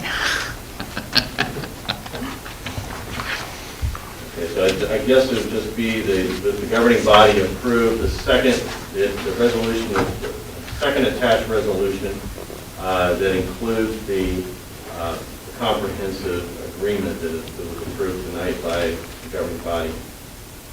And let's see, subject to final city assembly. Okay. Do we have a motion? So moved. Second. All in favor? Aye. Aye. Aye. Aye. All opposed? No opposed, no opposition? Okay. Abstain? Motion carries, thank you. Okay. Moving on to 8C is the FY20 budget amendment, amendment number 2. Good evening again.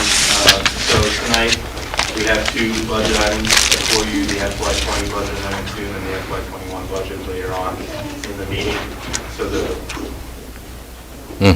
The reason why we have to do the budget amendment 2 is mainly because of the CARES Act, where the city received $1.5 million. We have to recognize that revenue and adjust the appropriations according to that revenue. Plus, we've incurred unplanned FEMA expenditures related to COVID-19, and then we had a couple of capital expenditures as well that came in later during the year that we had to adjust the amendment or the budget for. Up on the screen right now is the actual table the budget amendment table. So it's about a $1.8 million increase from the FY 20 budget amendment 1 that was approved back in January. And I have nothing further to add. Any questions here? But it's clear, so there's almost no extra city money. This is all outside money.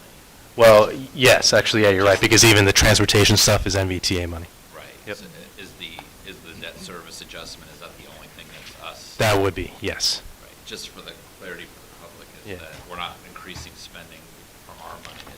This is all outside money that we're taking. Councilmember Machado, do you have any questions? I just comment that, thank you, Leslie, for the breakdown that you did for the CARES Act budget, how you're going to use it in, for year 20 and fiscal year 21. Thank you so much. Thank you very much, and that's actually a great point, that we're really looking for this to be adopted tonight so we can start utilizing that CARES Act money. Okay. Councilmember Sendejas, do you have any questions or comments? Thank you, Hector. Okay, anybody else?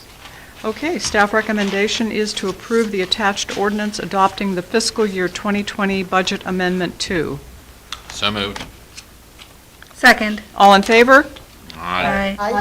Aye. Opposed? Abstain. Abstain. One abstention from Vice Mayor Banks.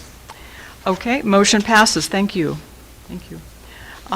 Next is 8D, and it is fourth quarter FY 2020 budget appropriations adjustment.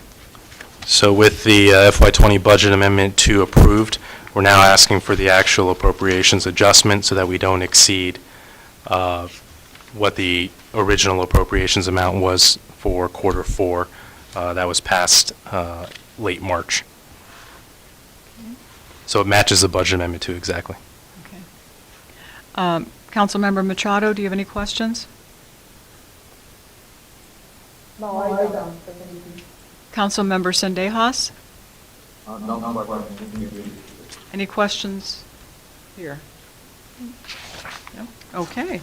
With that, staff recommendation is that the governing body adjust the fourth quarter fiscal year 2020 appropriations by appropriating to the city an additional $1,827,486 based on the adopted FY20 budget amendment 2.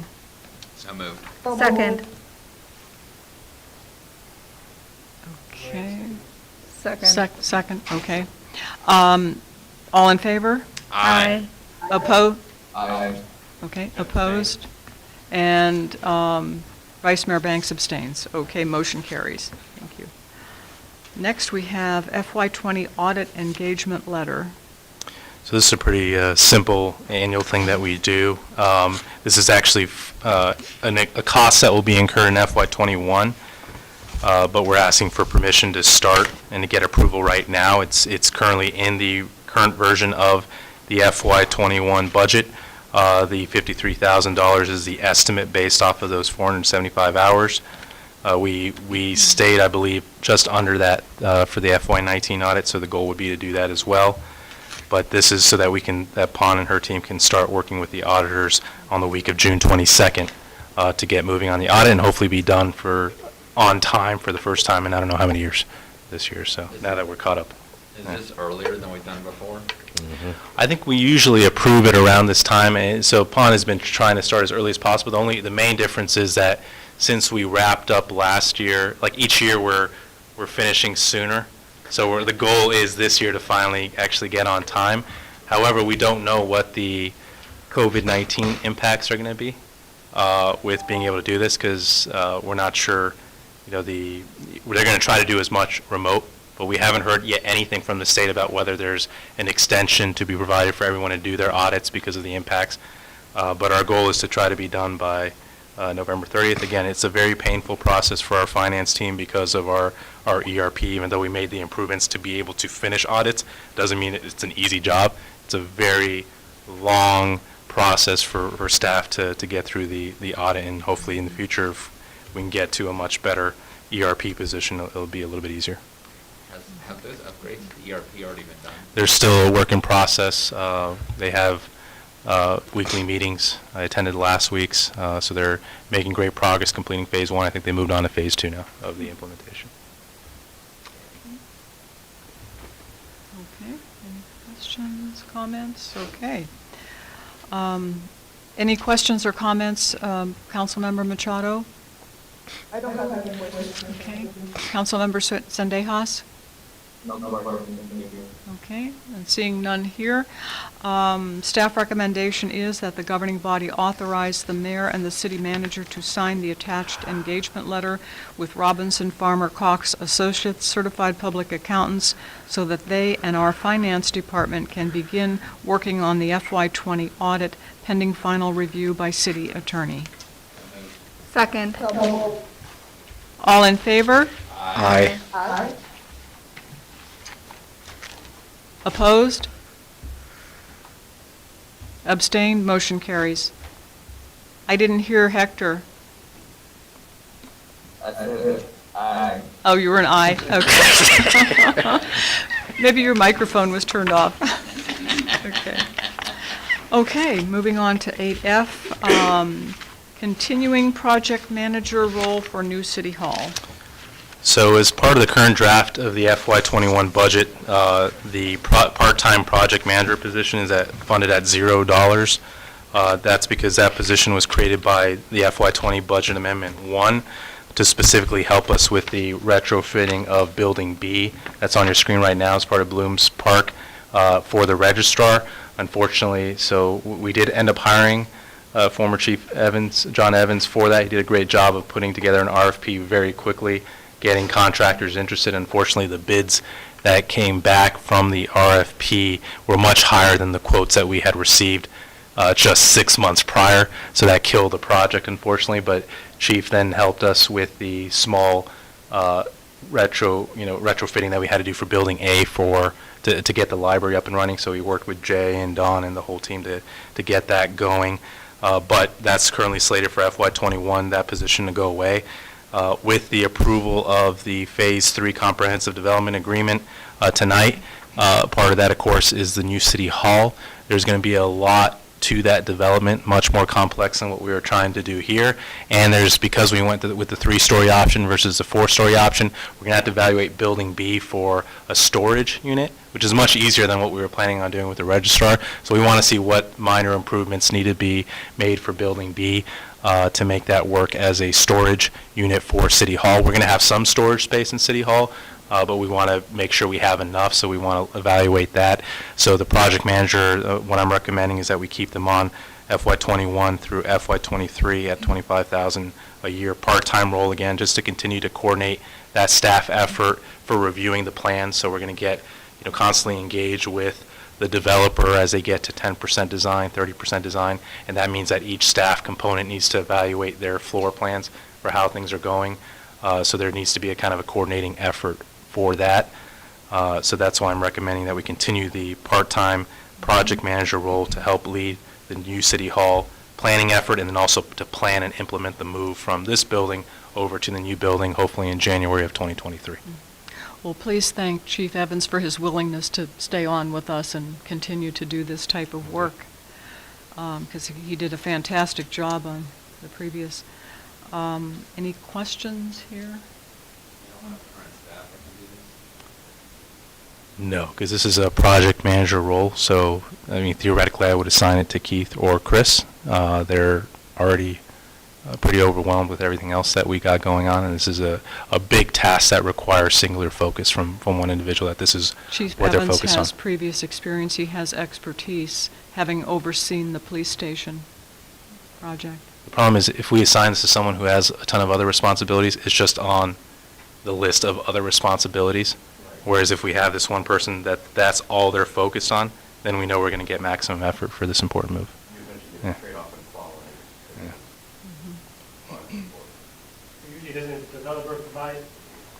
They're going to have the actual construction project manager, but who's representing staff to coordinate that effort, to coordinate Kenny's team, right, for evaluation, to coordinate what Calvin's working on, right? They all have so many tasks that we need someone from my office to continue to project manage that across all city departments. Yeah. Okay. Councilmember Machado, do you have any questions or comments? I just want to thank Chief Evans. I know that he is in good hands regarding the project management for this development. So thank you so much, Chief Evans, for staying with the city. Councilmember Sendejas? No question. Thank you. Okay. Any final comments, questions? Okay. Staff recommendation is that the governing body authorize the city manager to budget $25,000 in FY21 to retain the services of the part-time project manager to manage the new City Hall project if the Phase 3 comprehensive development agreement is approved, which it was. So moved. Second. All in favor? Aye. Aye. Aye. Opposed? Abstained? Motion carries. Thank you. Moving on to 8G, Economic Development Support. Great. So tonight we took that critical first step in turning around our financial future here, and I made sure to say first step because there's a lot of work that needs to be done. Councilman Shoemaker, you brought up, the great point last time that if we don't get Building B, then it is a failure, and we should be held to those high standards to make sure that we're implementing what we need to. But that means we need to put all effort from a city standpoint to make sure that this vision becomes a reality, and it means we need the expertise of people to help us out, right? One option, of course, most jurisdictions have an economic development coordinator. That's an option. They're not usually as effective in terms of recruitment, and it ends up being much more costly. What I'm showing you tonight is actually a performance-based contract proposal that's based off actual results. So the contract, the company, it's HGIS, Mr. Quentin Reynolds and Stephanie Reynolds here, local mom and pop business that has just done an incredible job. Quentin and I met over a year ago now, and it was actually Mr. Reynolds who brought forward Mr. John Walker from Cinema Cafe to the table, and the coffee shop that I've told you about as well, to the table on board. So, and a lot of the difference, like I point out in my memo, between what HGIS does and a lot of the national firms that do this kind of retail recruitment is they're really more focused on the big chains, and they don't have that good understanding of who are the local businesses and the regional businesses, and that's going to be the primary target for our city center. We're not going to likely land kind of the national brands in our downtown, and again, Street Sense recommended against doing that. They said stick with local, regional businesses that fit the economy better and can become more destination places than kind of the generic national brand. And so that's what HGIS brings to the table. So I believe we need that assistance to be able to give us all the tools that we need to make sure that this downtown initiative is successful. So now that this was approved, I'm bringing this as a next step. Here's something that we need to do to guarantee the success, and so I'd like this to be approved so I can continue to work with Mr. Reynolds and Stephanie Reynolds, HGIS, on an actual contract basis. So if this is approved tonight, then we'll take the contract, work it with Dean, and make sure it gets in final form and bring that back at a later date. But let me scroll down here to show you again, this is a performance-based contract, which companies aren't really open to that. They're not willing to say, hey, we're going to actually deliver results, right? They always charge the high annual fees. And I've been, saying, hey, well, what if you don't achieve anything for us? It doesn't matter to them. They require those fees. So this is structured with a lot of kind of bonus incentives based off of actually delivering results. So that's the beauty of this proposal. And Quinn, I don't know, or Stephanie, if you guys have anything you want to add to this, or sure.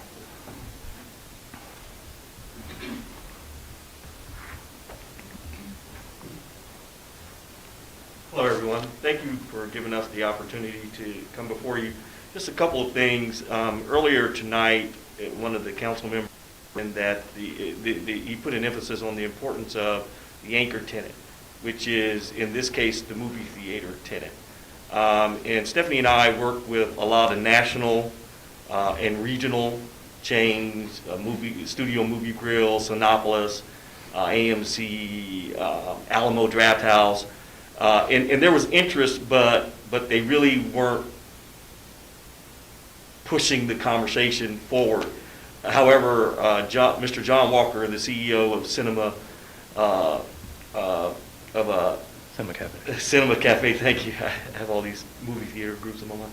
Of Cinema Cafe, he entertained us so that we could see what type of product they build and operate. It's very impressive. He also came here and toured the city of Manassas Park, and he was very impressed with it. He's very excited. So he signed a letter of interest, which is a non-binding letter. He will very quickly go to a letter of intent and then into either a purchase and sale agreement or a lease agreement on a long-term lease. So because of the COVID virus, that kind of slowed a lot of the momentum down from his group. Because he's doing, they're having to do a lot of space planning and space design, and they don't know exactly how their space is going to look when we come out of this. But I have spoken with him recently.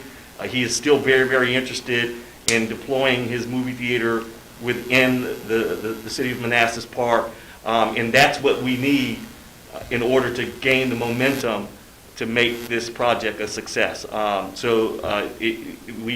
there. One of the iterations calls for 9 to 12 screens. The other iteration would be 3 to 6 screens, a smaller footprint. And Stephanie, there's another group that we've talked to in case it's a scenario where it's a smaller screen count for the movie theater group. Stephanie can kind of talk about the other group that we've approached and has displayed interest. Yes, sorry. Thank you all again for having us tonight. The other group is The Zone. It's an entertainment facility that's located out in Loudoun County. He's very interested in coming here to the city center, and I've spoken to the owner of the facility a few weeks ago, and he is submitting his information very soon. So that'll bring a lot of entertainment to this area as well. It's composed of you can eat in the facility as well as playing games, so it's both for adults and children. So that's what will be much needed here. It's like a small business version of Dave and Buster's. Yeah, that's a good idea. Yeah. So, and the two businesses don't conflict with each other. They would work nicely together in the same footprint of a building, but Mr. Walker has pretty consistently said that he's going to take down the 42,000 square feet, the 9 to 12 screens he's going to bring there. It's not just a movie theater, it's a dine-in theater type of concept, and they do a very, very good job. So once again, we're very, very happy to serve. It's been a pleasure to be involved, and there is a lot of momentum about the city center from a retail / entertainment perspective. Thank you. Sure. We can answer any questions if anybody has any questions. Sure. Councilmember Machado, do you have any questions? Yes, I do.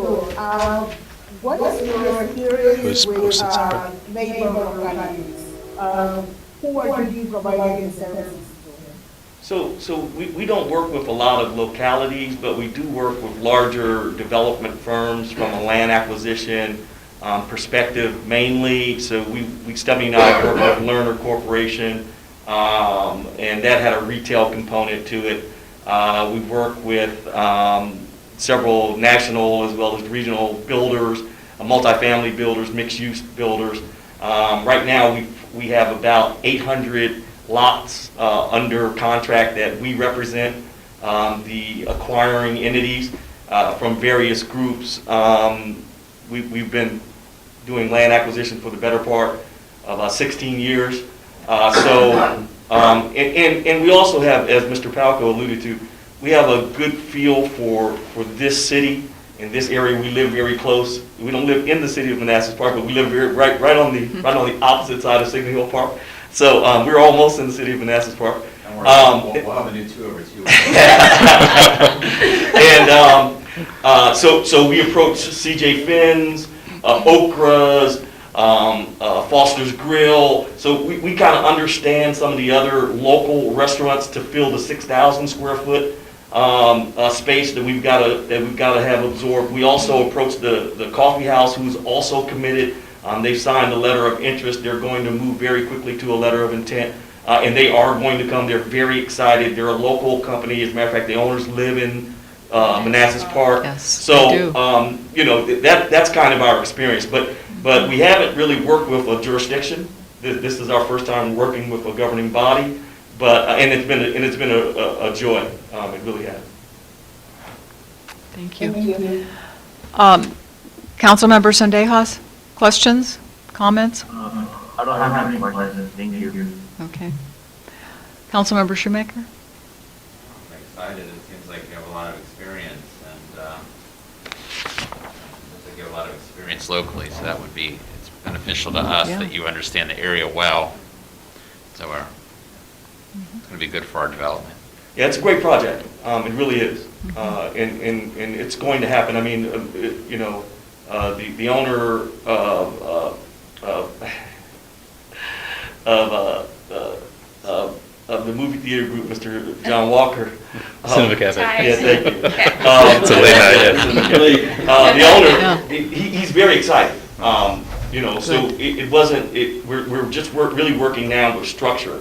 And as I said earlier, had the pandemic not happened, I really think that we would be further down the acquisition trail, if you will, or process with him. But he's kind of designing buildings and trying to figure that out. Oh, that's excellent. Yeah. Vice Mayor Banks? That's great. Thank you for choosing us. Thank you. What would you say our biggest obstacle is attracting business here? Well, Mr. Palco alluded to it earlier, the parking. So with the only reason we have momentum is because of the VRE parking structure, and the disembarkment from the VRE is on this side of the track. So this becomes the place. You're going to have X amount of hundreds of parking spaces that are available after hours and on weekends. I mean, it's really, it's going to take off. You know, we get the anchor, as the council member said, and it is going to take off. And we're also going to fill that phase one that's been vacant for a long. It's going to happen. Yeah. Okay. Good to hear. Good to hear. I think that's one of the biggest complaints probably among residents in the city is the current vacancies. Well, none of us are happy about that. No, I know, but I mean, I think it's one of the top things we hear in terms of a failure as a city is that even though it's not our building, but that it's vacant and it's an eyesore right in the middle of our city. Well, Stephanie entertained the group right before we broke for the pandemic, and it's very, very early. It's too early to even think about, but we have toured a group who's looking for 17 to 18,000 square feet for that space. So we're working it. Councilmember Cindy, or Jeanette, I'm sorry. Got Hector on the brain. You guys are like twins. Separated at birth. Who do you represent? The business, or are you representing the city? Yeah, so I'll answer that. So it would be a contract between the city and HGIS, and so they'd be representing us in the process. Yeah, but the contracts, they do other work, so we can't make it exclusive that they can only work for us. They're still going to have their other projects as well, but this would be part consulting contract, right? Kind of a base, so they can, Quinn can join me on meetings that we have with businesses, kind of recommended lists, but then you can see all the different kind of bonus structures in there for actually securing, and then also the negotiating the actual, whether it's leases or purchase and sale agreements in coordination with the city attorney, and then kind of what the incentives are for them, for securing those businesses to locate here. Yeah. Well, I'm just confused because if you're talking about the movie theater, right? Yes. He doesn't have any representation. You're going to be negotiating a lease on both parties' behalf? No, so the movie theater group, he may actually have a real estate group that he works with, but we introduce the site to him on behalf of the city of Manassas Park. So we're not representing the movie theater group, but we are kind of the intermediary. Like the middle, Yeah, and I've got a plethora of experience, with lease agreements, both short and long term, and with ground leases, standby letters of credit, and all the other acquisition-based types of instruments that are involved, as well as purchase and sale agreements. So we'll assist through that process, but we're not representing the theater group. So I didn't have a chance to review this document, but can you explain what the 2% tenant lease, so the tenant pays the city for coming into the city? Is that what? That's part of the lease, so what percentage, right? It's kind of like it's likely, so the reason why we kept ownership of parcel, or the parcel for building B, is we think that the theater owner may actually want to own the building, so it'll probably end up being a purchase and sale agreement. So think of it like when we sold the house near the police station, and there was the fee for it was Long and Foster's. At that point, that's essentially what this is as well. They're representing us now, instead of Long and Foster, and actually. I'm saying, it says the tenant will be required by the city to pay HGIS.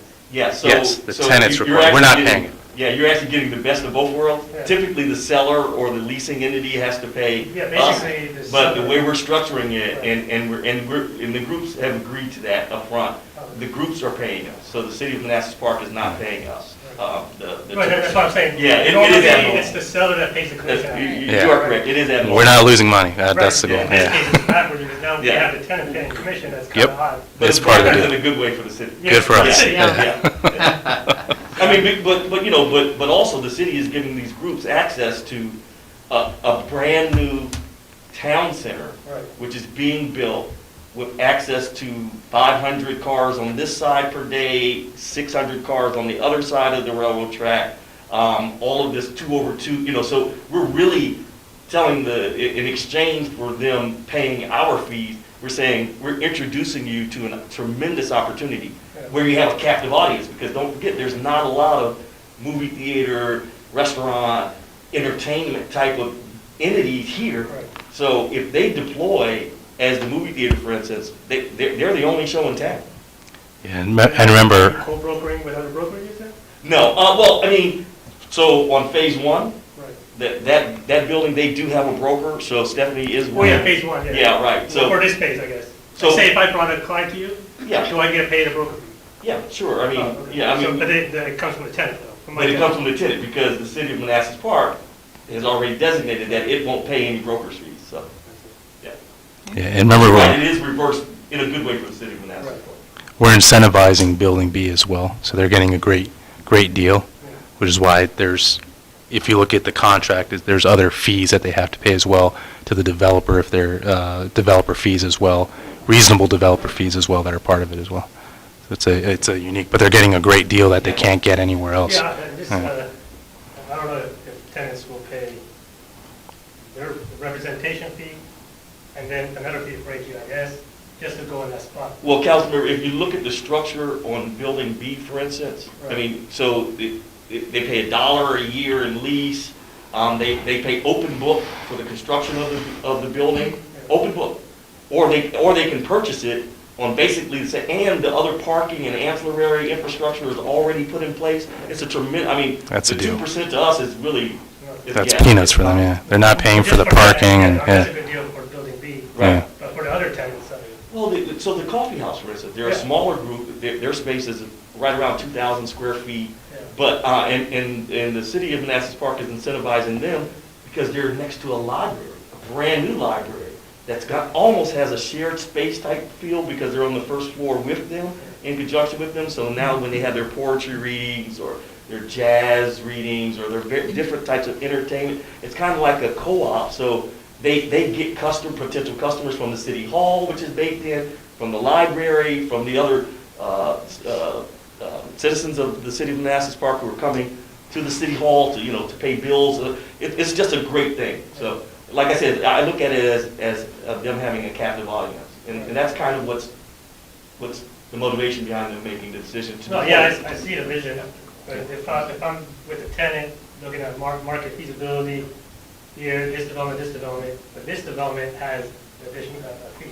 Yeah, but remember, we're going to negotiate It wouldn't be that offsetting. but we're gonna make a negotiated deal regardless, right? They're gonna have their number, that's what their number is gonna be, right? But we need the representation to draw them in. Yeah, but we're not gonna, it's not like we're gonna be charging them more than across the street or, right? Across the street, we're going to charge them a fee to come in. Correct, but I'm saying the total, we just need to make sure we're not, whatever total they're paying is not gonna be more than what they would be paying, yeah. And we're going to be more flexible as well in our deals, because the problem what you have across the street is they don't build in that incentive to essentially ease up on lease payments the first few years while they're putting all that investment in getting it from that, what it looks like right now to actually ready for them to actually move in. There's a lot of upfront investment. You've got to market it in a way that is not going to deter tenants from coming in. Yeah, definitely. That's the fear. Yeah. How long is this agreement for? Well, we haven't done the agreement yet, so that's something. Normally, our standard agreements are 5 years, right? So like with annual renewals. So 5 years, how much a month? 1,000. That's the fix. Then you have the other bonus structures as well. It's less than one person for a year. Yep. Ryan Gandy was probably making more money than that. Yep. A lot more when you factor in benefits as well. That's what I'm saying. I'm saying is that one person for 1 year was making more than that, plus benefits, than the value of this potential contract. That's right. That's right. I'm just trying to figure out, because I wasn't sure if this was the agreement or if. No, these are just the basic terms before, we wanted to make sure that we have your blessing before we go into that next step. Yeah. Well, thank you. We appreciate you're willing to work with the city, and we love mom and pop businesses, so we're happy you're a mom and pop, because we're very community oriented here. Yes. So, We yeah. have some prime office space if you'd like to relocate. I got a question. So we're locked in for 5 years, and we can't use any other retail broker or commercial broker, right? Is that- Like, we wouldn't be able to, but remember, the way we structure our deals, it's always annual renewals, right? But I've been engaging with a lot of the retail brokers here. They don't do this kind of work. Right. Across the street, they just don't they're never going to focus this much effort. With Quentin being local and believing in this, he's committed, right? So we have that working relationship that I have not seen with other retail brokers at all. So we'll annually renew this agreement.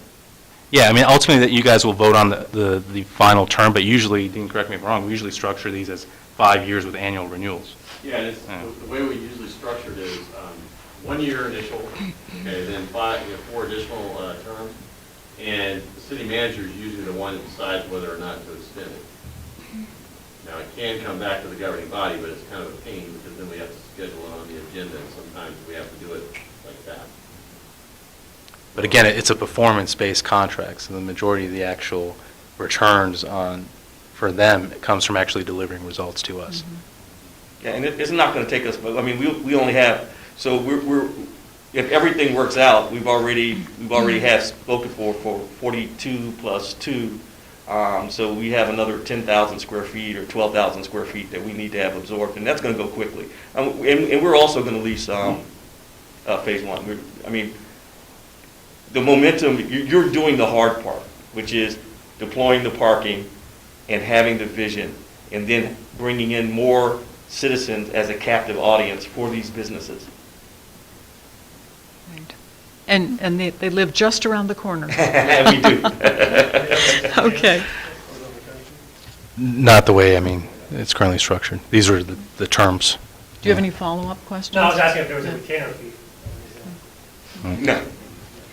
Okay, staff recommendation is that the governing body authorize the city manager to negotiate 2 separate agreements with HGIS LLC to cover consulting support in the first agreement and retail capture bonuses and lease and purchase percentage fees in the other agreement, and to bring these 2 agreements back to the governing body for after city attorney review.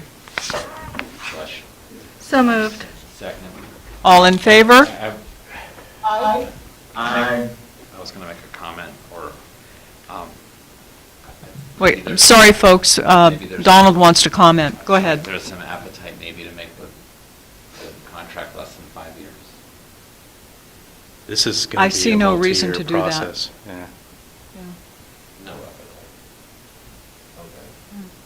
I mean, this is going to be a multi-year process. This. Like, I mean, I wasn't talking about 1 year, maybe 3, Why would you want that? so that we can, we can review the progress.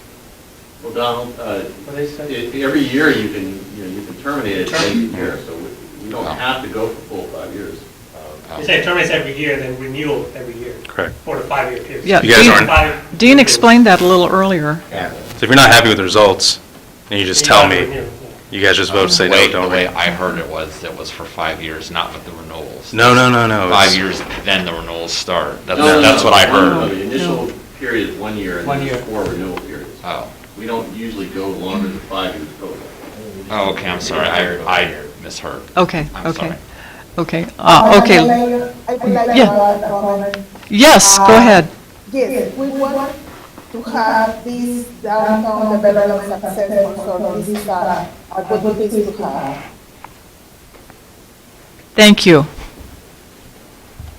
Okay, so let's take our vote now. It's been moved and seconded. All in favor? Aye. Aye. Aye. All opposed? Abstained? Motion carries. Thank you very much. Thank you. Thank you. Okay, moving on to Grant Support Program, 8H. So this agenda item, again, was pending approval. I mean, it was something we could have pursued anyways. It sounds like a good idea from a CIP perspective to try to pursue as many grants as we can, to lower costs, but to feel comfortable with the extra expenditure. I wanted to know that the development was going to happen, that our future is going to be brighter regardless of everything else. But this one really is about reducing the price tag of what we ultimately end up paying, because it's actually bringing in an expert who secures grants for localities across the country to do so, and they've done it for downtowns as well, to do that for us. Now they're engaging with them. There's not really any grants for city halls themselves. I know of one program, it's a USDA 40-year loan, but it's really for rural areas. I don't think we would apply for that, plus it's a loan anyways. But for city halls, there's not a lot. But there are for libraries, there are for roads, there are for parking, infrastructure, for water and sewer, for all utilities. There's federal grants that go for infrastructure to actually support economic development initiatives. And what I'm requesting here is to start off with, just kind of engage with them, to have them do kind of a 90-day review of all the applicable federal grants that we would qualify for, and that they believe we would actually have a chance of securing, and to come back and present that to you all as well, and see if this is a relationship that we want to continue beyond that point, to actually have them write the grants on our behalf, engage with the actual agencies, since they're located in D.C., this company, to actually engage with the agencies, introduce us with the agencies that actually provide the grants. So that way, because we always bring that up, well, can we find a grant for that? Can we find a grant for that? It's a complicated process, but there are companies that specialize in reviewing the thousands of programs that the complex nature of the federal government and the different revenues that are out there, to make sure that we're not missing any opportunities for both the downtown development to reduce the price tag, to get that $39.9 million down as much as we can, and then because of the public infrastructure components, and then looking at our CIP overall, seeing what other areas we can pursue. You'll hear next week an information item from the fire chief about a grant he is pursuing as well, to provide for federal funding for additional firefighters. Right, so those are the types of opportunities. So, and this group specifically identified ones for police as well. So the additional funding for whether it's when we do the upgraded dispatching systems. There's money out there, so we just really need to get a good feeling for what that is. We don't have a grants program manager in the city, so it's not something that we have a capacity for. So I'd rather leverage again the expertise of someone who's in tune with that. So that's the purpose of this agenda item, is to see initial ideas if this is something that you all want to pursue. So again, we can take that next step. Okay. Councilmember Machado, questions or comments? This is long overdue, so I support this initiative. Thank you. Councilmember Sendejas? Yes, for a grant writer, is it legal to have a grant writer that can volunteer, or do you have to be an employee? No, you can have volunteers, but if they're volunteers, you got to kind of ask, what kind of return are you getting, right? Everything's about ROI, right? Do you want to invest this amount of money and, you know, potentially secure millions of dollars, which is what they've helped other jurisdictions to do, or with a volunteer, how much can you really expect them to know, to be in tune with everything? We can do both, of course, as well. You can have a volunteer, if we can actually find one, be our representative working with the firm and providing those details, but I'm not sure how much return on investment or how much you would get from a volunteer versus a professional firm that does this. Thank you. Okay, thank you. I think this is a good idea. We're always asking, is there a grant for this? Is there a grant for that?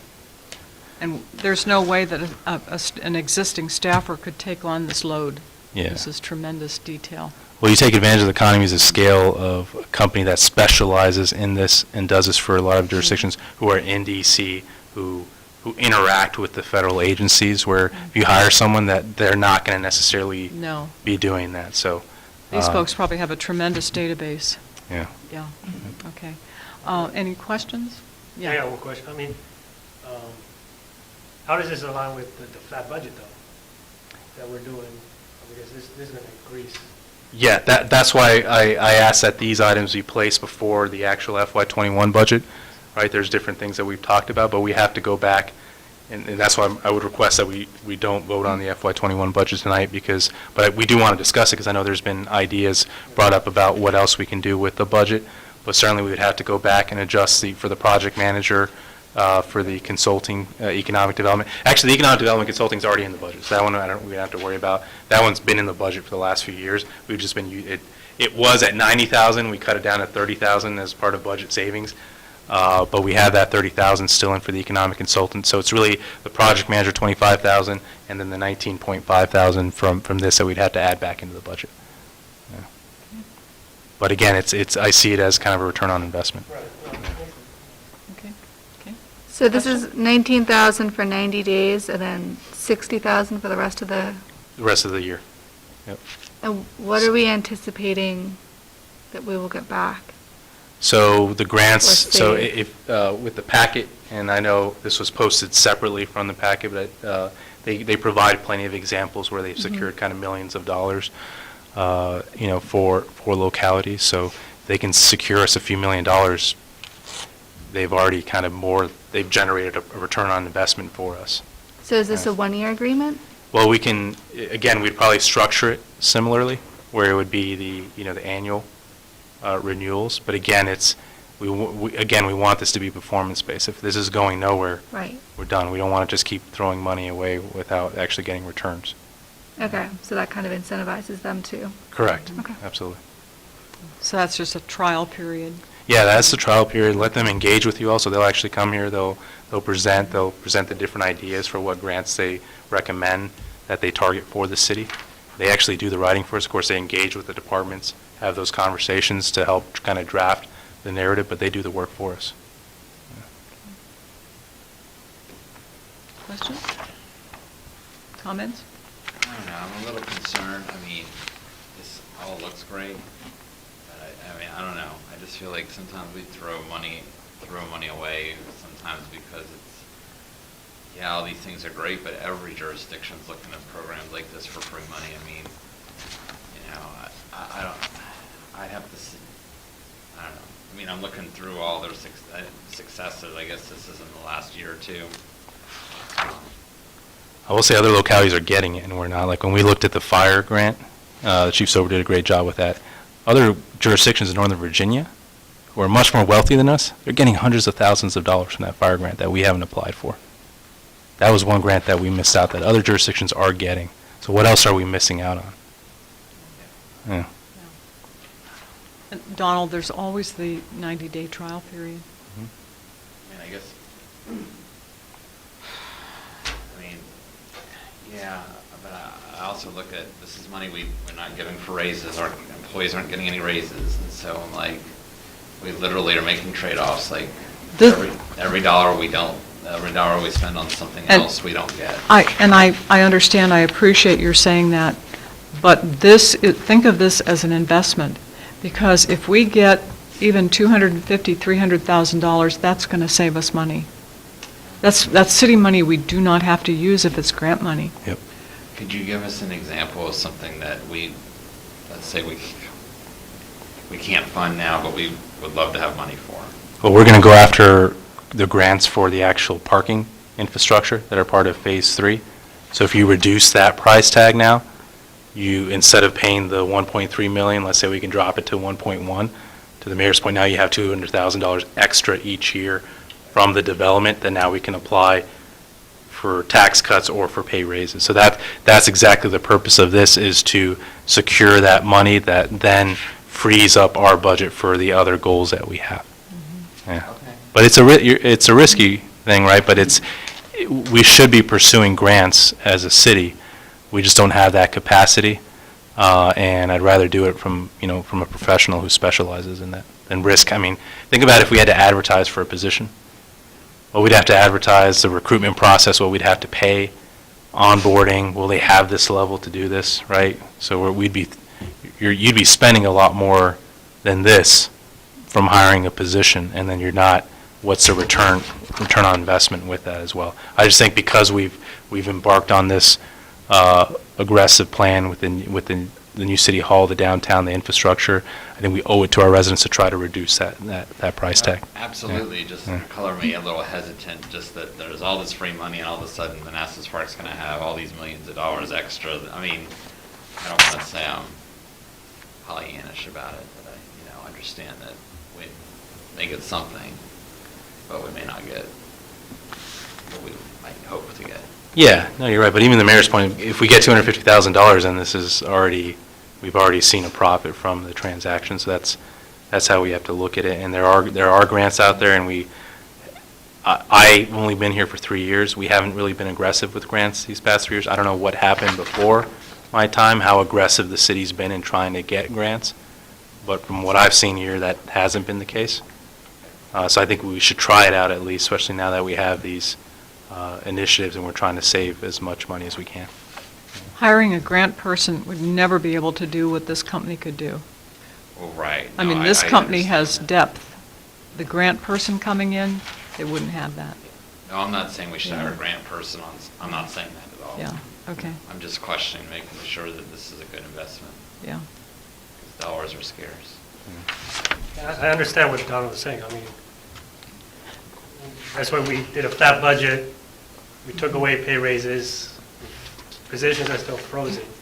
And yet, and people are going to say, oh, but they have money for this. You know? I see where you're getting at.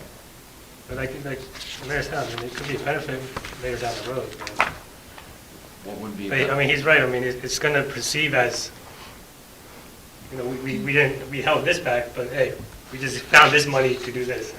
You know? It's not, yeah. It's You know what I'm saying? yeah, but I see the point. Like if the Phase 3 stuff was, let's say, delayed for 4 or 5 years, then I'd say let's just wait. But we're looking to move quick, and so I don't want to risk, if we wait a year on this one, and then we're already locked in, right? They've already started working on, and the timelines don't fit anymore, where we can no longer apply for the grant because we've already kind of missed that timeline. Then that just hurts us in the long run financially. So just again, like with everyone saying we needed to wait to vote on the Phase 3 concept, well, the VRE garage was not allowing us to wait. Here, the timeline for the new city hall and the public infrastructure is the impetus that we kind of don't have a choice in terms of if we want to seek grants to reduce the price tag in the future. Now is the time to do it. We can certainly not do this, but then, or wait a couple years, but then it might be too late at that point to even apply. Well, the goal, but we have goals stated, right? But you're absolutely right. If it gets delayed, that just gives us more time to secure grants. Not 1A could delay it. It could. What's Okay. the, what would be the metric for, what would be the metric for success, or even during this trial period, what would we constitute success in order to continue doing it? Personally, I don't know that you could set a metric in advance. It would be that Laszlo comes back to us and tells us what the progress has been, and then we make a collective decision. Yeah. If we're making more money than we're spending, Yeah. then we keep doing it, right? And that's every penny that we're So if we're generating not, profit. then we would stop. Correct. Okay, I mean, Yeah. that's simple Yeah. enough, but that's just so that Yeah. we're kind of all clear going into it is, Mhm. the expectation is we're at least going to break even or come out to our positive Mhm. in terms of the money that they can bring back to us for the amount that we're paying. Yep. Okay. But I don't think we should set a benchmark like, okay, they've got to bring in 40,000 or 80,000 or 100,000. I don't know that we should do that. It should be Laszlo coming back and talking with us. I mean, Yeah. And like you said, you bring in more money than you spend. Yeah. Every penny they're bringing more Yeah. than what they pay is already a benefit for the city. Yeah. It's a Okay. penny that we gain. So, Yeah. but again, we're looking first for the 90-day period. We want to see what options they have, because if they come back, and their plan just doesn't sound realistic, we stop it right there, right? If it's something that's viable, that they can demonstrate that there's a good chance that we can actually get this grant money, then we can proceed. what about stormwater? Yeah, that's another one too. That would be one. That's a huge one, yeah. That or, There's a host of grants out there. And actually, to your point, because Yeah. you sent the stormwater, I believe, a list for a grant a few months ago. It was and we couldn't qualify for that one because it wasn't a public-private partnership. We're looking at a public-private partnership option right now, right? That would allow us then to apply for those grants, right? And then now having a grant writer that can kind of help us out with that. But stormwater, it's looking very positive in terms of what the potentials are for us to reduce the ultimate price tag for our residents and hopefully control that fee. maybe water and sewer too. Yeah, no, we're going to look for every single utility component that's part of the downtown and then also the CIP. Because even if, let's say, there was nothing successful for the downtown, but at least we got hundreds of $1,000s for other CIP projects, that's still benefiting us. Even transportation, right? It's more MBTA money, means that we keep, that we get to now use for more road maintenance on a yearly basis. Absolutely. And when he says every opportunity, that means every opportunity, everything. So, yeah, that's why Yeah. I want to structure it this way with a 90-day trial. Hear from them first, let them do the thorough analysis for us, present their plan, see if you all think it's a realistic plan or not before we proceed. Okay. Staff recommendation is that the governing body authorize city manager to negotiate an agreement with Merchant McIntyre for grants program management services to the city, and to bring this agreement back to the governing body after city attorney review. So moved. Second. All in favor? Aye. Aye. Aye. Opposed? Abstain? Abstain. One abstention, Vice Mayor Banks. Motion carries. Thank you. And thank you, Laszlo. This is a terrific idea. Now, you said that you did not want to proceed with FY21, is that correct? No, I mean, but I certainly think we need to discuss what other edits we want to make Okay. before, so that way I can have the updated budget table for next week's meeting. So just to be clear, then we would not actually vote on I, J, and K. Yeah, I would say let's hold off until Okay. next week Okay. and focus more tonight on what the final numbers are. Okay. Then I can fix it up, and we can take one last look at it next Okay. week. And Did you two hear that? You're going to do next week, we're going to do I, J, and K next week? well, we want to discuss it right now, though. We want to get a good comfort level on where you want the budget to go. Well, I have a question for you then. Yes. Which one? Yeah, the PRTC resolution as well. Yeah. And we'll pass that tonight. No, that one has to wait for us to Oh, approve the okay. FY21 budget. Okay. Okay, so discussions regarding the FY21 taxes and fees. So I have a question for Laszlo. I want to know if schools were able to give raises to their employees. I don't know that. That would have to be a question for the school board. Yeah. I have not heard. I had heard that they're getting a bonus, 2.9%, is that correct? Again, I can't confirm. We don't I've heard know. the same rumor What part about a of you bonus. don't, of he doesn't know, don't you understand? I'm sorry, Jeanette, I just asked a Okay. question. Okay, sorry. It's late, I apologize. I mean, I heard that they're getting a bonus that's 1 year's raise worth.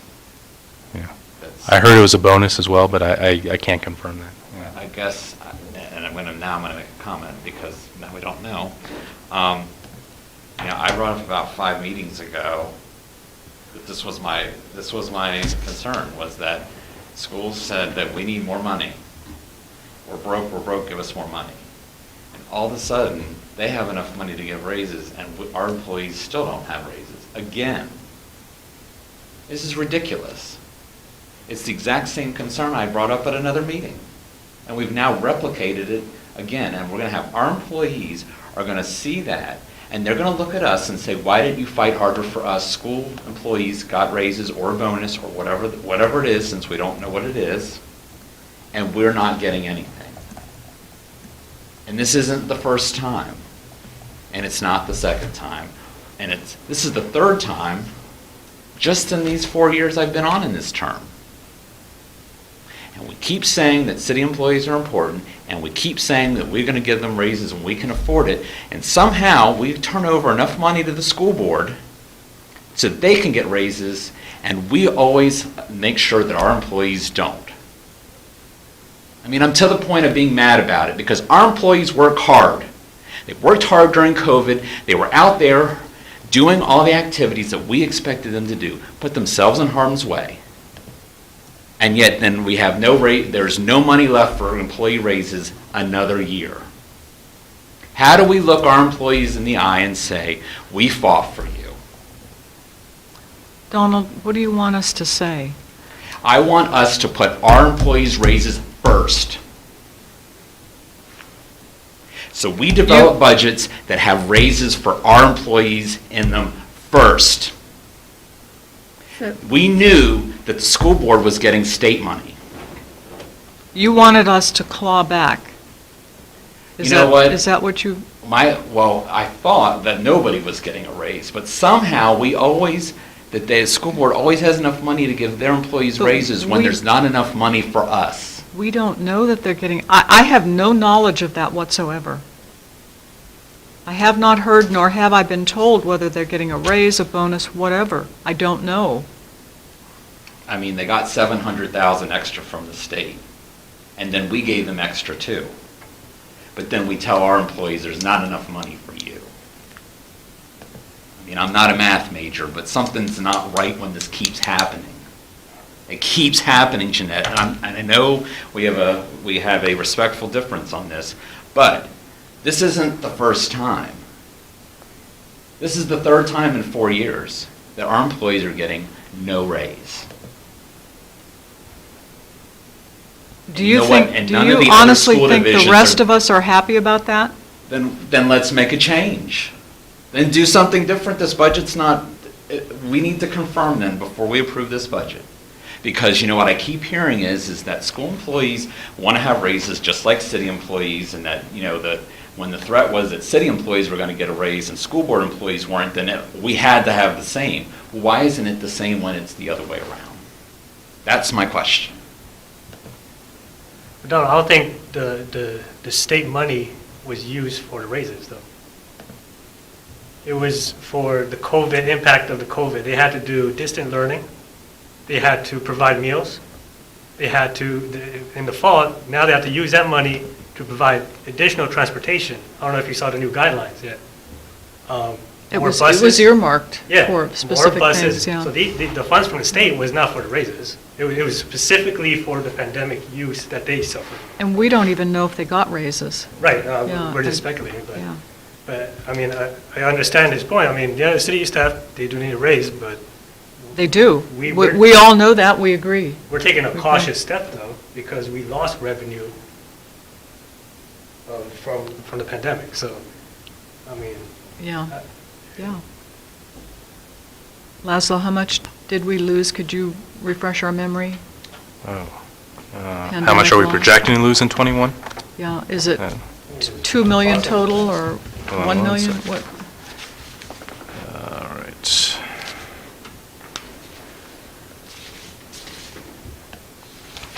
Yeah, there's an FY20 loss and there's an FY21 loss.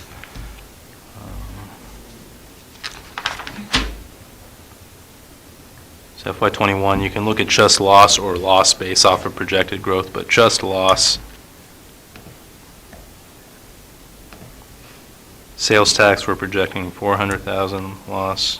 Okay. B poll For this current fiscal for year? FY21. Yeah. B poll 240,000, so that's 640. Okay. And then another 100,000 for meals. So you're looking at $740,000 loss, potential loss. That's not even Parks and Rec, see? Yeah, well, Parks and Rec, yeah, for FY20, we're going to lose a significant amount, but with the CARES Act, we were able to recover that. In FY21, because we're likely to still be closed in July, we'll lose that money for July. Okay. So it could reach 1 million? loss? I don't think it would reach 1 million, but again, that's my projections. It could be worse than what I'm projecting. But yeah, if you add in Parks and Rec, you're probably talking about $800,000 to $850,000 in potential loss in revenue. I mean, here's the thing, at the end of the day, if, we could give them raises, but then if we're at shortfall in FY21, we don't even have the full projections yet. Right. And guess what? We're going to be laying off staff from Parks and Rec. We're going to be laying off staff from the Public Works. So the raise is not going to justify a raise for a couple of months, you know? We got to look at this as a long-term solution. And when you say that we gave them funding, yes, we paid for the BRS increase, as we did for every department in the city. That was a collective decision that we felt was the fair thing to do.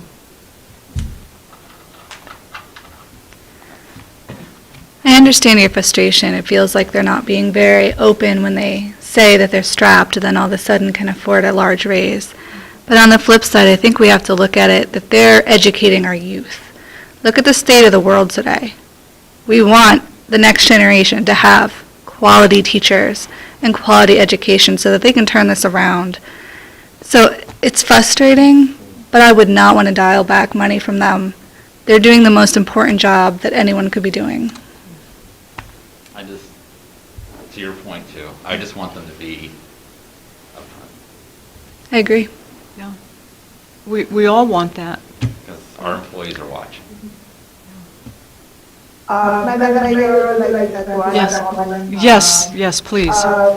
You make it sound normal, like you are the only one is fighting for that. I'm fighting hard, and that is why I approve phase 3 and phase 4. One reason for to have more salary increases for all the city employees. Thank you. Everybody's fighting for that. Okay. Thank you, Miriam. I would certainly echo those sentiments myself. That's why we approved Phase 3 and 4. We desperately need income. You know. And I could never bring myself to claw back. The state of the city would have to be extremely serious before we would claw back funding from the schools, because none of us are educators. We're not education professionals. We don't know what clawing back that money will do to the school system. We simply do not know.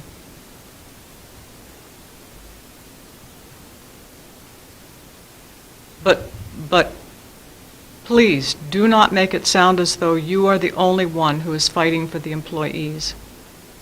Because Miriam's right, we all are concerned. But there's only so many ways you can split a dollar. Then I ask that the next budget, FY22, that city employees go first. And that needs to be a directive from us to staff. Because I realize I'm not going to get any mileage out of this. It's going to be however it is, it is. But our city employees had to come first. At least one time. At least one time, they have to go first. they have to get a good raise. And then we build a budget around that. So last year Because we you did. know though. what? You can't take a police car in retirement.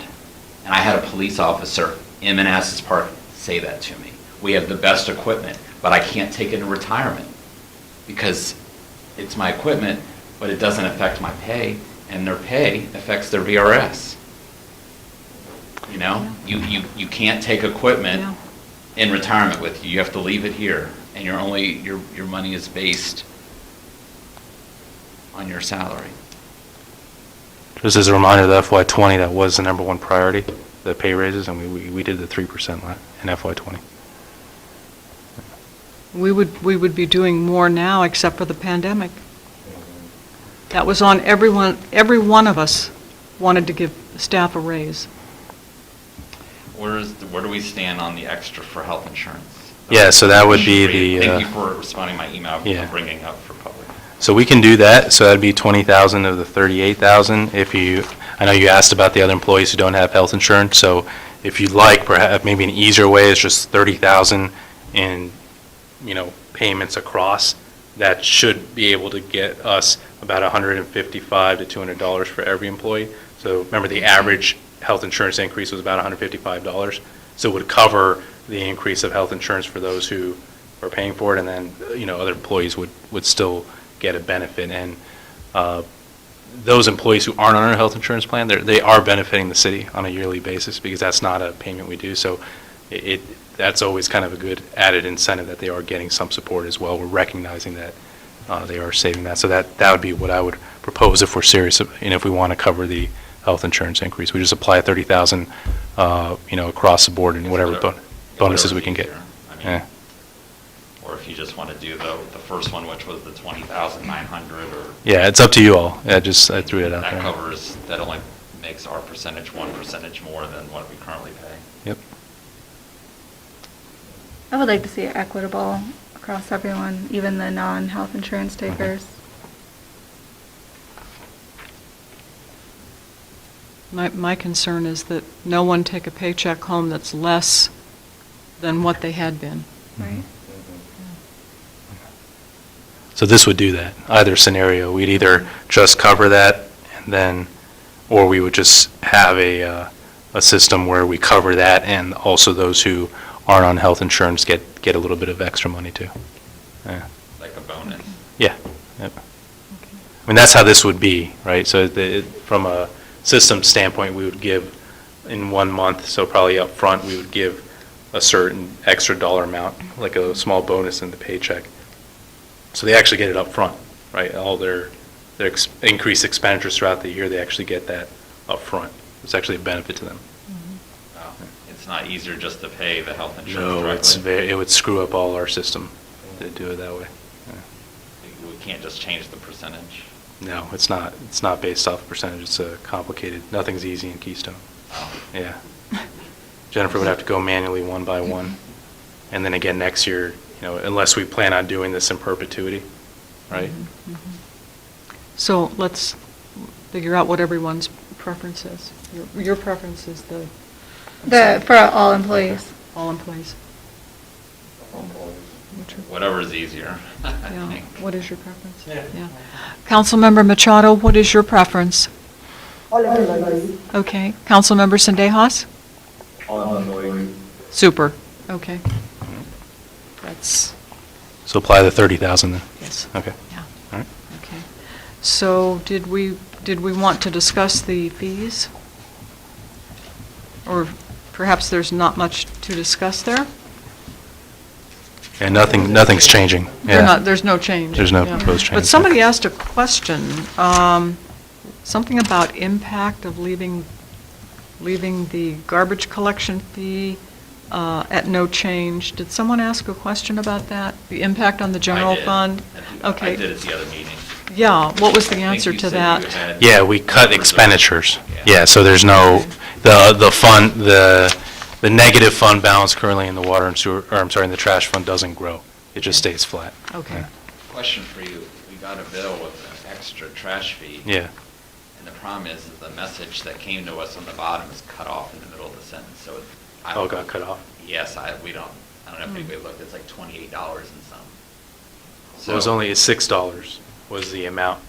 So the treasurer didn't implement the increase last year, and Pond picked up on it, and so it got added for the last 2 months to catch up. So I believe it was a $6 payment.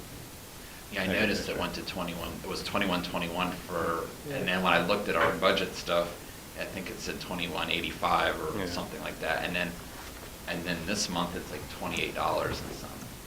I just happened to notice the bill the other day. So, I mean, I guess my concern is, no, it's not a lot of money, it just, I didn't even know about it, and I sit with you every week or every other week in the same, I didn't even know about it, and obviously our residents don't know about it. And, so, I mean, there's just a huge poor communication on that. I mean, 7 of us should have at least known about it. We could have reached out to people. I mean, maybe most people won't even realize because the bill is already so high that they just are like, oh, it's another high bill from Manassas Park. But I noticed it because it was different. It was a different amount.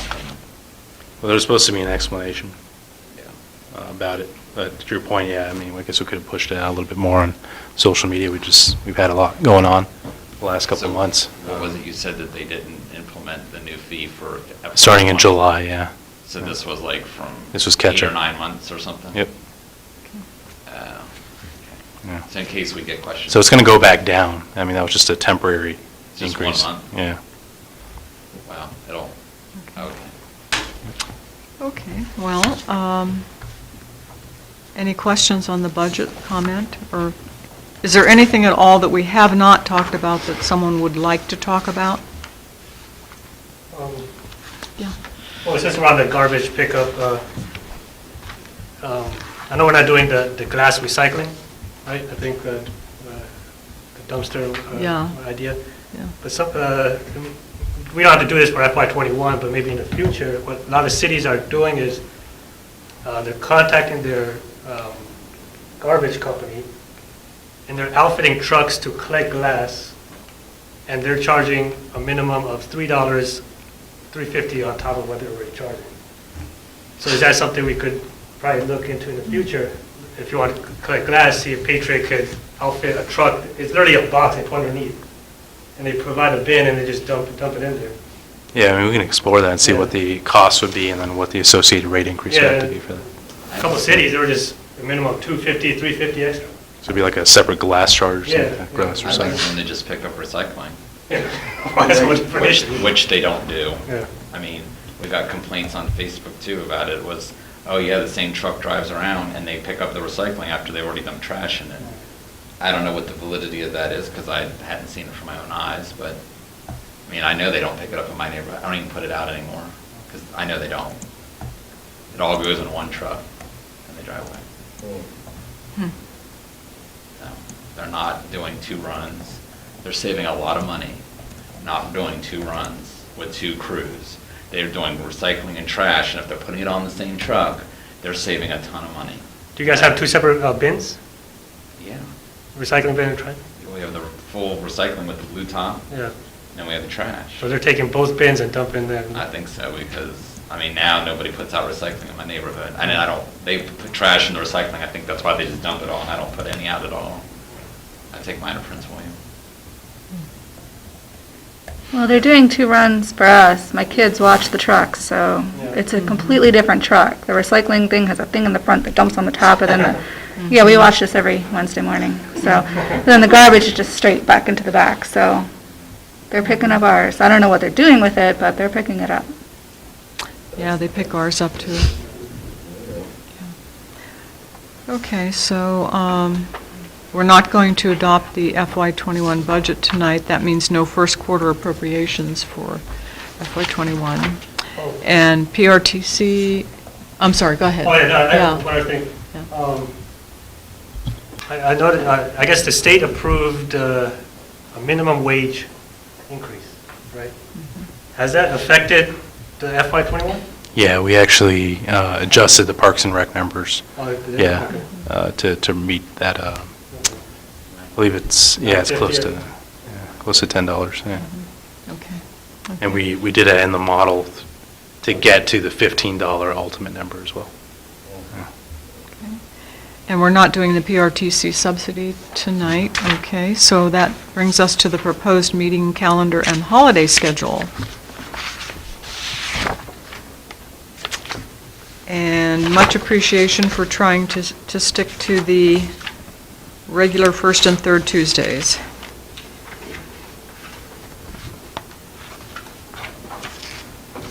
What does everybody think about the calendar?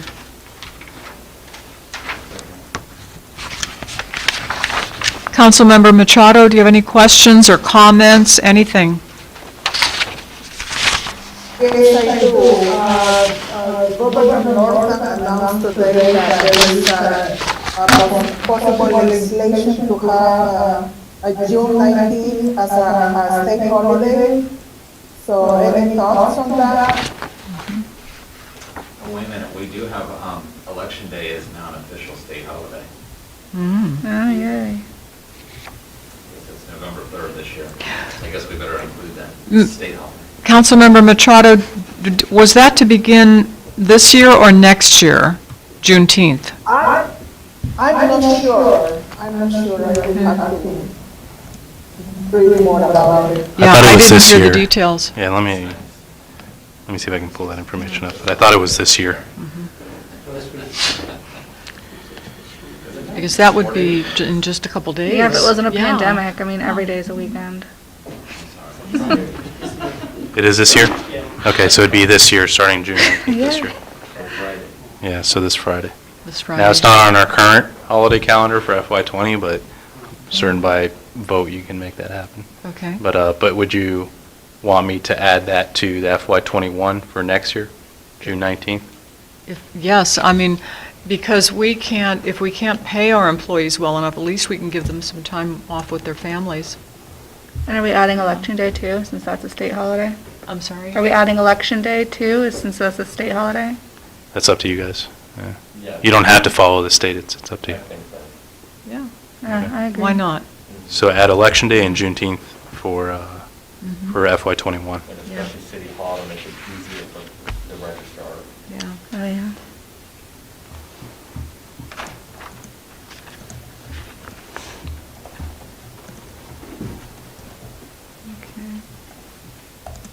Can we get double time?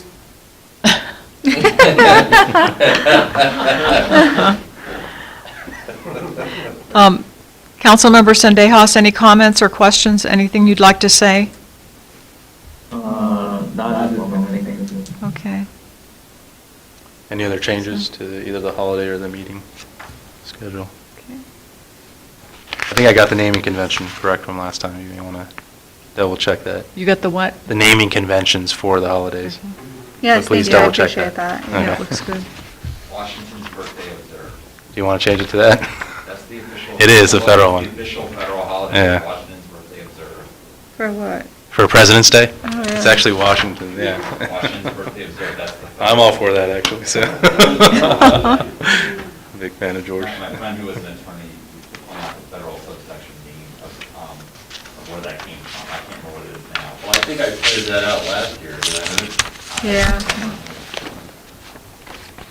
Do we want to call it by the federal name or stick with President's Day? I think President's Day is fine. You know, all presidents, you know. Most of them. Even the not-so-nice ones.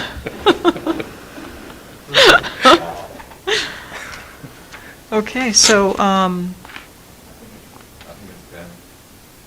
what? I think it's good. Okay, it's good. It's a keeper. I move the holiday calendar for the city employees as presented with the two changes. The two additions. Second, Yeah, okay, okay. Election Day and Juneteenth. Okay, okay. So, all in favor? Aye. Aye. All opposed, abstained, motion carries. And then our meeting calendar, we have to approve our meeting calendar also. You're not approving it, it actually gets approved in the first meeting of July, but you're reviewing it right now. Okay. We can review it next week as well if we want more time to think about it, and then, but it's just so that we can prepare the actual resolution for the first meeting in July with the actual meeting calendar. Okay, so we don't have to vote tonight? You don't have to vote on it tonight, Okay. yeah. I just wanted to start Okay. getting feedback, see what other changes you want to Okay. make, and then we can get the resolution prepared for the July meeting. Councilmember Machado, do you have any feedback on the meeting calendar? No, at this moment. Okay. Councilmember Sendejas? Not at the moment, thank you. Okay. Anybody here have any feedback on the, it looks fine to me. November 4th, Well, that's because the 3rd is Election Day. right, is that going to be okay to meet on the 4th? Or do you think it's going to be such a large turnout and I'm just concerned that the registrar may need to move supplies and stuff in a hurry? Well, we can, remember, starting probably the second meeting in September all the way through the elections, we're going to have to meet at the community center or up here anyways, because she's going to have to utilize the governing body chamber. So as worst case, if you all just want to do it through November 4th, still have that one at the community center or up here is what we would have to do. Okay, I understand. Even though she has to secure her equipment after the election's over, still, we might want to consider meeting up here or, yeah. Okay. So is this okay? Okay. We'll vote on it next time, I guess. Yeah, so July I'll bring it back, but let me know next week if you guys have any other changes, and then I'll take this calendar, turn it into a resolution for you all to adopt in the first meeting of July. Okay, vote in July, okay. Okay, I guess that's it, huh? Do you have anything from manager's report? Okay. Do we have a motion to adjourn? So moved. Second. All in favor? Aye. Opposed, abstained, motion carries, we're adjourned. Thank you, folks at home, thank you, Miriam and Hector.